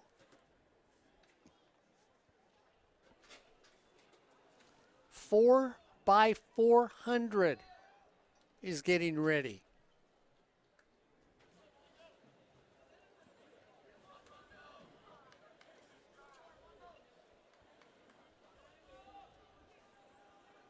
So Armando Castillo. Hits the box, goes up, lifts, goes over, clears. Oh, catches the bar with his upper chest. Just misses out on that jump. And lane 1, Piazza. Lane 2, Sequoias. And lane 3, Mount San Antonio. So you mentioned the 4x4. 4x400, Deonza in lane 1, Sequoias will be in lane 2. Lane 3 will be Mount Sac. Cerritos in lane 4, Riverside in lane 5. Lane 6 and 7 belong to Modesto and Monterey Peninsula. Lanes 8 and 9, Santa Rosa and San Diego Mesa. So 4x400. Well, one time around each. Owen Aragai should be getting ready to go up.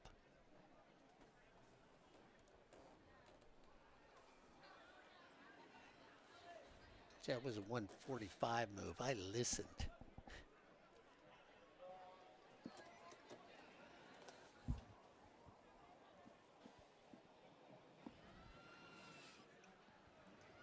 So I don't see anybody on the runway. There he is.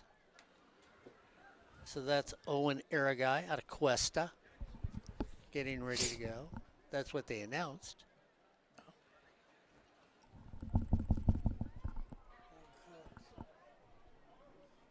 That might be Saddleback now. Yeah, it might be Michael Crosby. We'll find out in a second.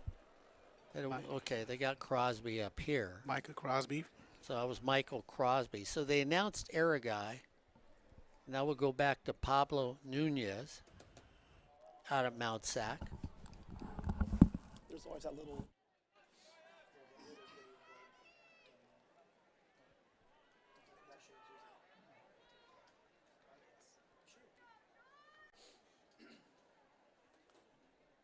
So Pablo Nunez is up.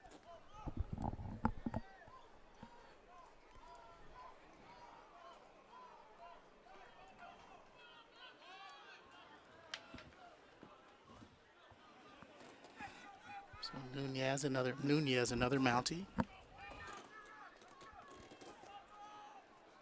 So he and Crosby cleared 13-11 and a quarter. 4x4 about to get underway. And there's the start in lane number 9.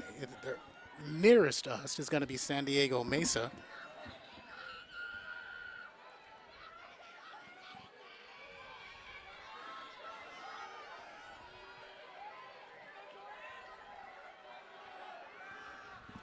So Mesa's continuing on the turn. And again, this is where you and Albert were talking about an all-out sprint for a lap around the track. Especially in the relay, you got to make sure that you finish strong. And again, in relays, what's the most important thing? Handoff, baby. Handoff.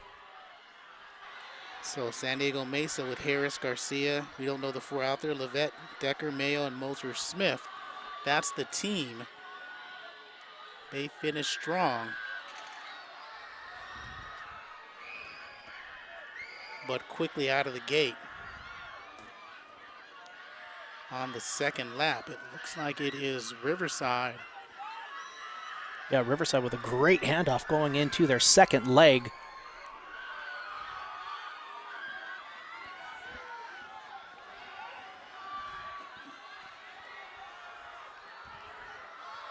And I really love the approach from Mesa there towards the back of that front of the pack. If you're in the outer lanes, I don't like it when you just merge straight into the first lane. Take your time. Take a nice little beeline straight to the edge of the corner into that turn. You're just wasting more energy if you just immediately start to merge.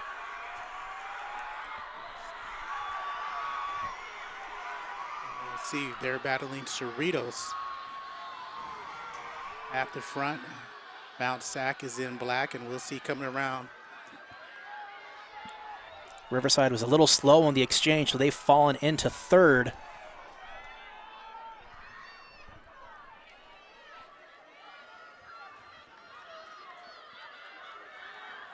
Sequoias and Modesto. Cerritos, no, that's Cerritos and Mount Sac and Riverside. Along with Sequoias. Riverside retaking the lead on that turn and really creating some nice separation from those next three runners.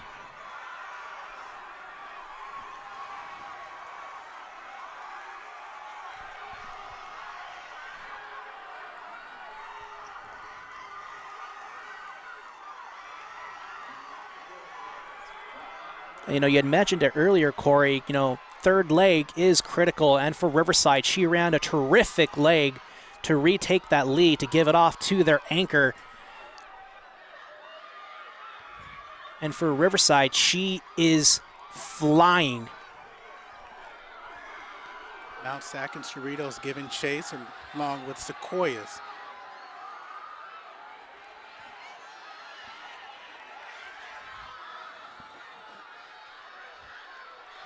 So still chasing. Mount Sac maneuvers in the second place. Mount Sac closing the gap to Riverside. I think Mount Sac just might have enough kick to keep it. Can't get on the outside. Oh, they're slowing to fade. Mount Sac stride breaking down. You can see it. Riverside's going to hold her off.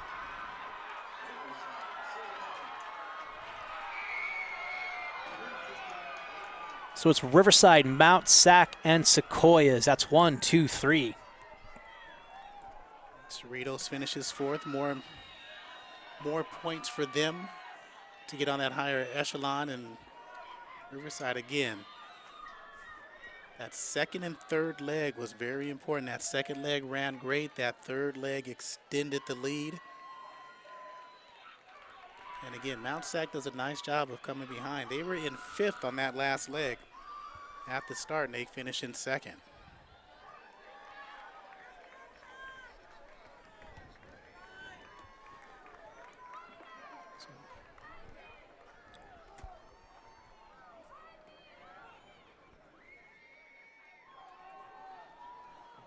So 3:51.81. Good times.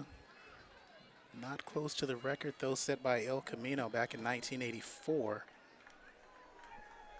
with the time of 3:37.75. In about 5 minutes, we should have the men's 4x4 coming up, which will be our last event of the day.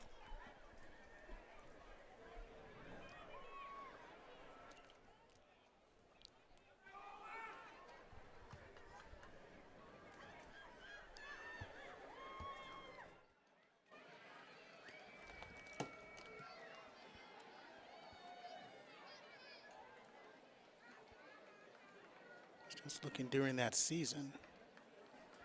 During the season, Riverside had the best time again in SoCal with 3:55.83. So they were one of the favorites coming into that race along with Cerritos.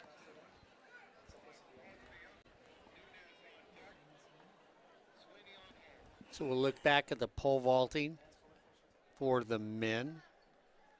See what's going on there. We've got about 5 minutes till we look at maybe the last possible race tonight. Micah Crosby still sitting at the top of the heap at 13 feet 11 1/4 inches, with Pablo Nunez with 13 feet 11 1/4. Kevin Sweeney from Cuesta 13 11 1/4. Nathaniel Swizzler 13 11 1/4. And here's Crosby one more time. Micah plants his pole, goes up. He comes down short, so that's going to be a miss. That'll be his second miss. Austin Pepito, 13 11 1/4. Ricardo Trujillo, 13 11 1/4. There's a theme here. Okay, Luke Appleby, thank you, changing things up for me from Modesto.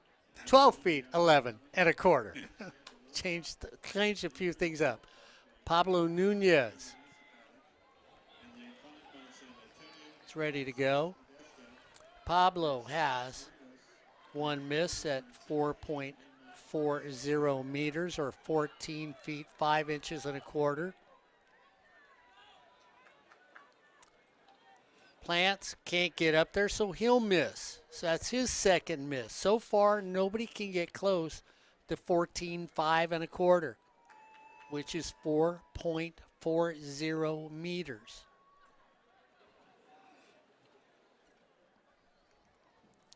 And Albert just showed the standings, and Mount Sac clearly ahead of everyone. The men are going to win their third straight state title. The women will win their second straight.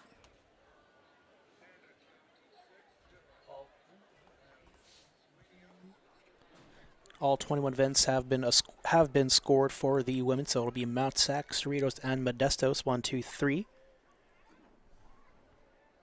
for the women's team.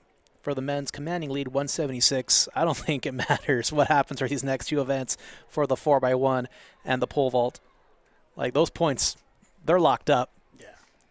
And then Riverside, they'll be in second with 114 points, and San Diego Mesa with 63 points. In fourth right now is De Anza with 48 points.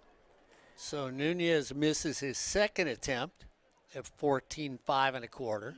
So that takes us to Nathaniel Swizzler.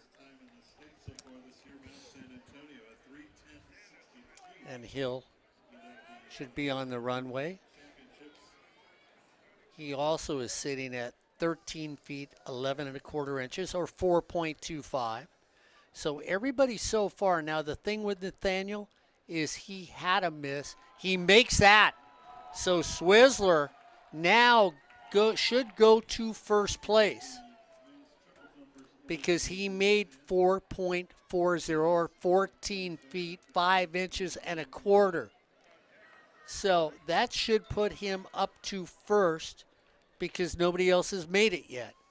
Yeah, both Crosby, Nunez, Sweeney all have two misses at 4.4 meters. So Swizzler goes on top. Hey, I actually beat the computer. That was good. Once in a while, I get lucky. As the men are getting ready over there. So Corey Neyland, I'll let you set the stage for the 4x400 as we get Trujillo. next jump. And that's Trujillo. And he hits the bar coming down. Never got the other foot across the bar, only got one. So in the 4x400 relay, Diablo Valley is in lane 1. Santa Rosa lane 2, Moore Park in 3. The 4 position is San Diego Mesa. Mount Sac in 5th.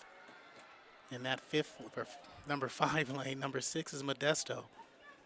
He's done a nice job on the women's side, coming back and reaching 3rd place. Cerritos in 7th. Another strong track program. Riverside in lane 8, and Fresno City in lane 9.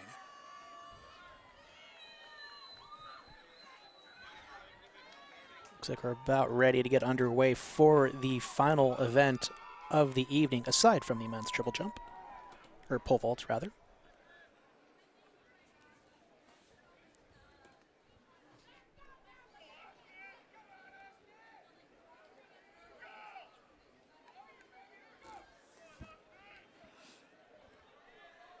Anticipation. The gun. That false started.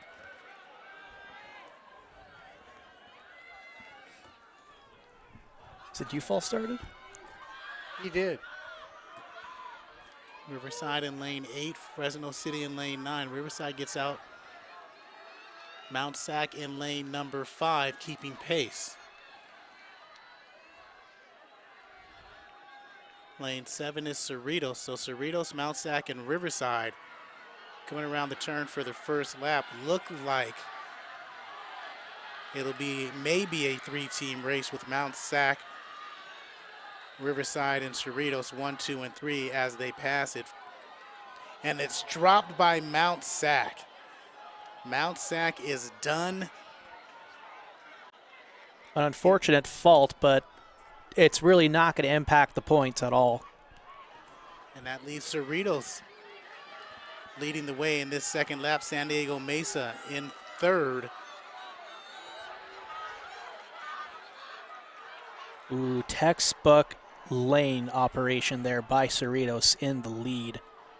I love it.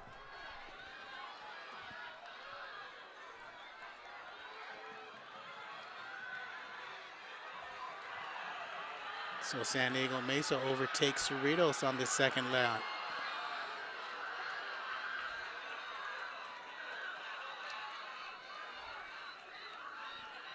And here's that third leg between San Diego Mesa and Cerritos. San Diego Mesa is out strong. Cerritos in second. Looks like Modesto's in third.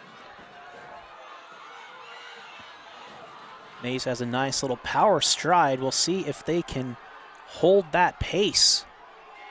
And Mount Sac and last are trying to recoup. And if they can get there after that drop.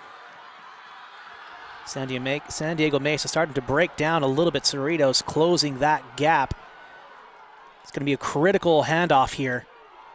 San Diego Mesa makes it. Cerritos has it in second. Mount Sac, after they're dropped, they're going to try to make a miraculous comeback if they can. San Diego Mesa and Cerritos. Moore Park in fourth. And third looks like Santa Rosa. So we'll see between San Diego Mesa and Cerritos. San Diego Mesa is pulling away.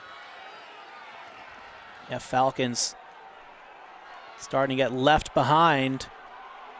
And here comes Santa Rosa or Fresno. I believe that's Santa Rosa. No, that's Fresno. We'll see if it's Santa Rosa or Fresno finishing in second place. But again, San Diego Mesa, it was Santa Rosa in second and Diablo Valley in third. Moore Park finished fourth. So San Diego Mesa, Santa Rosa, Fresno finished 1, 2, and 3. Modesto finished fourth. Moore Park fifth, Cerritos sixth, Mount Sac seventh.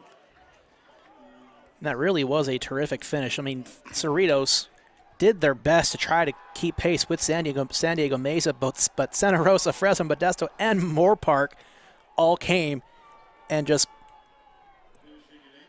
left them in the dust right there in that little final 150.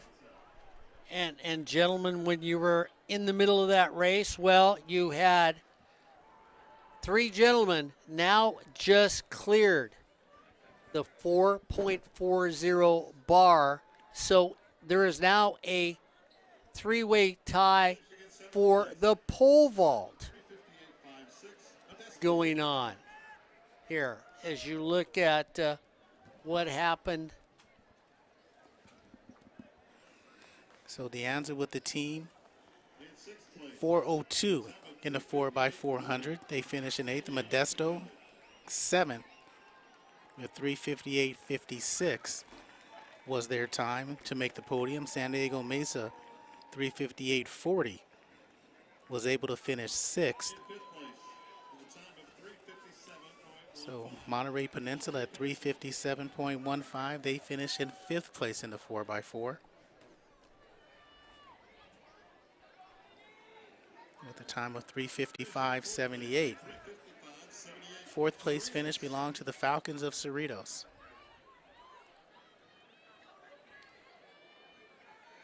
So Cerritos, another strong outing for the Falcons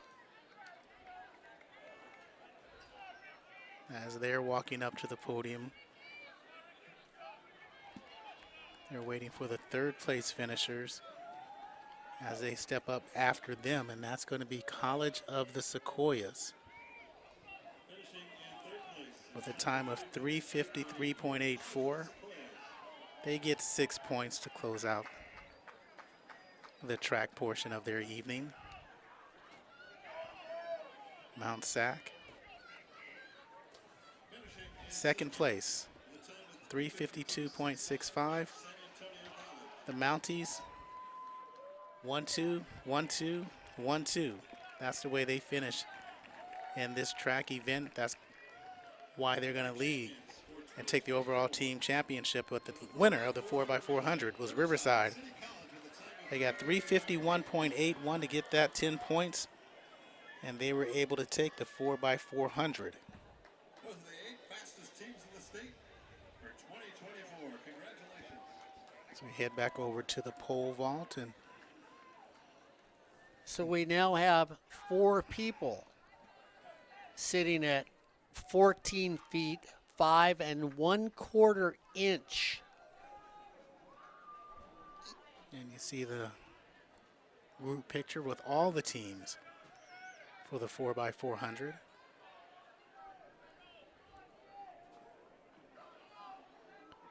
In community college track and field, they do it all.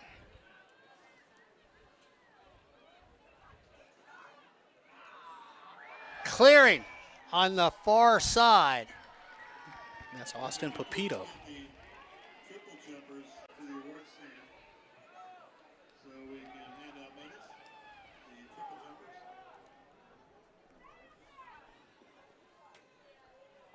So we'll see if when they give me the big 0 in his box, that should get him to 14 feet 5 1/4 inches, or 4.40 meters. You know what? I bet you the pole vaulters are very, very well, because they're acting like the meet's over. They turned on the base lights. If you're in the alley on that far side, I wonder if that's going to affect you as a pole vaulter, running towards those lights. That's a different, you weren't running at those earlier.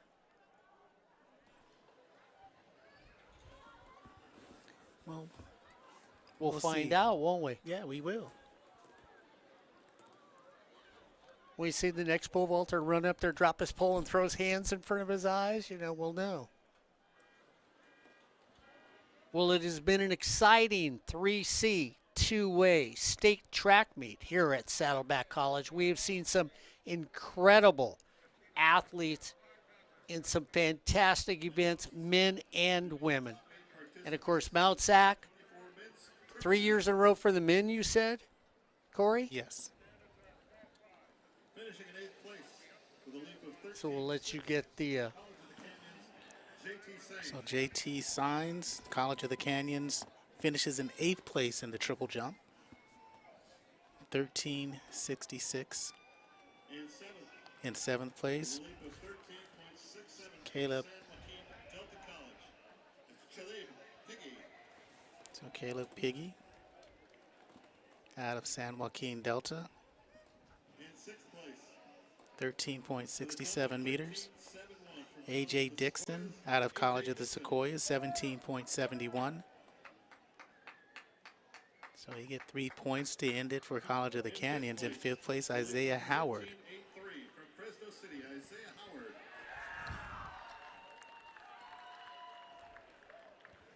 Isaiah's got some fans out here, didn't he? Well, that was Crosby on the pole vault. Oh, 13.83 meters. Quentin Flowers in 4th place from Riverside.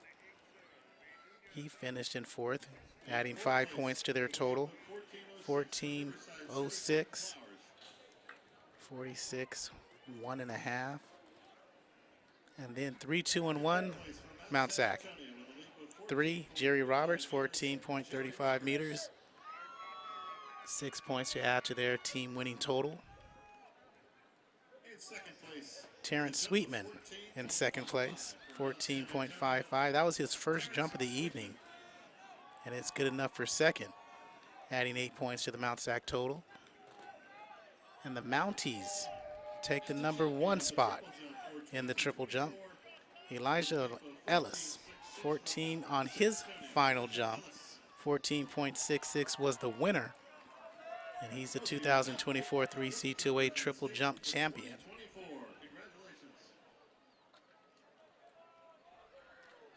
And there's Nunez, who misses on the pole vault.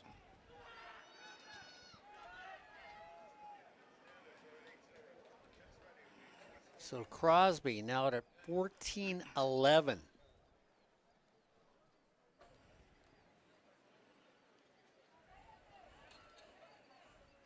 Need another 3 more feet to get to the state record, which is the 17-foot mark.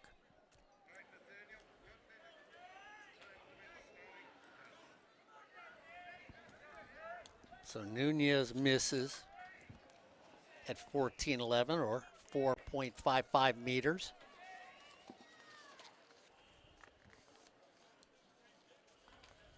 Up, miss.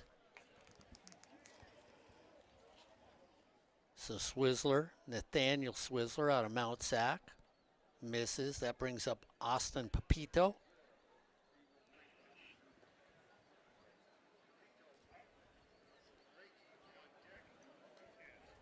Out of Mount Sac.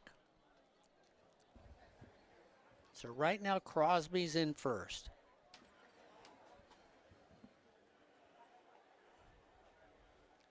Winnerigai is in second. Nathaniel Swizzler in third. Pablo Nunez in fourth, tied with Austin Pepito in fourth. Kevin Sweeney is in sixth.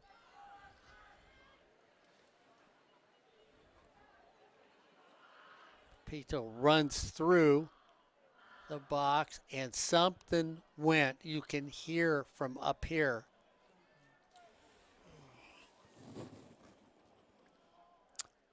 And he pulled up before he even hit the box.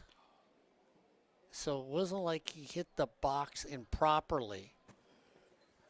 Something with his right leg. He's up moving around. That's the upside. Not saying that he isn't hurt, but at least he's up moving around. And part of the scream could be because something went, Corey, and he didn't plant the pole. So it could be partly physical and a lot emotional because he was right there when you think about it. He had already completed 14 feet 5 1/4 inches. He figured he could get 7 more inches to go there.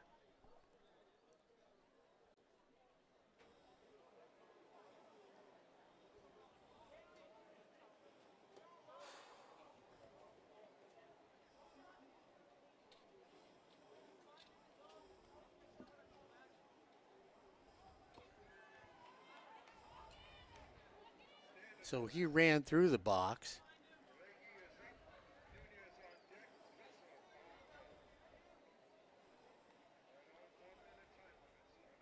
So they're having 1 minute time limits.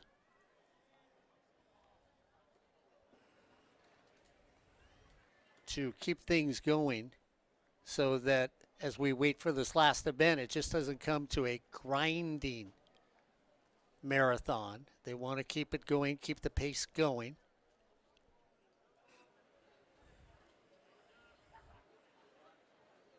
Plant, up, kick, can't catch it, catches it on the way down.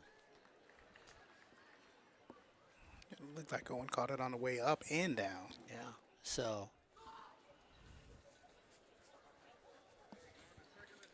the only one who has made this height has been Crosby out of Saddleback. Micah Crosby at 14 feet 11 inches or 4.55 meters. made it on his first attempt. So we'll go back. He doesn't have to go again. He can sit there on that number and wait for the other 3 or 4 to miss.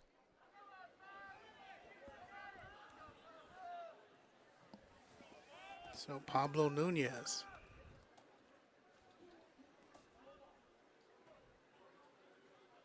Plants up, clears the bar. Just got his armpits over it.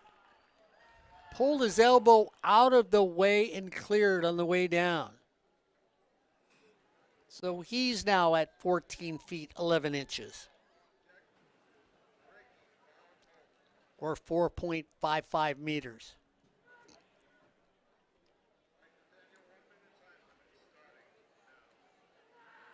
So he's made it through.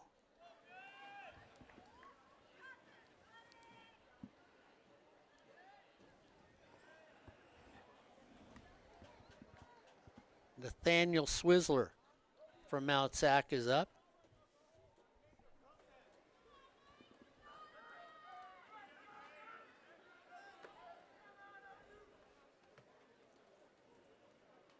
Plants up, high reach, he's over.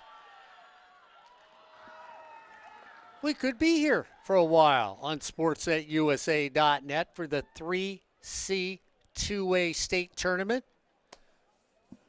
The last event. Go down to Austin Pepito. That's who they have on my list. Albert Robles, Ed Ford, John and the old guy, and Corey Neyland in the middle. Gabby Neyland in the back.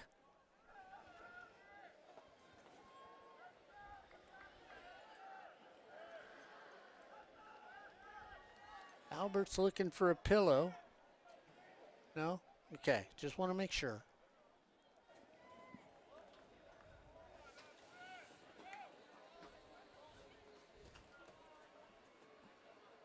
So 3 have now made it at 14-11. 3 have still made it at 14-11.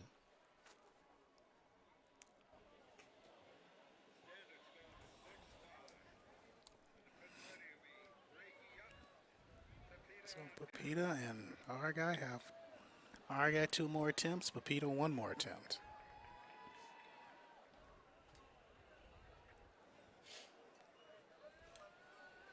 So our guy gets ready to go. He's in the runway. Like we said, they're giving it a minute for you to get down the runway.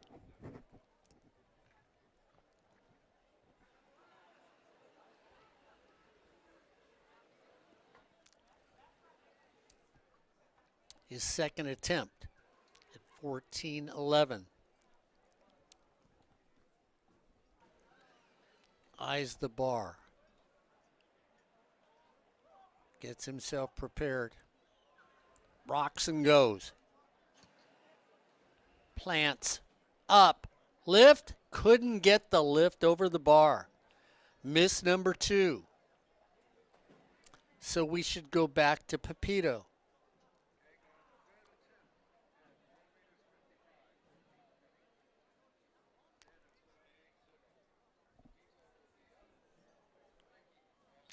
This will be Pepito's last attempt. So if he can't make 14-11 or 4.55 meters, then it'll come down to our guy trying to make his, and then to 3 gentlemen that will move on to the next height. Pepito needs to get the lift when he gets to the bar. Get over, clear his chest and shoulders, lean back and just fall.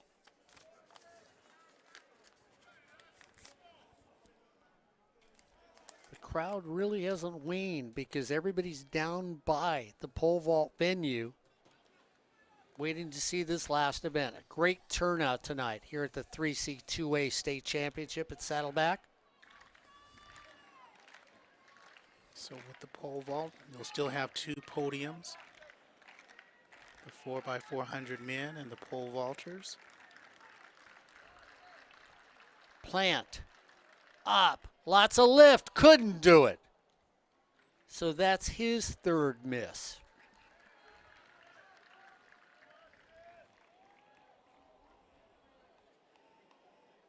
So we go back to Owen out of Cuesta. Aragai on his third attempt, and then we will go to the next height for Crosby, Swizzler, Nunez. All of them sitting at 14 feet 11 inches or 4.55 meters.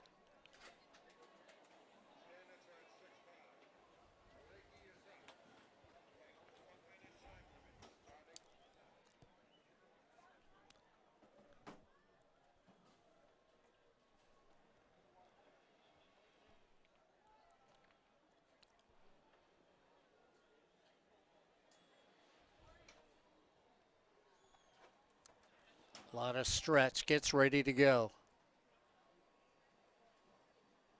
Drops the nose.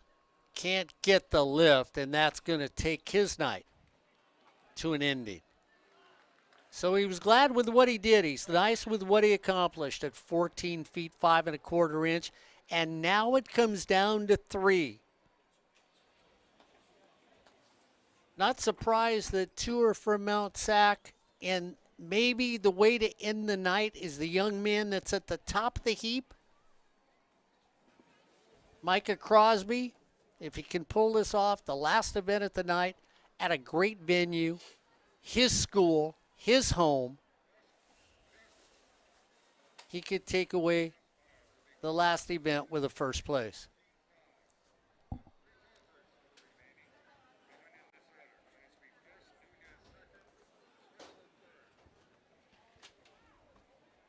So Crosby, Swizzler, and Nunez, Mount Sac and Saddleback. Micah Crosby will go first.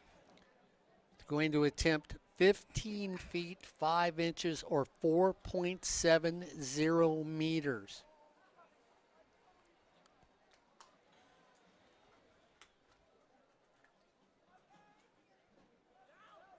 The lone bobcat on the field. You know, this time of night, you would see a bobcat, 1 or 2, come down off the hills. We'll see if this bobcat can find what he's looking for. Crosby will take his time. Micah gets up there. They do have a time limit. We've already said that. All the events are done except for the men's pole vault. And we're waiting for the final outcome. Ed, Albert, Corey, John, the old guy, and Gabby. Here at the 3C 2A state track meet. All the champions have been crowned except for one. Crosby'd like to set that one off and say, I am the person. Mount Sac, the men win with 178 points. Riverside second with 114. San Diego Mesa with third. For the women, it's Mount Sac with 102 points. Cerritos with 73. Modesto in third with 61.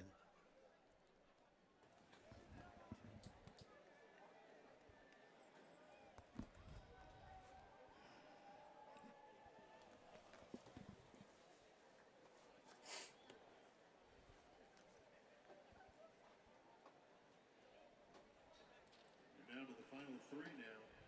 I should have a little button like that on in my skin. Go down to the final 3 here.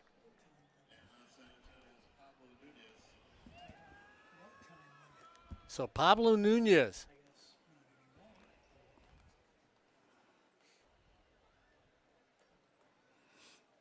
Crosby, Swizzler, Nunez. 17 feet is the state record.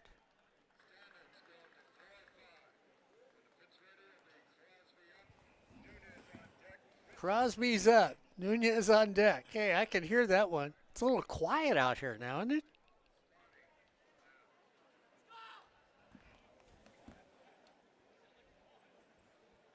For a second there, I thought they said 5 minutes before start. I was about to see you're going to run everything down, Mark, on all the winners for today. They won, they won, they won, they won, they won, and they won.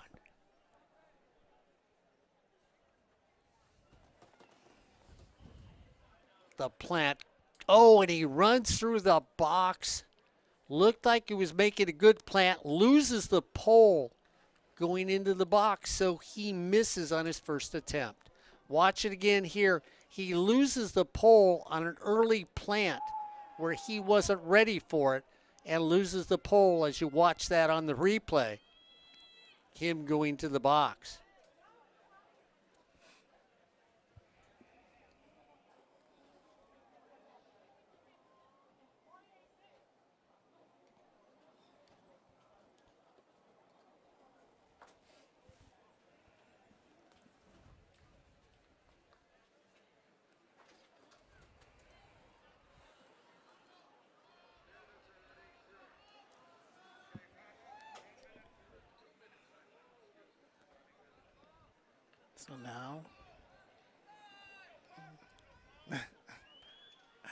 So now we have Pablo Nunez on his first attempt. So Pablo gets ready to come. So Crosby misses on his first attempt.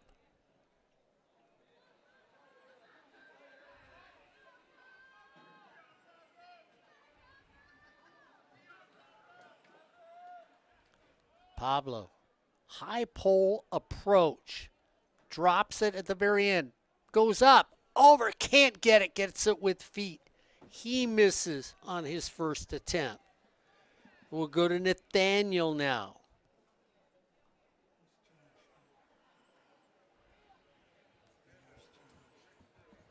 .70. Chris Cepeda from Martinell College, please go to the clerk's stand. Chris Cepeda from Martinell College. Head to the clerk's stand, please. At this point, if we could have the top 3 teams from the women's teams coming to the podium. So it looks like they're going to give the team trophies in a second, Mr. Neyland, at the podium. So they'd like to get the top 3 teams for the women and the men back on the field if they can. So they can give the team trophies out.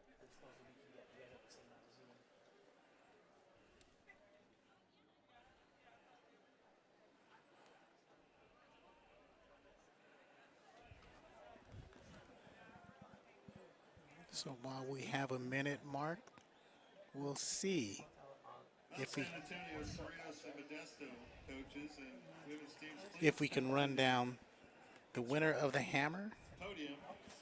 For the men was Kai Berg from De Anza. Christian Burrows second. Nicholas Clemens was third. The winner for the women's javelin. Julia Norman from Butte won the women's javelin.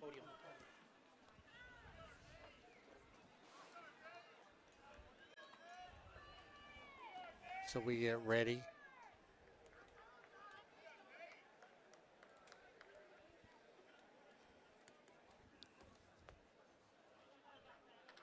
Pablo up, catches it on the way down. Oh, was that Nathaniel Swizzler? Okay, Nathaniel misses. So now we've got all 3 of them. Well, I guess since they all 3 missed, they didn't give them the next attempts to let us know that they missed at 4.70.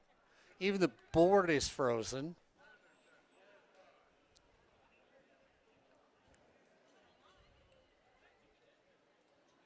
And I'm thinking this is one of the women's, at least representatives from one of the women's team coming out.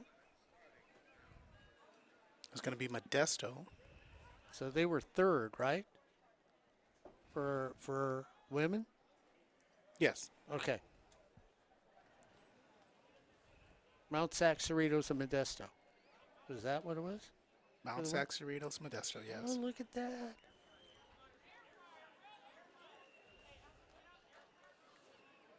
So all 3 of the gentlemen missed on their first attempt at 4.70. Crosby, Micah plants it, goes up, gets across, goes to the far left, hits it with the knees. coming down. Miss number 2. Watch him right there on the replay. He plants. He floats to his left. He clears it with the upper body, but Corey, when he comes down, the knees are bent just enough for him to knock the pole off.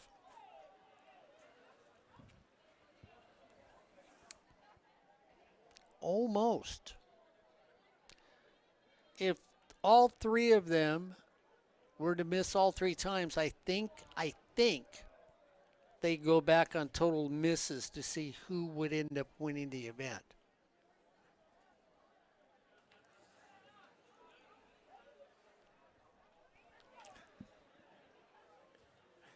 So we've got teams coming out. We're going to give the team trophies here at the 3C 2A state championship for track and field to the top 3 teams in women's and men track and field tonight here on sportsnetusa.net. Pablo coming up again, carries his pole high as you can see him. We'll drop it about halfway down, right about now. Plants, goes up, big bit, oh, couldn't get it. Just going on the upside. He's missed twice.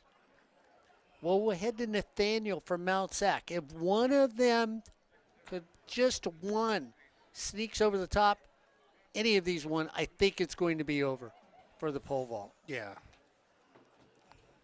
The one who makes it will be the winner. Yeah.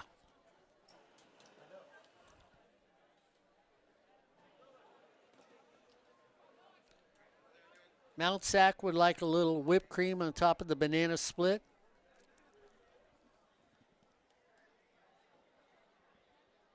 Saddleback would like the last trophy in their home.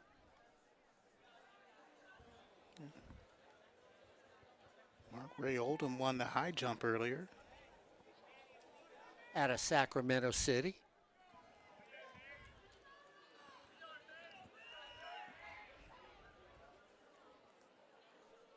Could this be it? Great lift, can't get his feet over the top. Ladies and gentlemen, now we draw your attention to midfield, the women's team events. Congratulations to all the teams on a successful season. There's only 3 that get trophies at the end of the year, finishing in 3rd place. As Modesto with 61 points. College Athletic Association Championships. Modesto Junior College with 61 points. And they finished strong in the track. Taylor Snares wins in the 100 and 200. And then placing basically in the top 4 in all of the track events really propelled them to get to those 61 points to continue the strong tradition they have in Modesto for track and field. Well, you look at number 2, it's Cerritos, who's been a multiple state winner in track and field. Micah Crosby. Micah trying his 3rd attempt at 15 feet 5 inches or 4.70 meters. Everybody's turning to watch. Micah, lots of concentration.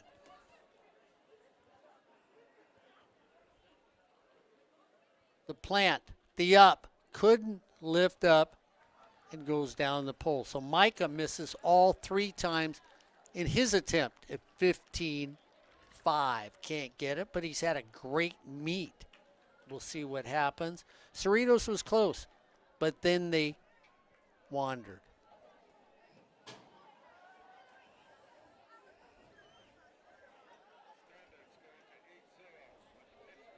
In 2nd place in the women's team event. So you talk about 73 points for Cerritos.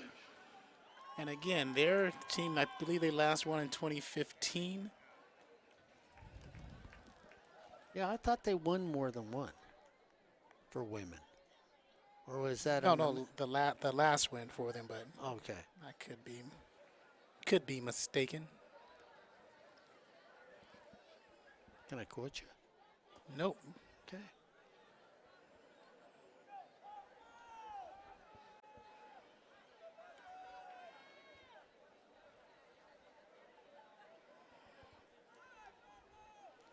Pablo Nunez getting ready to go.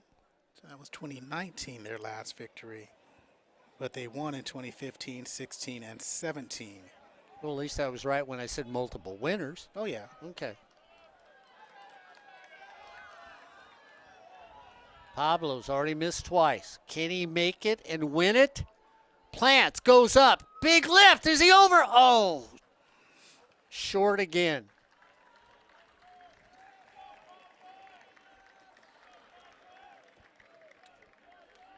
Two down, one to go. At 15 feet, 5 inches. Make sure they steady the bar, put it back up. Supports are right. Seeing if the pole vault event will come to an end, and then they'll finish off the team events here for the 3C2A state championship in track and field. And so the number one track and field team is Mount Sac. Oh, so it's the third, not back-to-back. They're third straight. As we're corrected, 102 points is their final score. Pablo Nunez missed his. Aragai will come up. Nope. So Swizzler. Swizzler, I'm sorry. Thank you, Corey. Swizzler goes up. Is he over? No. So all three cannot get. Oh, I thought that was Swizzler's third miss. It is. Okay. At 15 feet, 5 inches. And they all touch hands because it should go back to amount of misses on attempts. We'll find that out in just a second. Who finally comes away with winning the men's pole vault here at the 3C2A state championship for track and field. It's Crosby, Swizzler, 1 and 2. And I'm not sure if Pablo was 3. So Crosby does win. Crosby, Swizzler, Nunez, 1, 2, and 3 here for the men's pole vault. And Mark, for the 3C2A state championship. And we were right. That is the second in a row for Mount Sac. Okay, all right. So 2 in a row for the women, 3 in a row for the men. So did they just give it a combined trophy at the end, or the women and then the men at the same time? Did I miss that? I'm just asking. No, that's the That women's. was just the women. That was just the women. The top 3, Okay. Modesto, Cerritos, and Mount Sac, the winners. Okay. Because when you said that to me, I thought maybe I missed that. So. Now time to name the athletes of the meet. The track athlete of the meet on the women's side, winning 2 events for Modesto, Taylor Snare. So Corey Neyland just wrote down to me who he said it was. You got that right before he got it out of his mouth. You had the female athlete of the meet. Yeah, and she was the most dominant athlete of the meet. So are you going to give it to another sprinter for the men? You know, I wanted to check the field events. And the winner of the women's field. Oh, so they do both track and field. Okay. Bakersfield, Ashara Smith. So there we go. That was our second. That Yeah. was going to be our other one.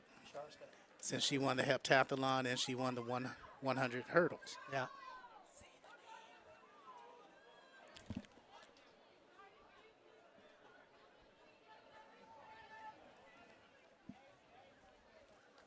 So then on the men's side, I'm gonna go with the top shot putter and discus. He won the discus tonight, didn't he? The one out of Riverside? Edward Taamilo, we'll see if he won both. Okay. I'm just gonna take him now as the field. That's gonna be my choice for field for men. When they mention it. Since he is one of the top field people in the nation, and could compete on an NCAA level, NAIA level. It's that late at night. Level this night.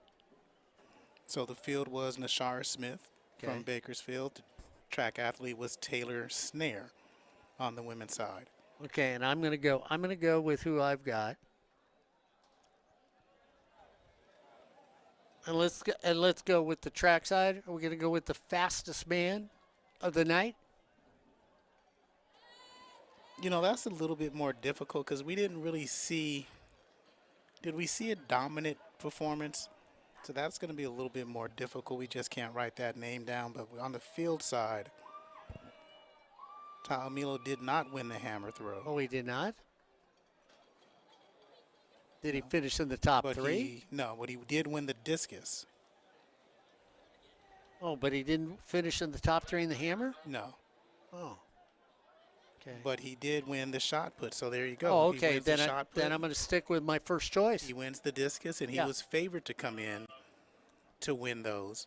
Yeah. Okay. So I was happy with my choice. And I think being the favorite going in, you really had to realize because he didn't make for the hammer, so he just made it for the discus and the shot put, which he won. Yeah. So you'd vote for him for the field. Yeah. Okay. All right. So I mean, we he- agree on that. So Taomilo, Snare, Award stand. and Smith, they have been the best athletes this season. Oh, it's now the men's team.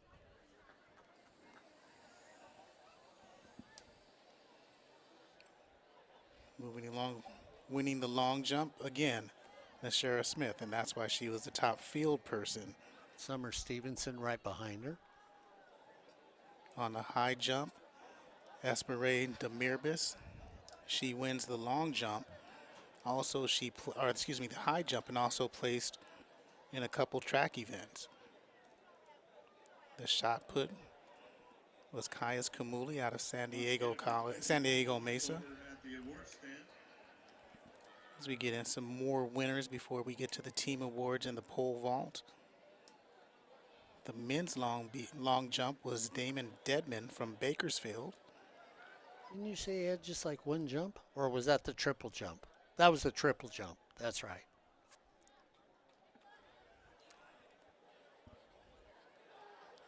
Men's javelin, Kyle Wood. Out of San Diego Mesa. Okay. A member of the jury of appeals. You are dismissed from the men's shot put. As we mentioned, Edward Taomilo. Thank you for all your help. Jake Troxel, he was second. He was a football player, Mark. Yep. The women's hammer throw winner was Isabella Pope-Joy, as we saw that earlier, as we mentioned.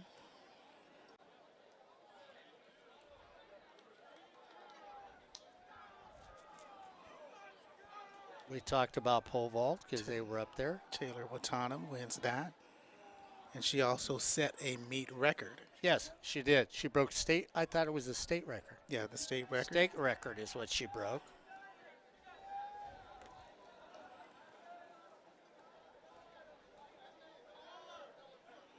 In the triple jump, Summer Stevenson from Mount Sac. Women's discus, Dimitro Vidajanis from Cerritos. She wins discus. We just saw the men's pole vault. We'll get to that in just a moment. Elijah Ellis won the triple jump on his last jump, and we mentioned Edward Taomilo, who won the discus for two of his field events and the favorite. We saw the heptathlon win by Nashara Smith on the women's side. The men's decathlon, straight out of Santa Barbara, was Ryan Gregory. Yeah. Ladies and gentlemen, now the protests and everything have been levied. We're ready to go with the winners of the men's 5,000. I apologize for the big long wait.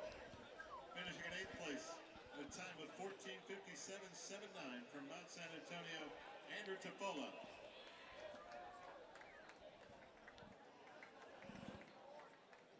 He said the men's 5,000, That's right? what he said. Protests have been levied, so Ah, okay. Vargas has been DQ'd. So that's the 10,000.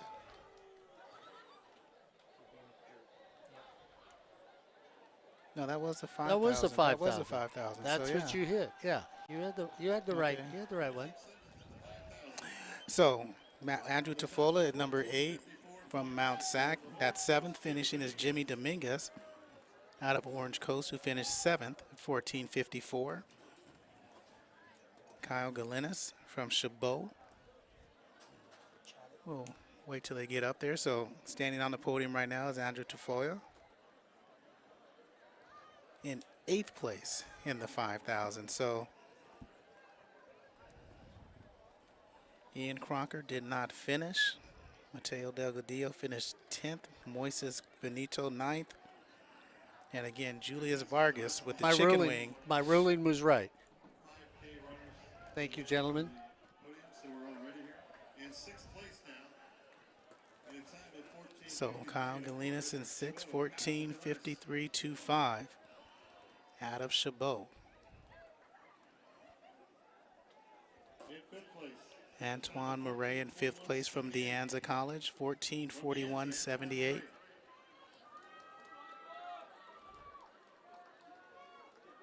So he gets the medal around his neck. In 4th place, Victor Rosas out of San Diego Mesa, 14:40.87 was his time. And because of the disqualification, he picks up 4th with the time of 14:35.81. Chabot's Daniel Tremp finishes in 3rd place, so they get 2 on the podium for the Gladiators. And a Tiger gets 2nd place. Ernesto Ruiz in 2nd place, 14:32.72. And the winner of the 5K for So you hear it there, the winner from Mount Sac, 14:30.92. So Matthew Donis from Mount Sac, a common theme. Mount Sac was the winner in an event. So Matthew gets the title of the best 5,000 person in the 3C2A this year. There we go.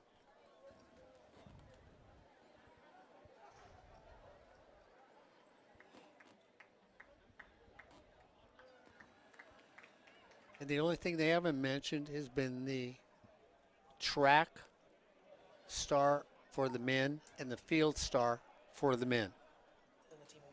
And so they'll get that, the pole vault, and they'll get the teams, and then the 2024 season is over. And you know what? It's nice to see track and field is alive and well here in the 3C2A. When you look at the stars that we saw tonight out here, I mean, some really fantastic ones. top 8 finishers in the men's 4x400 relay.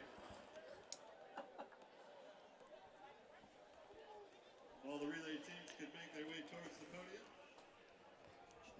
Finishing in 8th place with a time of 3:17.62. So Diable Valley Vakins. They finish 8th. 3:17.62 is their score, so they pick up a point on their way out. Finishing in 7th place. 7th place after the drop of the baton. They still finished in 7th place. They didn't finish the final spot. They didn't quit. No. You know, and you saw them coming on that last lap that you thought they might get all the way up to 4th. Well, again, 3:15.94, and wait till you hear the scores from 6, 5, and 4. They were there. So they definitely had a chance. I mean, even if it was just a stumble and they grabbed the baton, they had a chance to finish in the top 3. But 6-1. Cerritos, the Falcons. so Cerritos in 6th place with 3.15 as the coach comes over and accepts the award. Award.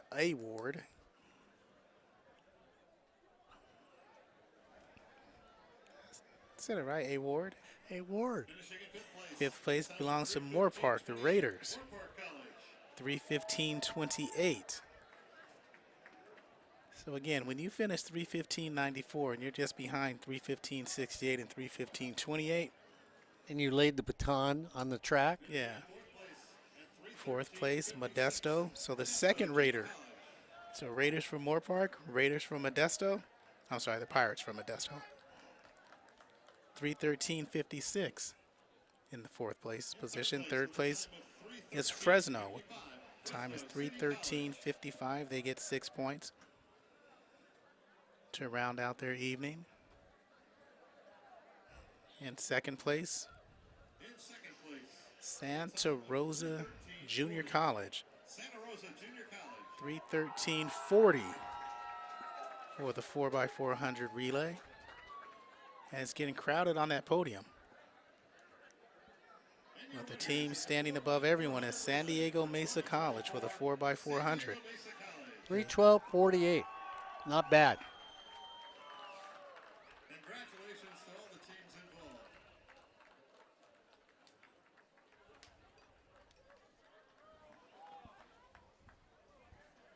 So as they get their pictures taken, all on the podium. And we'll see if the pole vaulters get any love. Of course. Albert says they will.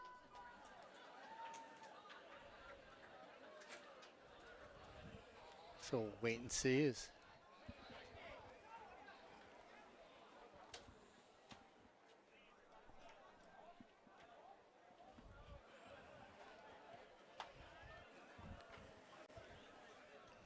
So two more podium calls.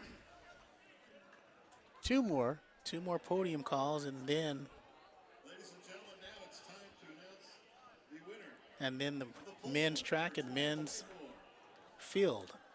Can all the pole vaulters please come to the winner's stand?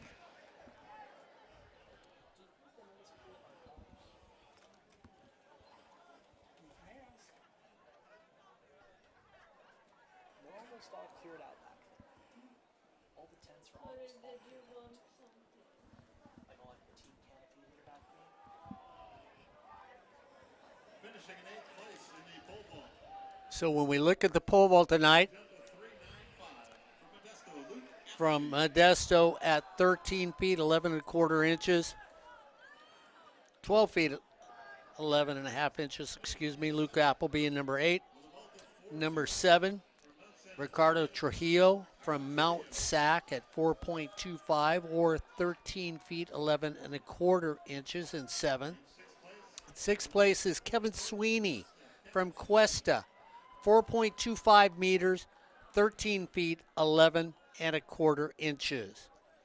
In 5th, Austin Pepito from Mount Sac, 4.40 meters, 14.54 inches. In 4th, Owen Aragai from Cuesta, 4.40 meters, 14 feet 5 1/4 inches for him. All these gentlemen, the last 4 names were there right at the end. From Mount Sac in 3rd, Pablo Nunez with 4.55 meters or 14 feet 11 inches. He was there at the end. It all came down to their last 3 jumps. In 2nd place, Nathaniel Swizzler from Mount Sac, 4.55 meters, 14 feet 11 inches, 3 misses at the end. And of course, from Saddleback, the Bobcat, Micah Crosby ends up winning the pole vault, 4.55 meters, 14 feet 11 inches, least amount of misses, and that's why he takes home the final medal that's being awarded tonight for the 3C 2A state track meet here at Saddleback College.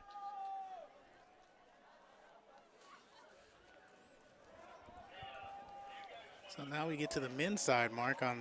They haven't handed out the top 3 on the men's side for total points and the team winners, and the male track athlete and the male field athlete.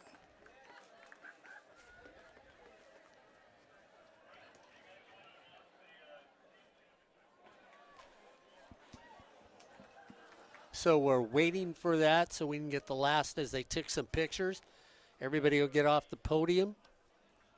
And then we will let them present that at the very end here.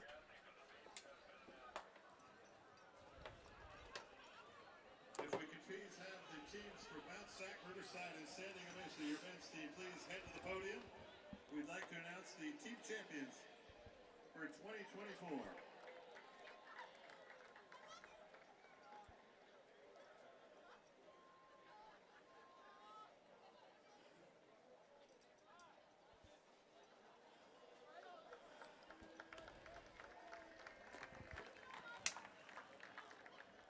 Finishing in third place So the Olympians with 74 from San Diego Mesa, on the weekend, San Diego Mesa and they College finished strong with Olympians. 74 points, but they finished strong in the distance races.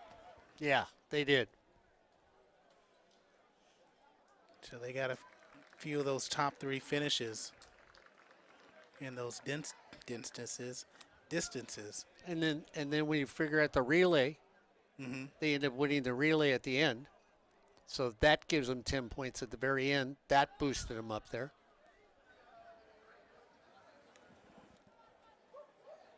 Yeah, the Riverside Tigers and the Mounties.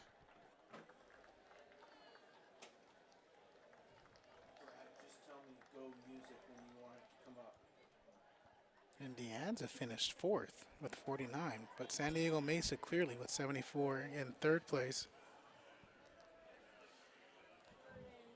I mean, really, when you look at it for the 2024 3C2A Track and Field State Championships, it was Mount Sac and Mount Sac. And, of course, on the men's side, Mount Sac win 199 points. Riverside with 114, and San Diego Mesa at 74. It was all Mount Sac men here on the state championship for the 2024 3C2A Track and Field State Championships. On the women's side, they were dominant, just as dominant as the male counterparts here at the 2024 3C2A Track and Field State Championships from Saddleback College. It was a Mount Sac party tonight, to say the least, on sportsnetusa.net. So as San Diego Mesa takes their picture, Finishing in second place with you got 2nd place Riverside City College. Riverside City College.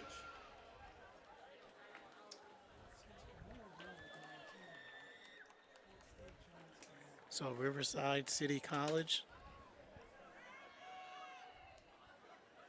wins football state championship, and in track and field, They come in second.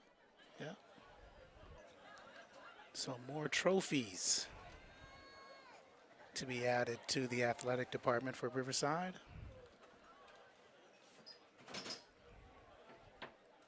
And Corey, when you look at it, Mount Sac is a juggernaut in track and field. Yeah, You and know. well, you look at Riverside here and finishing second. I mean, they're a team. You look at Mount Sac. What do we say? Long Beach had like 16 championships. Mount Sac has, I believe, 14 now. Riverside, Yeah. I believe they have 11. My math and my numbers may be incorrect, but it's something like that. All 3 are in double figures. Cerritos would be next for wins. Sacramento City College behind Cerritos, but Riverside, again, their championships, and especially since 2000, they have been that team that has been there as one of the premier track affiliations in the country. Yeah, exactly. So it's no surprise that they finish in second place here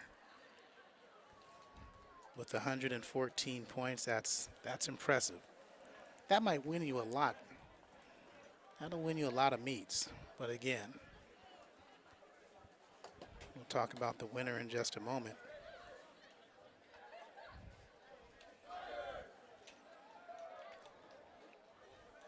And the aforementioned Mark, Mount Sac Mounties. Yeah, well, when you look at the Mounties all together and you look at what they did, a dominant day of track and field here at the 2024 3C2A Track and Field State Championships. When you look at it, Corey, and the closest team is basically 85 points next to you, you just sort of throttled everybody. Yeah, and it wasn't just the glamour No. events with the 100 and 200. Yeah. That, You won it at every distance, and you did it on the field events too. so a total team effort. And when you go to community college track and field, it's not one of those things where it's specialized. You have one person running one event. When you get to the community college level, you got many people running many events. Yeah, and I mean, kudos to the coaches at all levels, because you have your head coach and then you have all of your specialty coaches at Saddleback. For the men and the women, they do an incredible job. So for those educator coaches, thank you for what you do for these young people in a sport that isn't as beloved as it used to be in the past, but is still a sport that we all love, especially us older guys, to watch the true athletes out there on the field that we got to see tonight. So the 2024 men's track and field champion, Mount Sac Mounties. 2024 women's track and field champion, the Mount Sac Mounties. Yep. And they still got 2 more to give out. To honor the best athletes of the meet on the men's side,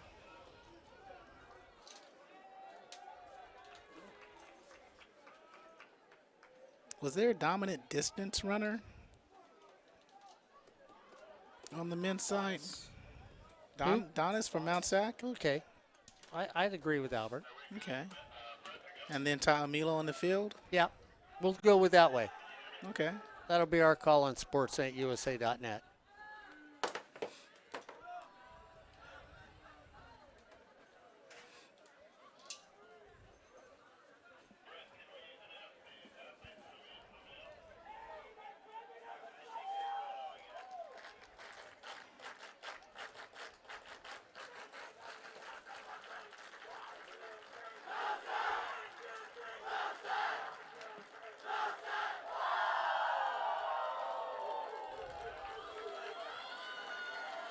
So the final awards, individual awards. Taylor Snare took the track athlete on the women's side. Nashara Smith took it on the field side on the women's side. from Riverside City College, Ernesto Ruiz. So Ernesto Ruiz, a significant distance runner, takes the track athlete. So hey, Ruiz, Donis, either way you go, that would have been our second pick. So Ruiz, congratulations to Ernesto. Plus he was one of the top performers all year long and might have been the best in Southern California. Waiting for one more.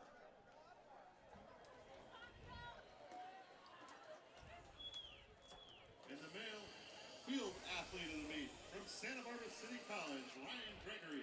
And they get Ryan Gregory for the field because he won the decathlon. Decathlon, yeah. So you he can't- dominated the decathlon. And you can't fault that one either. So we're 0 for 2 on the men's side. And 2 deserving winners in Ryan Gregory and Ernesto Ruiz. So that's going to bring us to the end of the 2024 3C 2A Track and Field State Champions. Congratulations to Mount Sac on the men's side and on the women's side as they come home with the 2024 3C 2A Track and Field State Championships. For Ed, Albert, Corey, John, and the old guy, we want to thank you for watching the 2024 3C 2A Track and Field State Championships on Sportsnet USA.net.